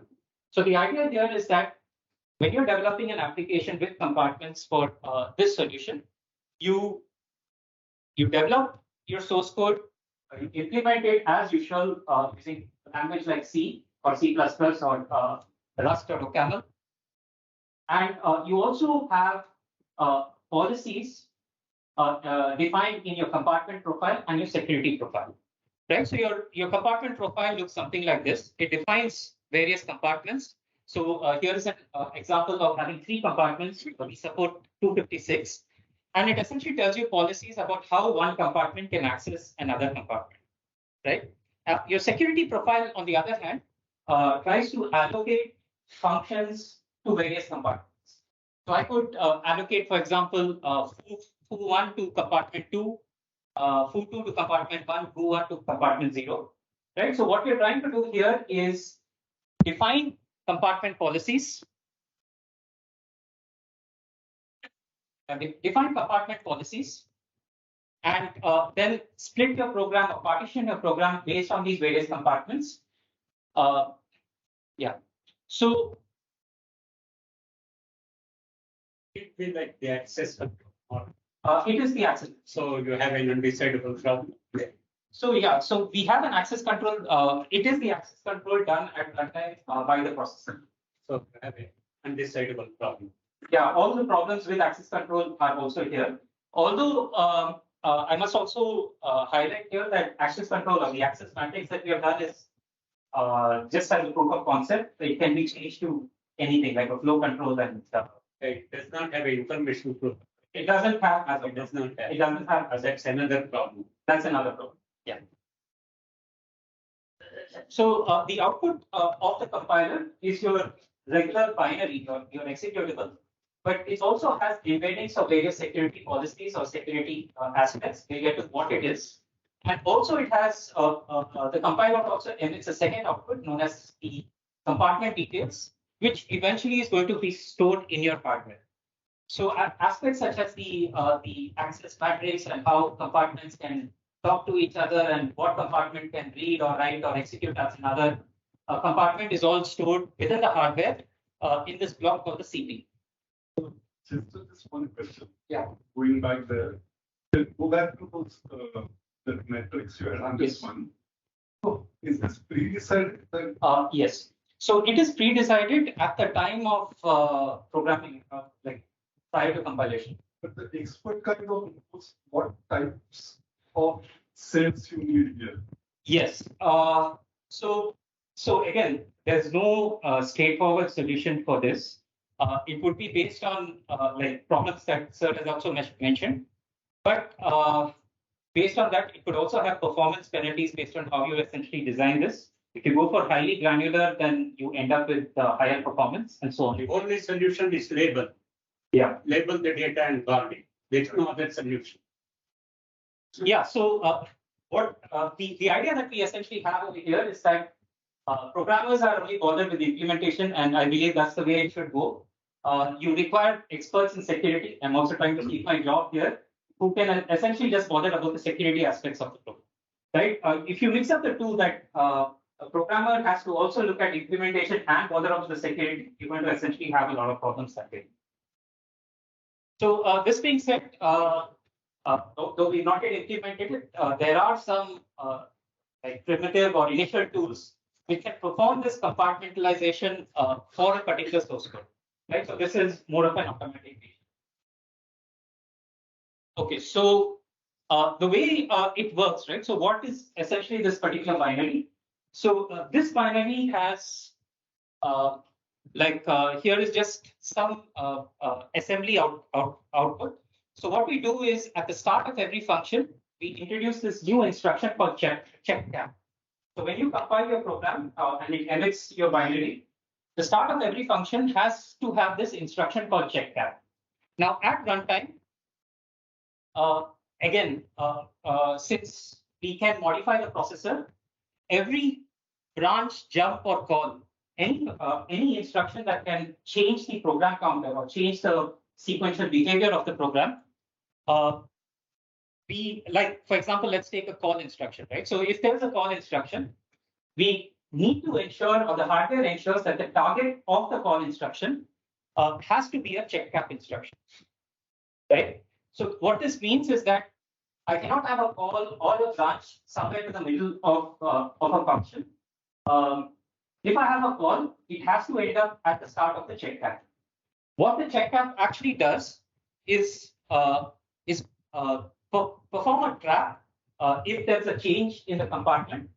If you're moving, say, from compartment 0 to, say, compartment 1, that is detected by the hardware during the check cap operation, and then essentially executes this trap handler to perform something very similar to a context switch from compartment 0 to compartment 1. Right? So things such as the storage of registers, essentially whatever is done in a regular context switch is done here as well, but at a much more lighter granularity. There's no switch to any OS as such. It is just handled at the code. In fact, the current proof of concept of this particular processor works with the unikernel, does not and does not have in various modes. So everything is pretty straightforward. Okay. So this entire thing, right? So this is what we call a clean slate approach for security, where we prophesize, or where what we try to ensure is that instead of using this regular thick operating systems, especially for embedded systems, use a unikernel, go for programming languages like Rust or OCaml, have memory pointer safety in the hardware, and follow the compartment principles to essentially reduce the attack surface. So here is some initial benchmark results. What we've essentially done, executing all of this on an FPGA. The hardware was realized on an FPGA, and then we have the Mirage OS, OCaml, and a lot of different types of applications, which can be either in various forms. It could be a pure C form, or it could be C with code compartments, or C with memory protection, or C with memory protection plus code compartments. So various policies are there, various forms are there, and we get different results. Everything is with respect to the baseline C code. Some of the results are a bit unpredictable. We don't know, for instance, why the CRC32 has such a high overhead. But yeah, this is the state of it as of now. Here is another example of the code size overheads. The code size for especially high for the OCaml or memory safe programs, because it adds on a lot of other features like the garbage collector and the runtime and so on. Okay. The other aspect that we'll essentially look at is how to handle side channel leakage in a microprocessor. Right. So So you have a general purpose microprocessor typically targeted for an embedded device.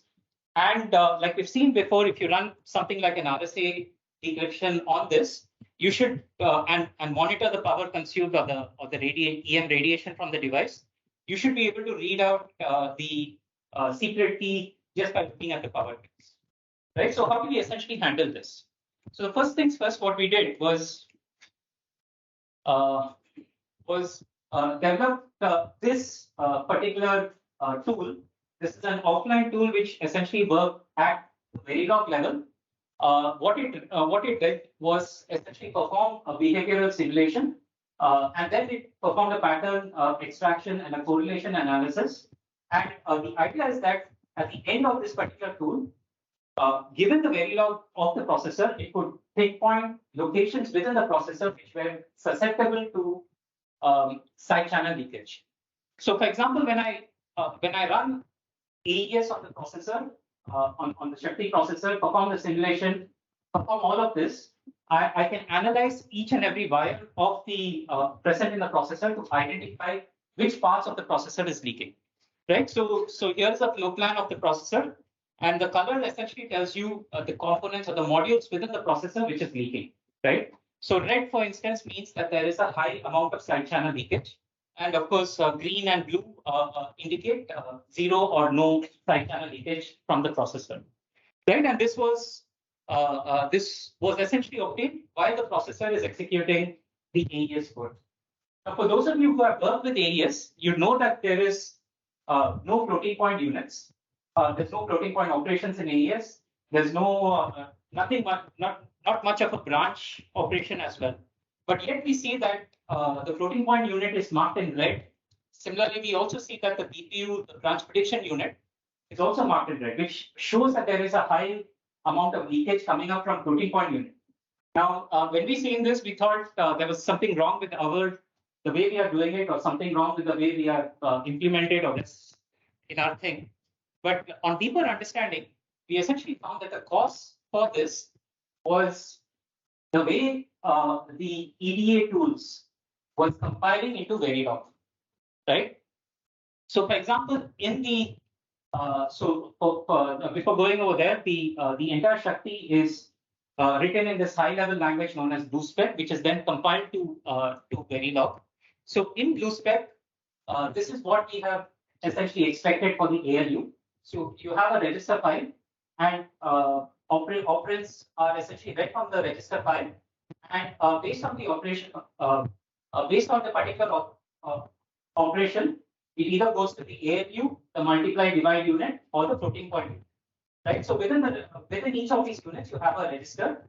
So the register is expected to latch the data coming from the register file and then perform the operation in the next clock cycle.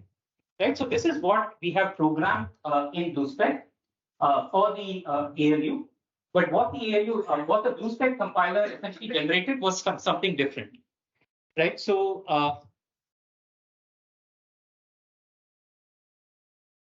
right. So this is the same figure by mistake.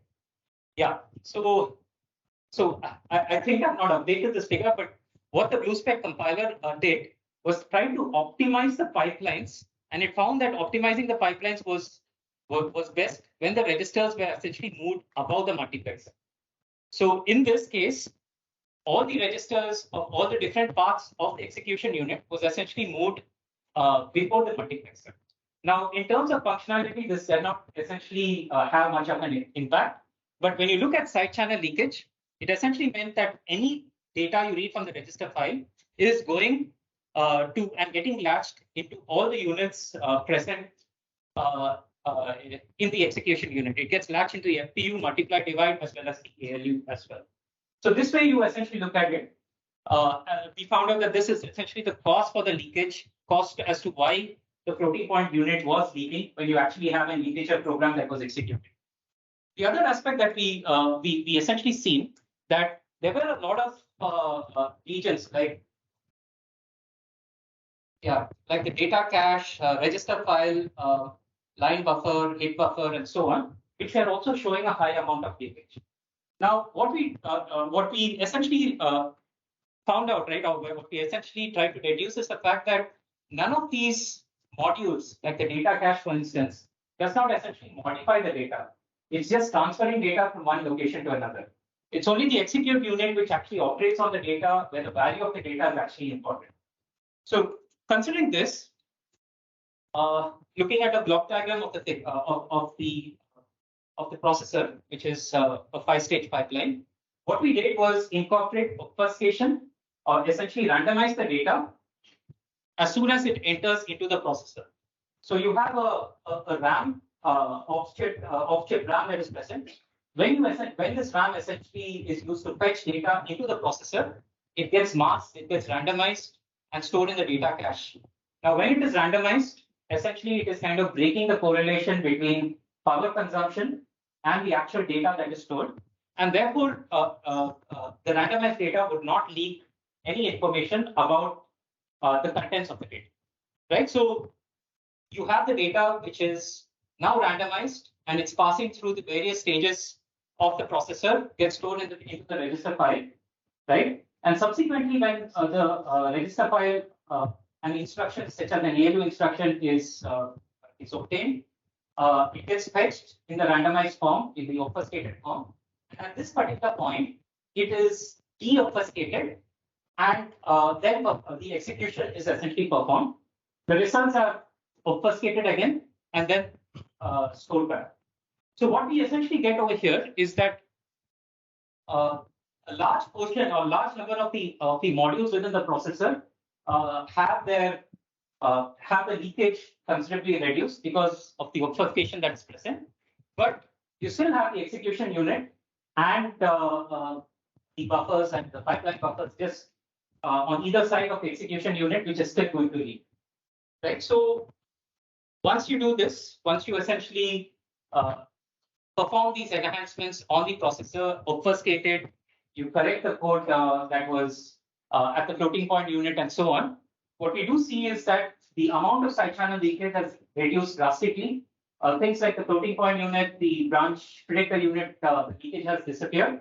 You still have the ALU leaking, the ALU component which is leaking high, and that's obvious because we have not protected the ALU.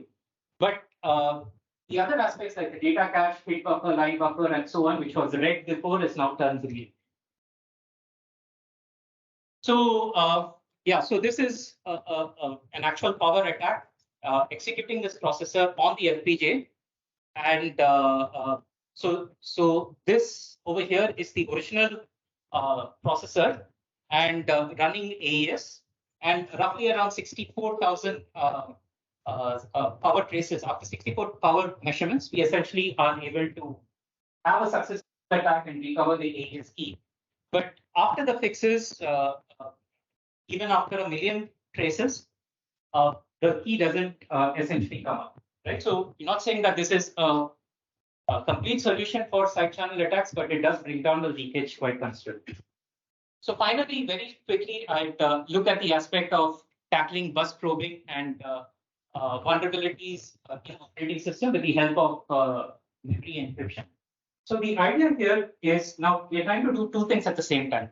We want to ensure that an operating system which is not trusted should not be able to read or get any information about the application.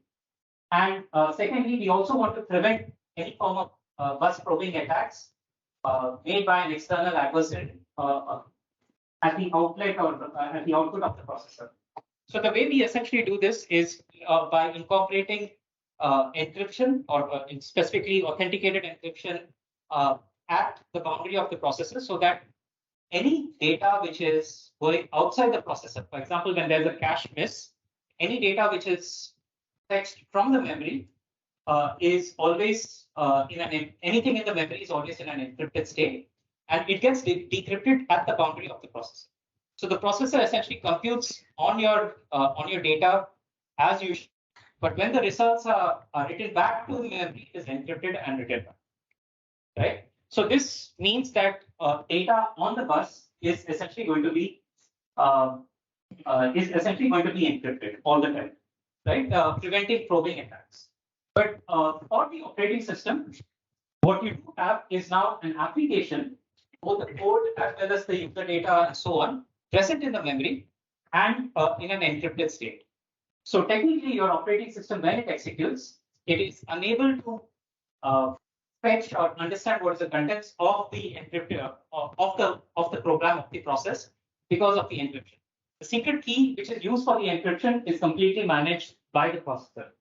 Problems do arise when you have your application which is trying to make a system call. Now, let's say you're trying to make an open system call, trying to open a file or another peripheral. So now the operating system is able, but the OS needs to know what file you're trying to open or what peripheral you try to open. So every system call that the application invokes is kind of tracked by the layer which is below the OS. We call it the shim layer, not shown in this slide. And the shim layer understands that this system call requires these parameters. So these parameters, the corresponding parameters are decrypted and then sent to the OS. So the OS does not know most of the program because of the encryption, but it does know certain aspects of the program wherever a system call is used to transfer data or requires the OS to know. Right? So what we do get is quite an obfuscated application, but not a completely obfuscated application. Nevertheless, reducing the threat of attack considerably. Okay, so I'll conclude with this. So yeah, so these are various individual modules that we've been trying. And one thing which really has to be thought about is the aspect of performance overheads. So any changes in the hardware should not affect the performance of the entire operation. So we have found that some aspects of it, like performing memory checks in the hardware, could actually increase the performance quite well. But code compartments is quite has not much overhead, so that's a good option. On the other hand, side channel protection, as long as the ALU is not involved, is quite efficiently done. But encryption still has its costs. So the performance overheads for various things needs to be evaluated. And of course, the cost and the aspect of legacy applications, right? So how would you essentially adopt this techniques to legacy applications and then enhance their protection? So while a lot of this is still actually at the research state in the labs, we still do see some light in the horizon. Okay, so yeah, conclude with this.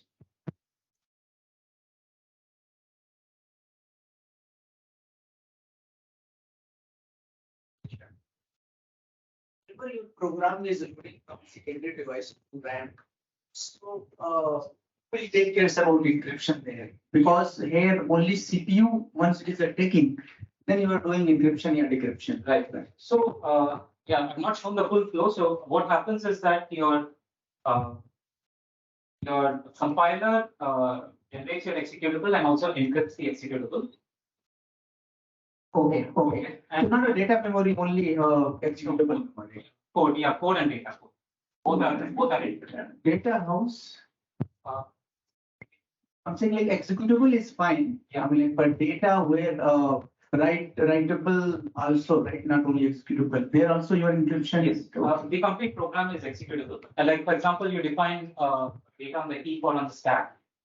Whenever it's written outside goes outside the processor, it would be encrypted. Okay. Yeah, so that kind of differs or distinguishes it from something like secure boot, right, where mostly the binary is encrypted. Here at runtime too, we are having encryption of My name is Manish. What are the overheads? I mean, what is the overhead over the processor? Like encryption, decryption. Now, so we've got this working. We have not yet measured the overheads, but I don't expect the overheads to be much, right? For two reasons. One is, yeah. So we are first of all having executing this on an FPGA, and the memory is quite fast as of now. But what we expect is if you actually go for a full-fledged processor with multiple levels of cache, you have your DRAMs which are like 100 times slower than your cache memory. So the overheads due to encryption is not going to be significant, right? That's our first point. Second point, in fact, this is something what Intel is very interested in. So they're essentially coming up. I think It started around 2012 or so, but now picking up steam in the last few years. We are interested in developing ciphers specifically for these kind of applications. So they call it as low latency ciphers. We don't use the standard AES encryption, but there are things like Pharma.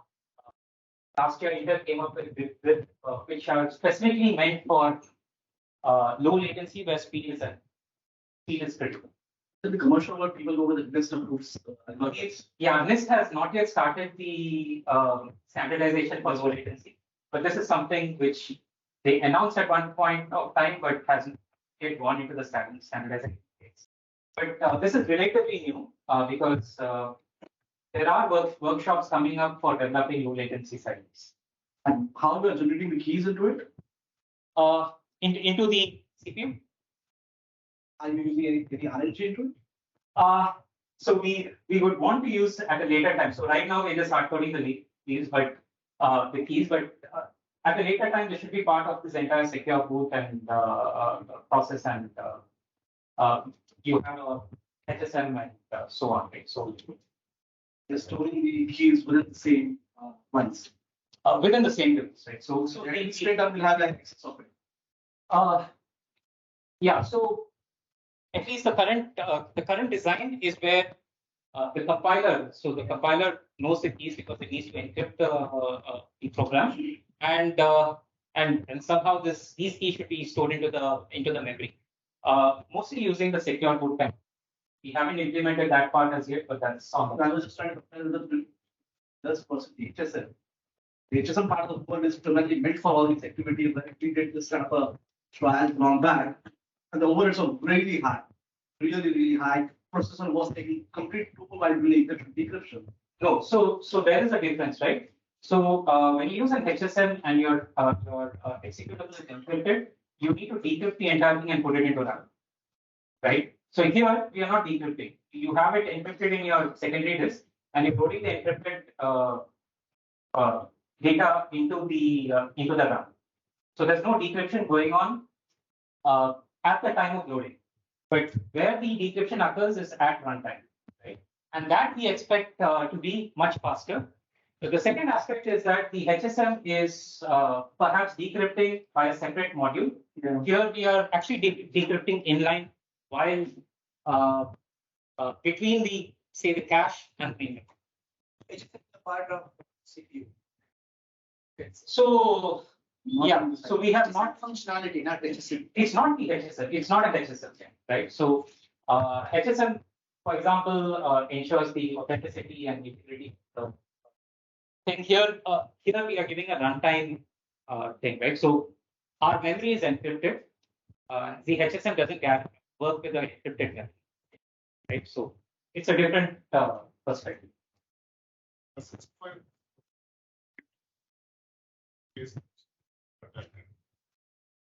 Yes. So RISC-V essentially defines a set of an instruction set architecture, and how you realize that instruction set could be different.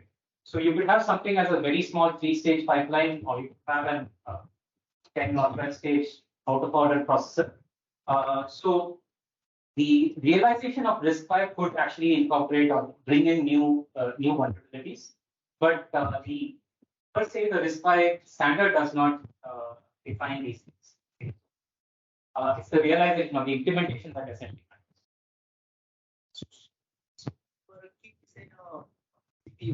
Right. So how do you secure again? Again, you'll encrypt with some other keys. Right. So again, the point is that and this has not yet been incorporated. So we barely got an encrypted program to work with the Linux OS and a small kind of hello world program running and encrypted. So what we do plan to do is incorporate it with a secure boot framework, right? So where you would have, let's say, a layer below the OS or some other entity which is in charge of managing keys and performing the reload operations, right? So yeah, the key management aspect would be completely transparent to the OS and managed somewhere below the OS. While you are decrypting, right, you have to take that key, right, to decrypt. Then that security I'm talking. Yeah. So notice the decryption is not done in software. It is done completely in hardware. There are no instructions, so it is just an accelerator present just in the cache module, which is performing the decryption. The key is present in one of the registers. So every time you context switch an application, you, your hardware kind of changes the virtual tables, virtual memory tables, and so on, but also loads the key into that register. Now that register is that key is essentially what is used by decryption. So it's a completely hardware module, and that brings down runtime quite. Key values generated from hardware runtime, right? There is no storage anywhere. So the key is cannot be generated from hardware because your entire application is encrypted, right? And it has to be encrypted by the compiler. Okay, later on I can tap on this topic. Thank you.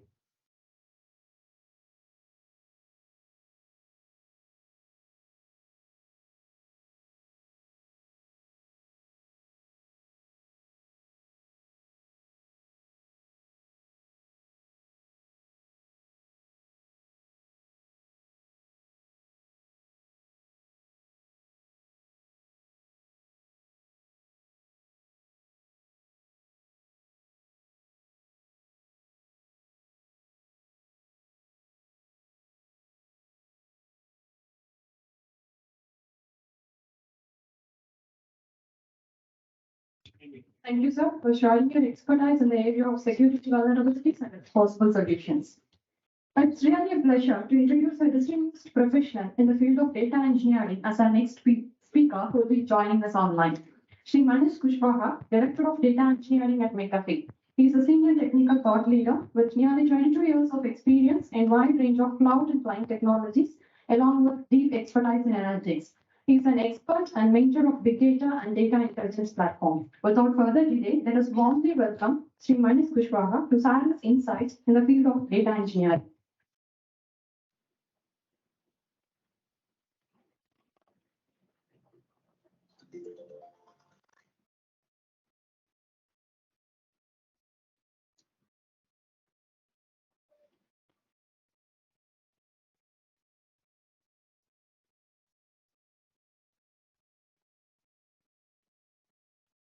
Hello everyone. Hope my screen is visible.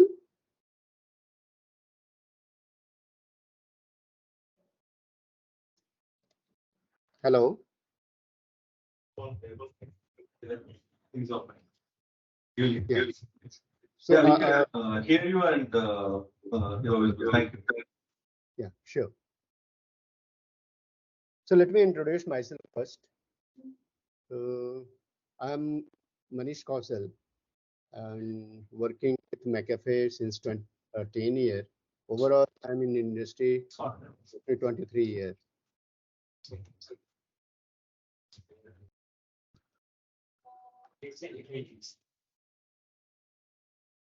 Am I audible?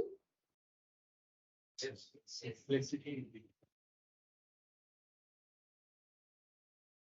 Hello. Sir, you are audible. Okay. Okay, fine. And my screen is also visible? Yes, sir. Yes. Okay, great. Thank you. So I'm into very focus into data platform and relevant secure ecosystems. We build various technologies into McAfee, which has been utilized by many companies as well as the customer-facing users. So we do have MS, safe family, multiple cloud level security softwares. And those things are supported by the cloud platform which we develop. So as a our director of technology, I define their blueprint for the big data ecosystem, what kind of technology need to be used for various products, what McAfee work. And ability to analyze the data towards the security, how security trends can be taken up in consideration to make sure right level of software goes into the hands of a user. So these are the brief thing. I'm pretty active on LinkedIn as well. So today topic is emerging trend of cybersecurity. So before that, we need to understand what is cybersecurity. Mainly, uh, as a person, I think I'm a defense or I'm a soldier. I basically it uh, applies to all the McAfee people that we think like we are a defense system or we are a soldier for each and every human on the earth who has digital asset, whoever is using computer systems or networking, right? So we try to provide tools and technology to protect us from the unauthorized access for those digital threats. We do try to employ a strategy and technology to prevent integrity and confidentiality and accessibility of sensitive information and digital assets. So when I say sensitive information, it could be your PII information, personally identifiable information, or PCI information, credit card kind of informations, right? So we try to uh, provide a defense mechanism. So overall, this whole defense mechanism, what we are trying to give is comes under the cyber security. Recently, based on various advancements, a lot of threat has gone up. So a few examples you can read through on this particular slide, that approximately 1,300 breaches has been observed only in US, and with the 157 million sensitive records.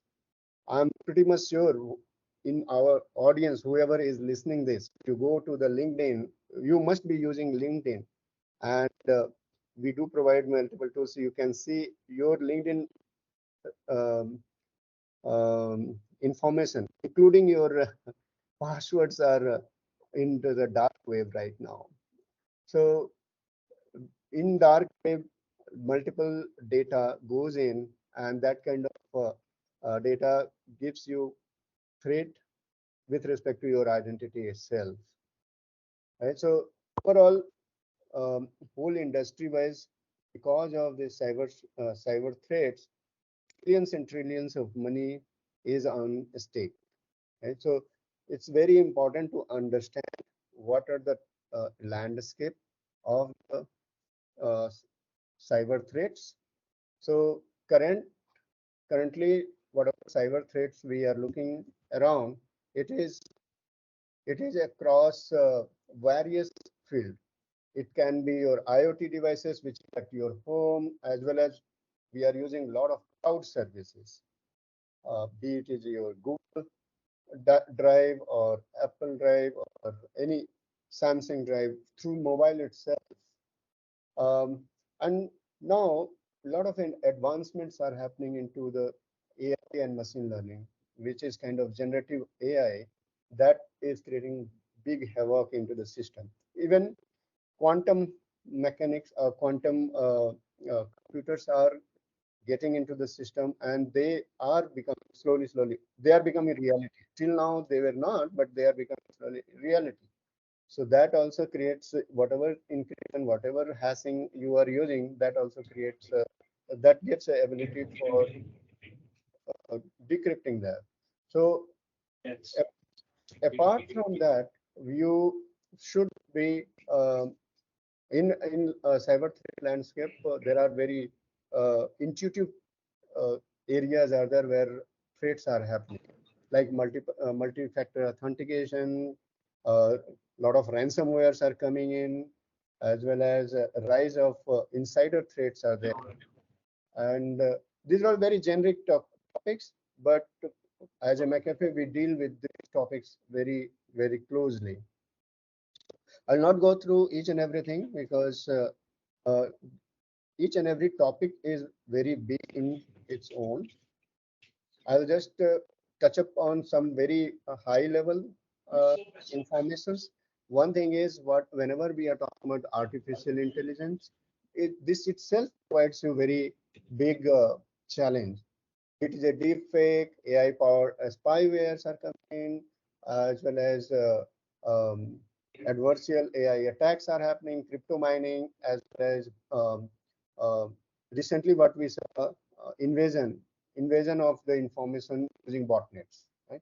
So these kind of things are already there, and they are creating lots and lots of havoc into the system. I did talk about the quantum computing. So this quantum computing is also emerging threat into the cyber security, because if we have to secure our data, let's consider WhatsApp or Facebook. All these technologies are using, they are hashing or encrypting your information, whatever you are doing, and they are storing this information somewhere with some AES-256 or any. Mostly in our ecosystem, we are using AES-256 or SAR-256 for hashing technology. So all this secured encryption, which we used to say that it is a military grade encryption, and it won't be ever, nobody will be able to decrypt it or hack it, but using quantum threats are looming around. So based on the qubits, right now, of course, still is a smaller, but the way it is going, it's not too far. Only 1 to 2 years away, we should be able to break 256 as AES-256 will go ahead. Elephant in the cybersecurity field is a generative AI. So using generative AI, lot of problems we are going to see. Of course, it is helping us in many areas. It is helping us to write level documentation. It is helping us to fast enough coding. It is working as a assistant coder, or it is reducing our development cycle into the software industry. We do use it into our system. We are using generative AI for multiple facets. We are using to analyze data also using generative AI. Though it takes a lot of resources, it's as well as it gives a lot of value to it. Along with that, it gives a lot of negative side. Because of this, with generative AI, we should be a lot of hackers and fake orators are there who are able to generate fake videos, fake voice, and this fake voice is becoming very challenging. So recently in US, their increase into the voice fake has come into the picture. Using a fake voice, they make a call uh, as if they are calling from your friend circle, or as if they are your father is calling, and using that, they there is a banking frauds also, and that banking frauds which is increasing using voice voice fake voice has reached to $1 billion. Okay, and not only that, in dark web, whatever data is available, based on those data, using uh, a specific those data sets, using generative AI, lot of predators are there who are connecting the dots, connecting fake identities, creating fake identity using the connected dots of the information. They are taking information from your LinkedIn, they are taking information from the deep web, as well as they are taking information from your social network. And there are any scenario, we have each and every house has IoT devices nowadays. So it is very easy to sniff into the IoT devices due to the vulnerability what they possess.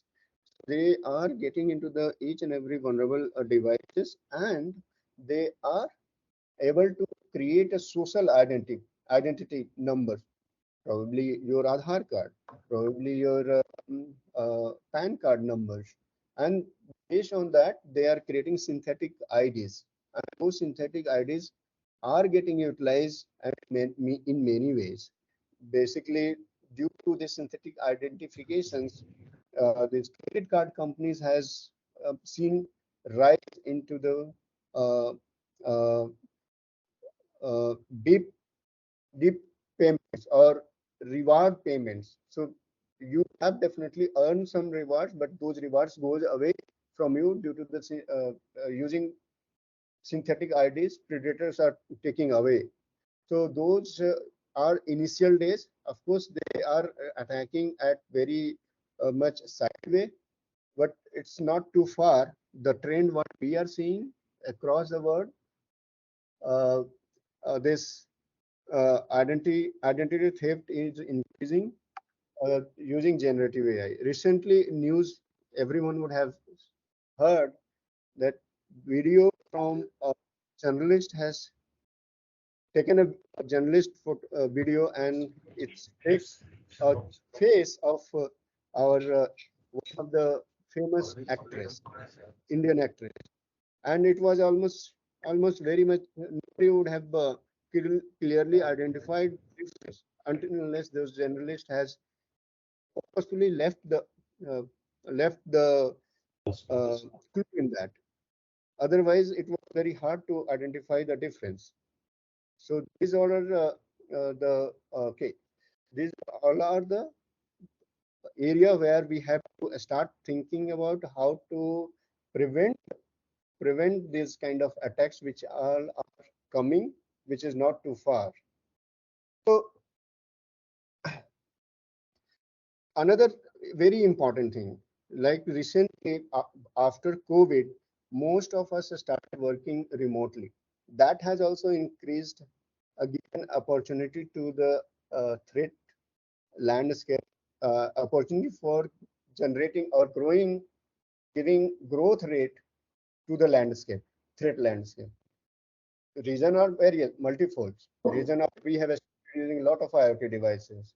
There are, it has, since we are at home, we have started using a lot of public clouds, be it is a Google or AWS, as well as even though if as we were there into the office, a lot of security boundaries used to be created. Those boundaries are gone away. So those boundaries are not around to us inside the home.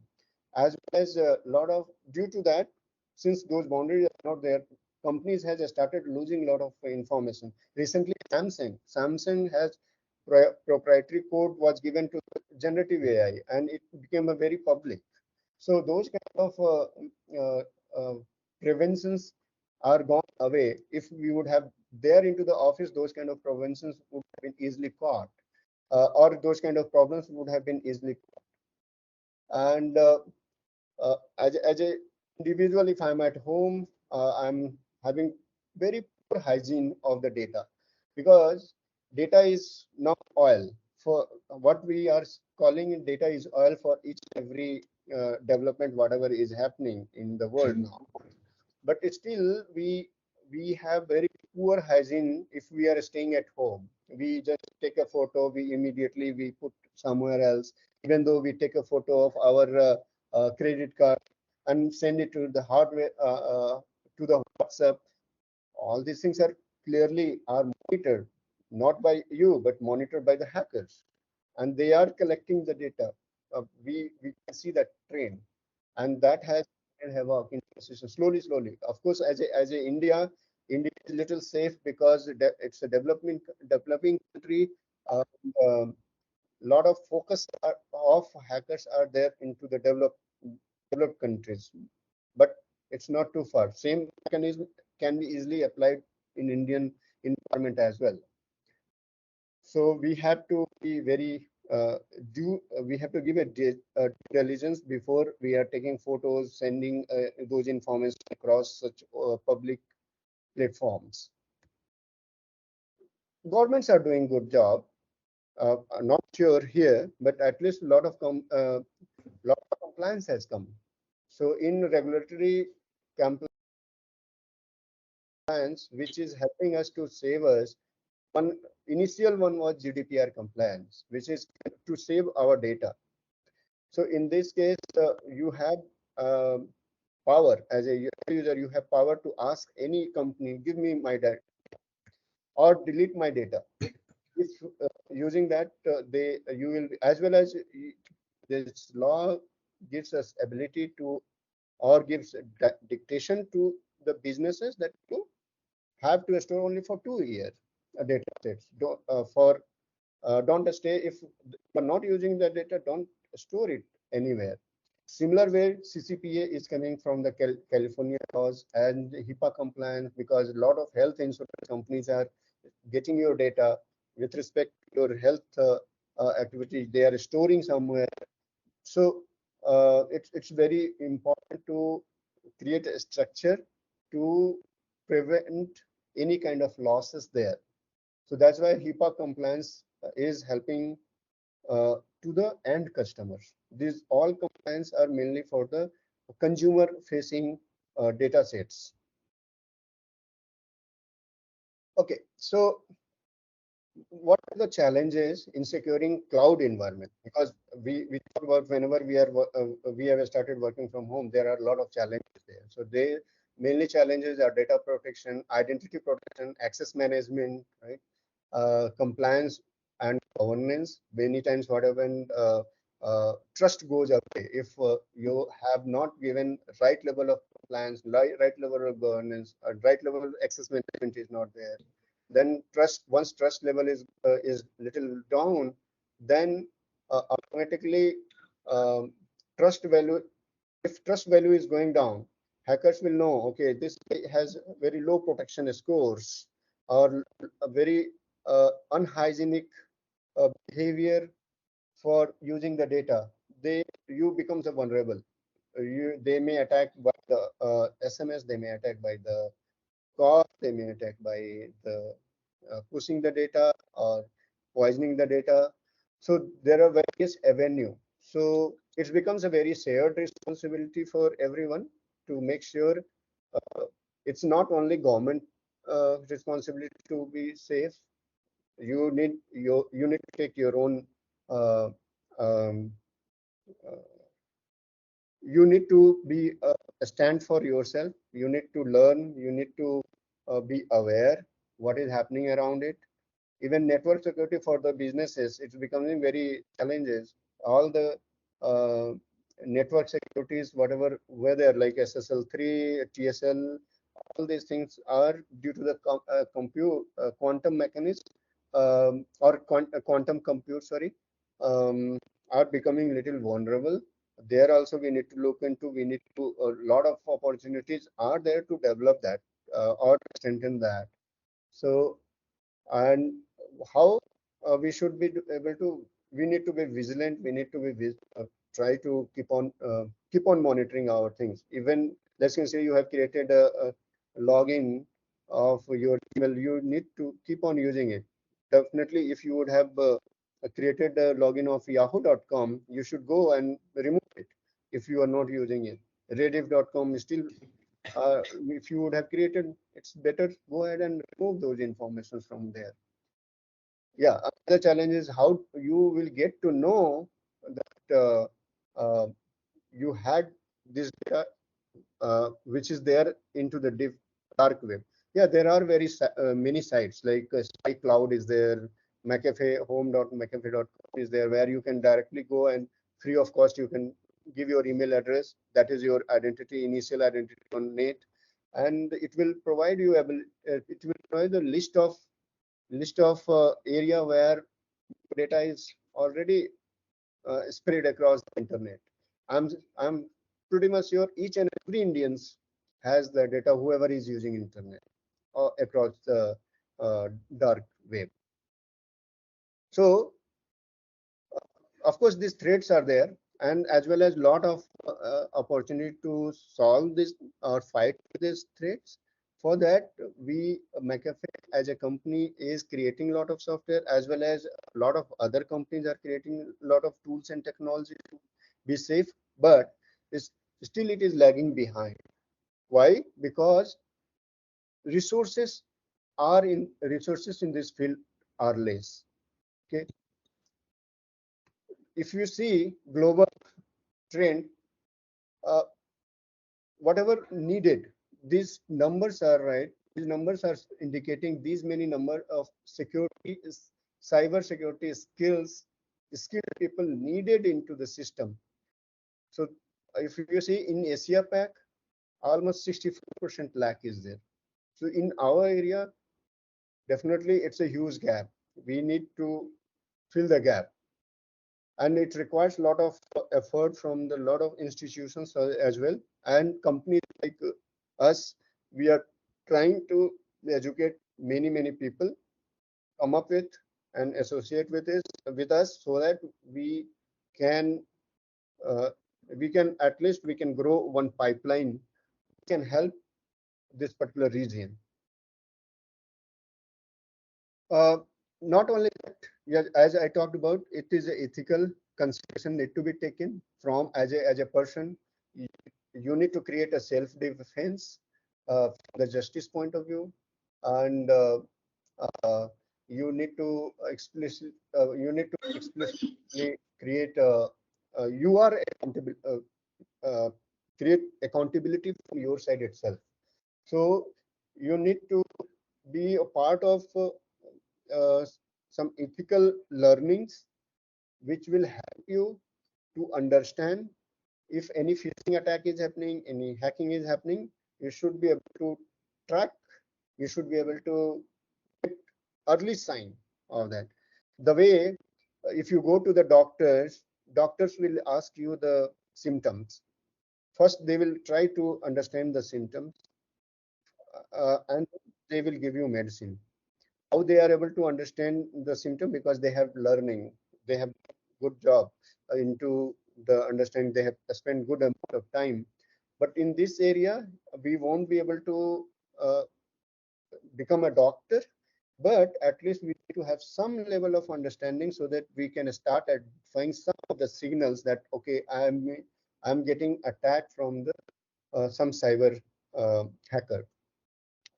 And that ethics we need to slowly create into the system. Yeah, of course, a lot of tools are there from the various company, be it is a life or McAfee. um, but it's you need to take your own rights. You need to be very diligence, right?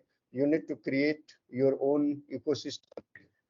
uh, you need to create your own friend circle which can inform you, okay, something happens somewhere, get that information so that you are aware of what is happening around this, because this is the time everyone is moving towards the digital assets, and these digital assets um, are vulnerable due to the new enhancements. That's why I started with one point that generative AI is a elephant into the digital asset threat landscape.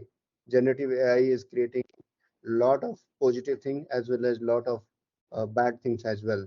So with this, I will conclude my uh, I'm concluding that generative AI influences a lot of things, but as well as working from home, increased IoT and mobile usage, emergence of quantum computes uh, evolve are becoming a catalyst for the catalyst for evolving threat landscape. So how to secure? You need to create a self-ethics, discipline, and continuous knowledge. Of course, governments are doing their job, like they are creating GDPR compliance, India data compliance, importance, as well as it is very important to have the due to be a digital, create a digital hygiene and ethics for the safety you need to have.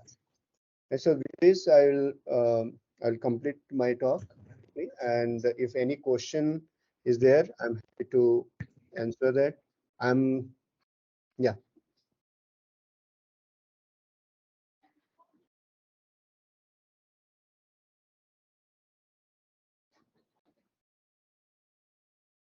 Hello. If let me know if any question is there.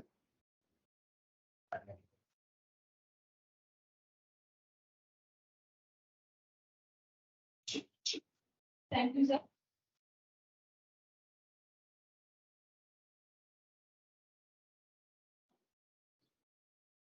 Okay. So if no question, I'll say I'm there on the LinkedIn. This is my profile. Good many followers are there right now.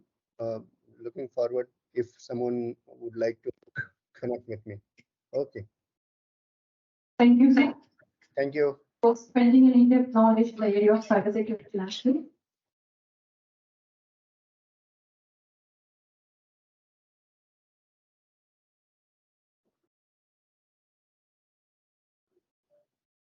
May it serve as a token of our love and gratitude, reminding you of the profound admiration we hold for you. I kindly request our Honorable Executive Director to present memento for speakers. I kindly request our Executive Director to present memento to Dr. Sachin Lodha.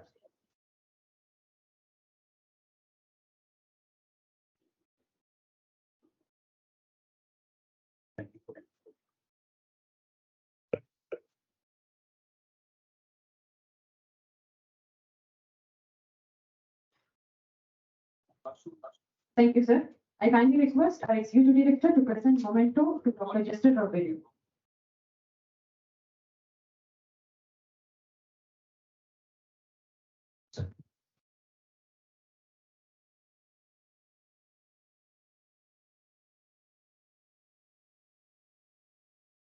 Thank you, sir.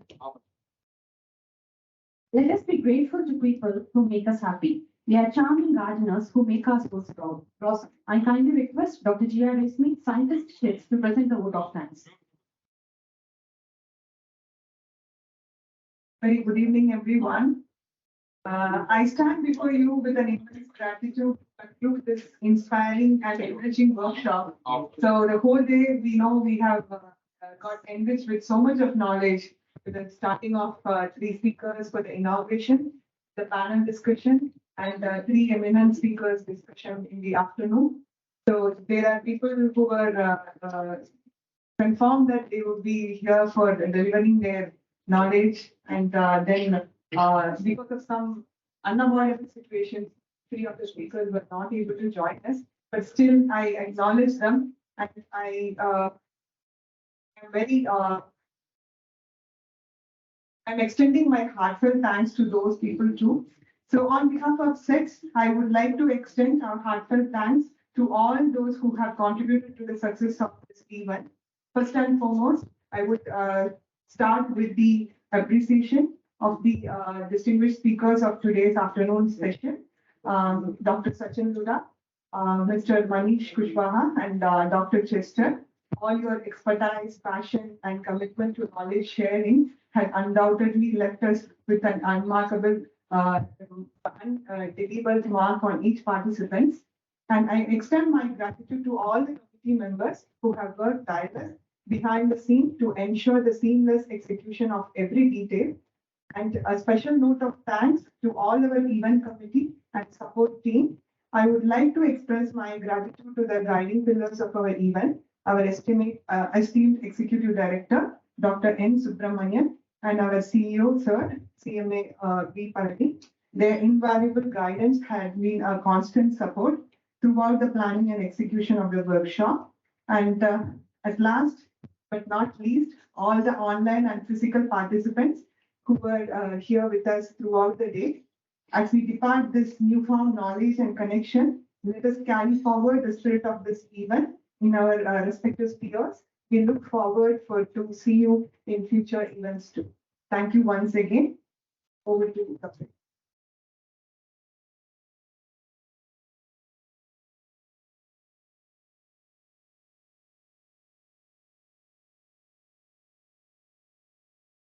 Thank you, ma'am.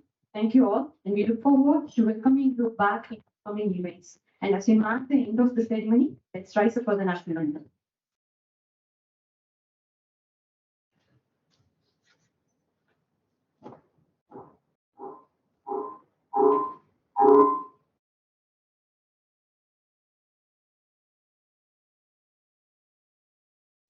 Bharat भाग्य विधाता पंजाब सिंध गुजरात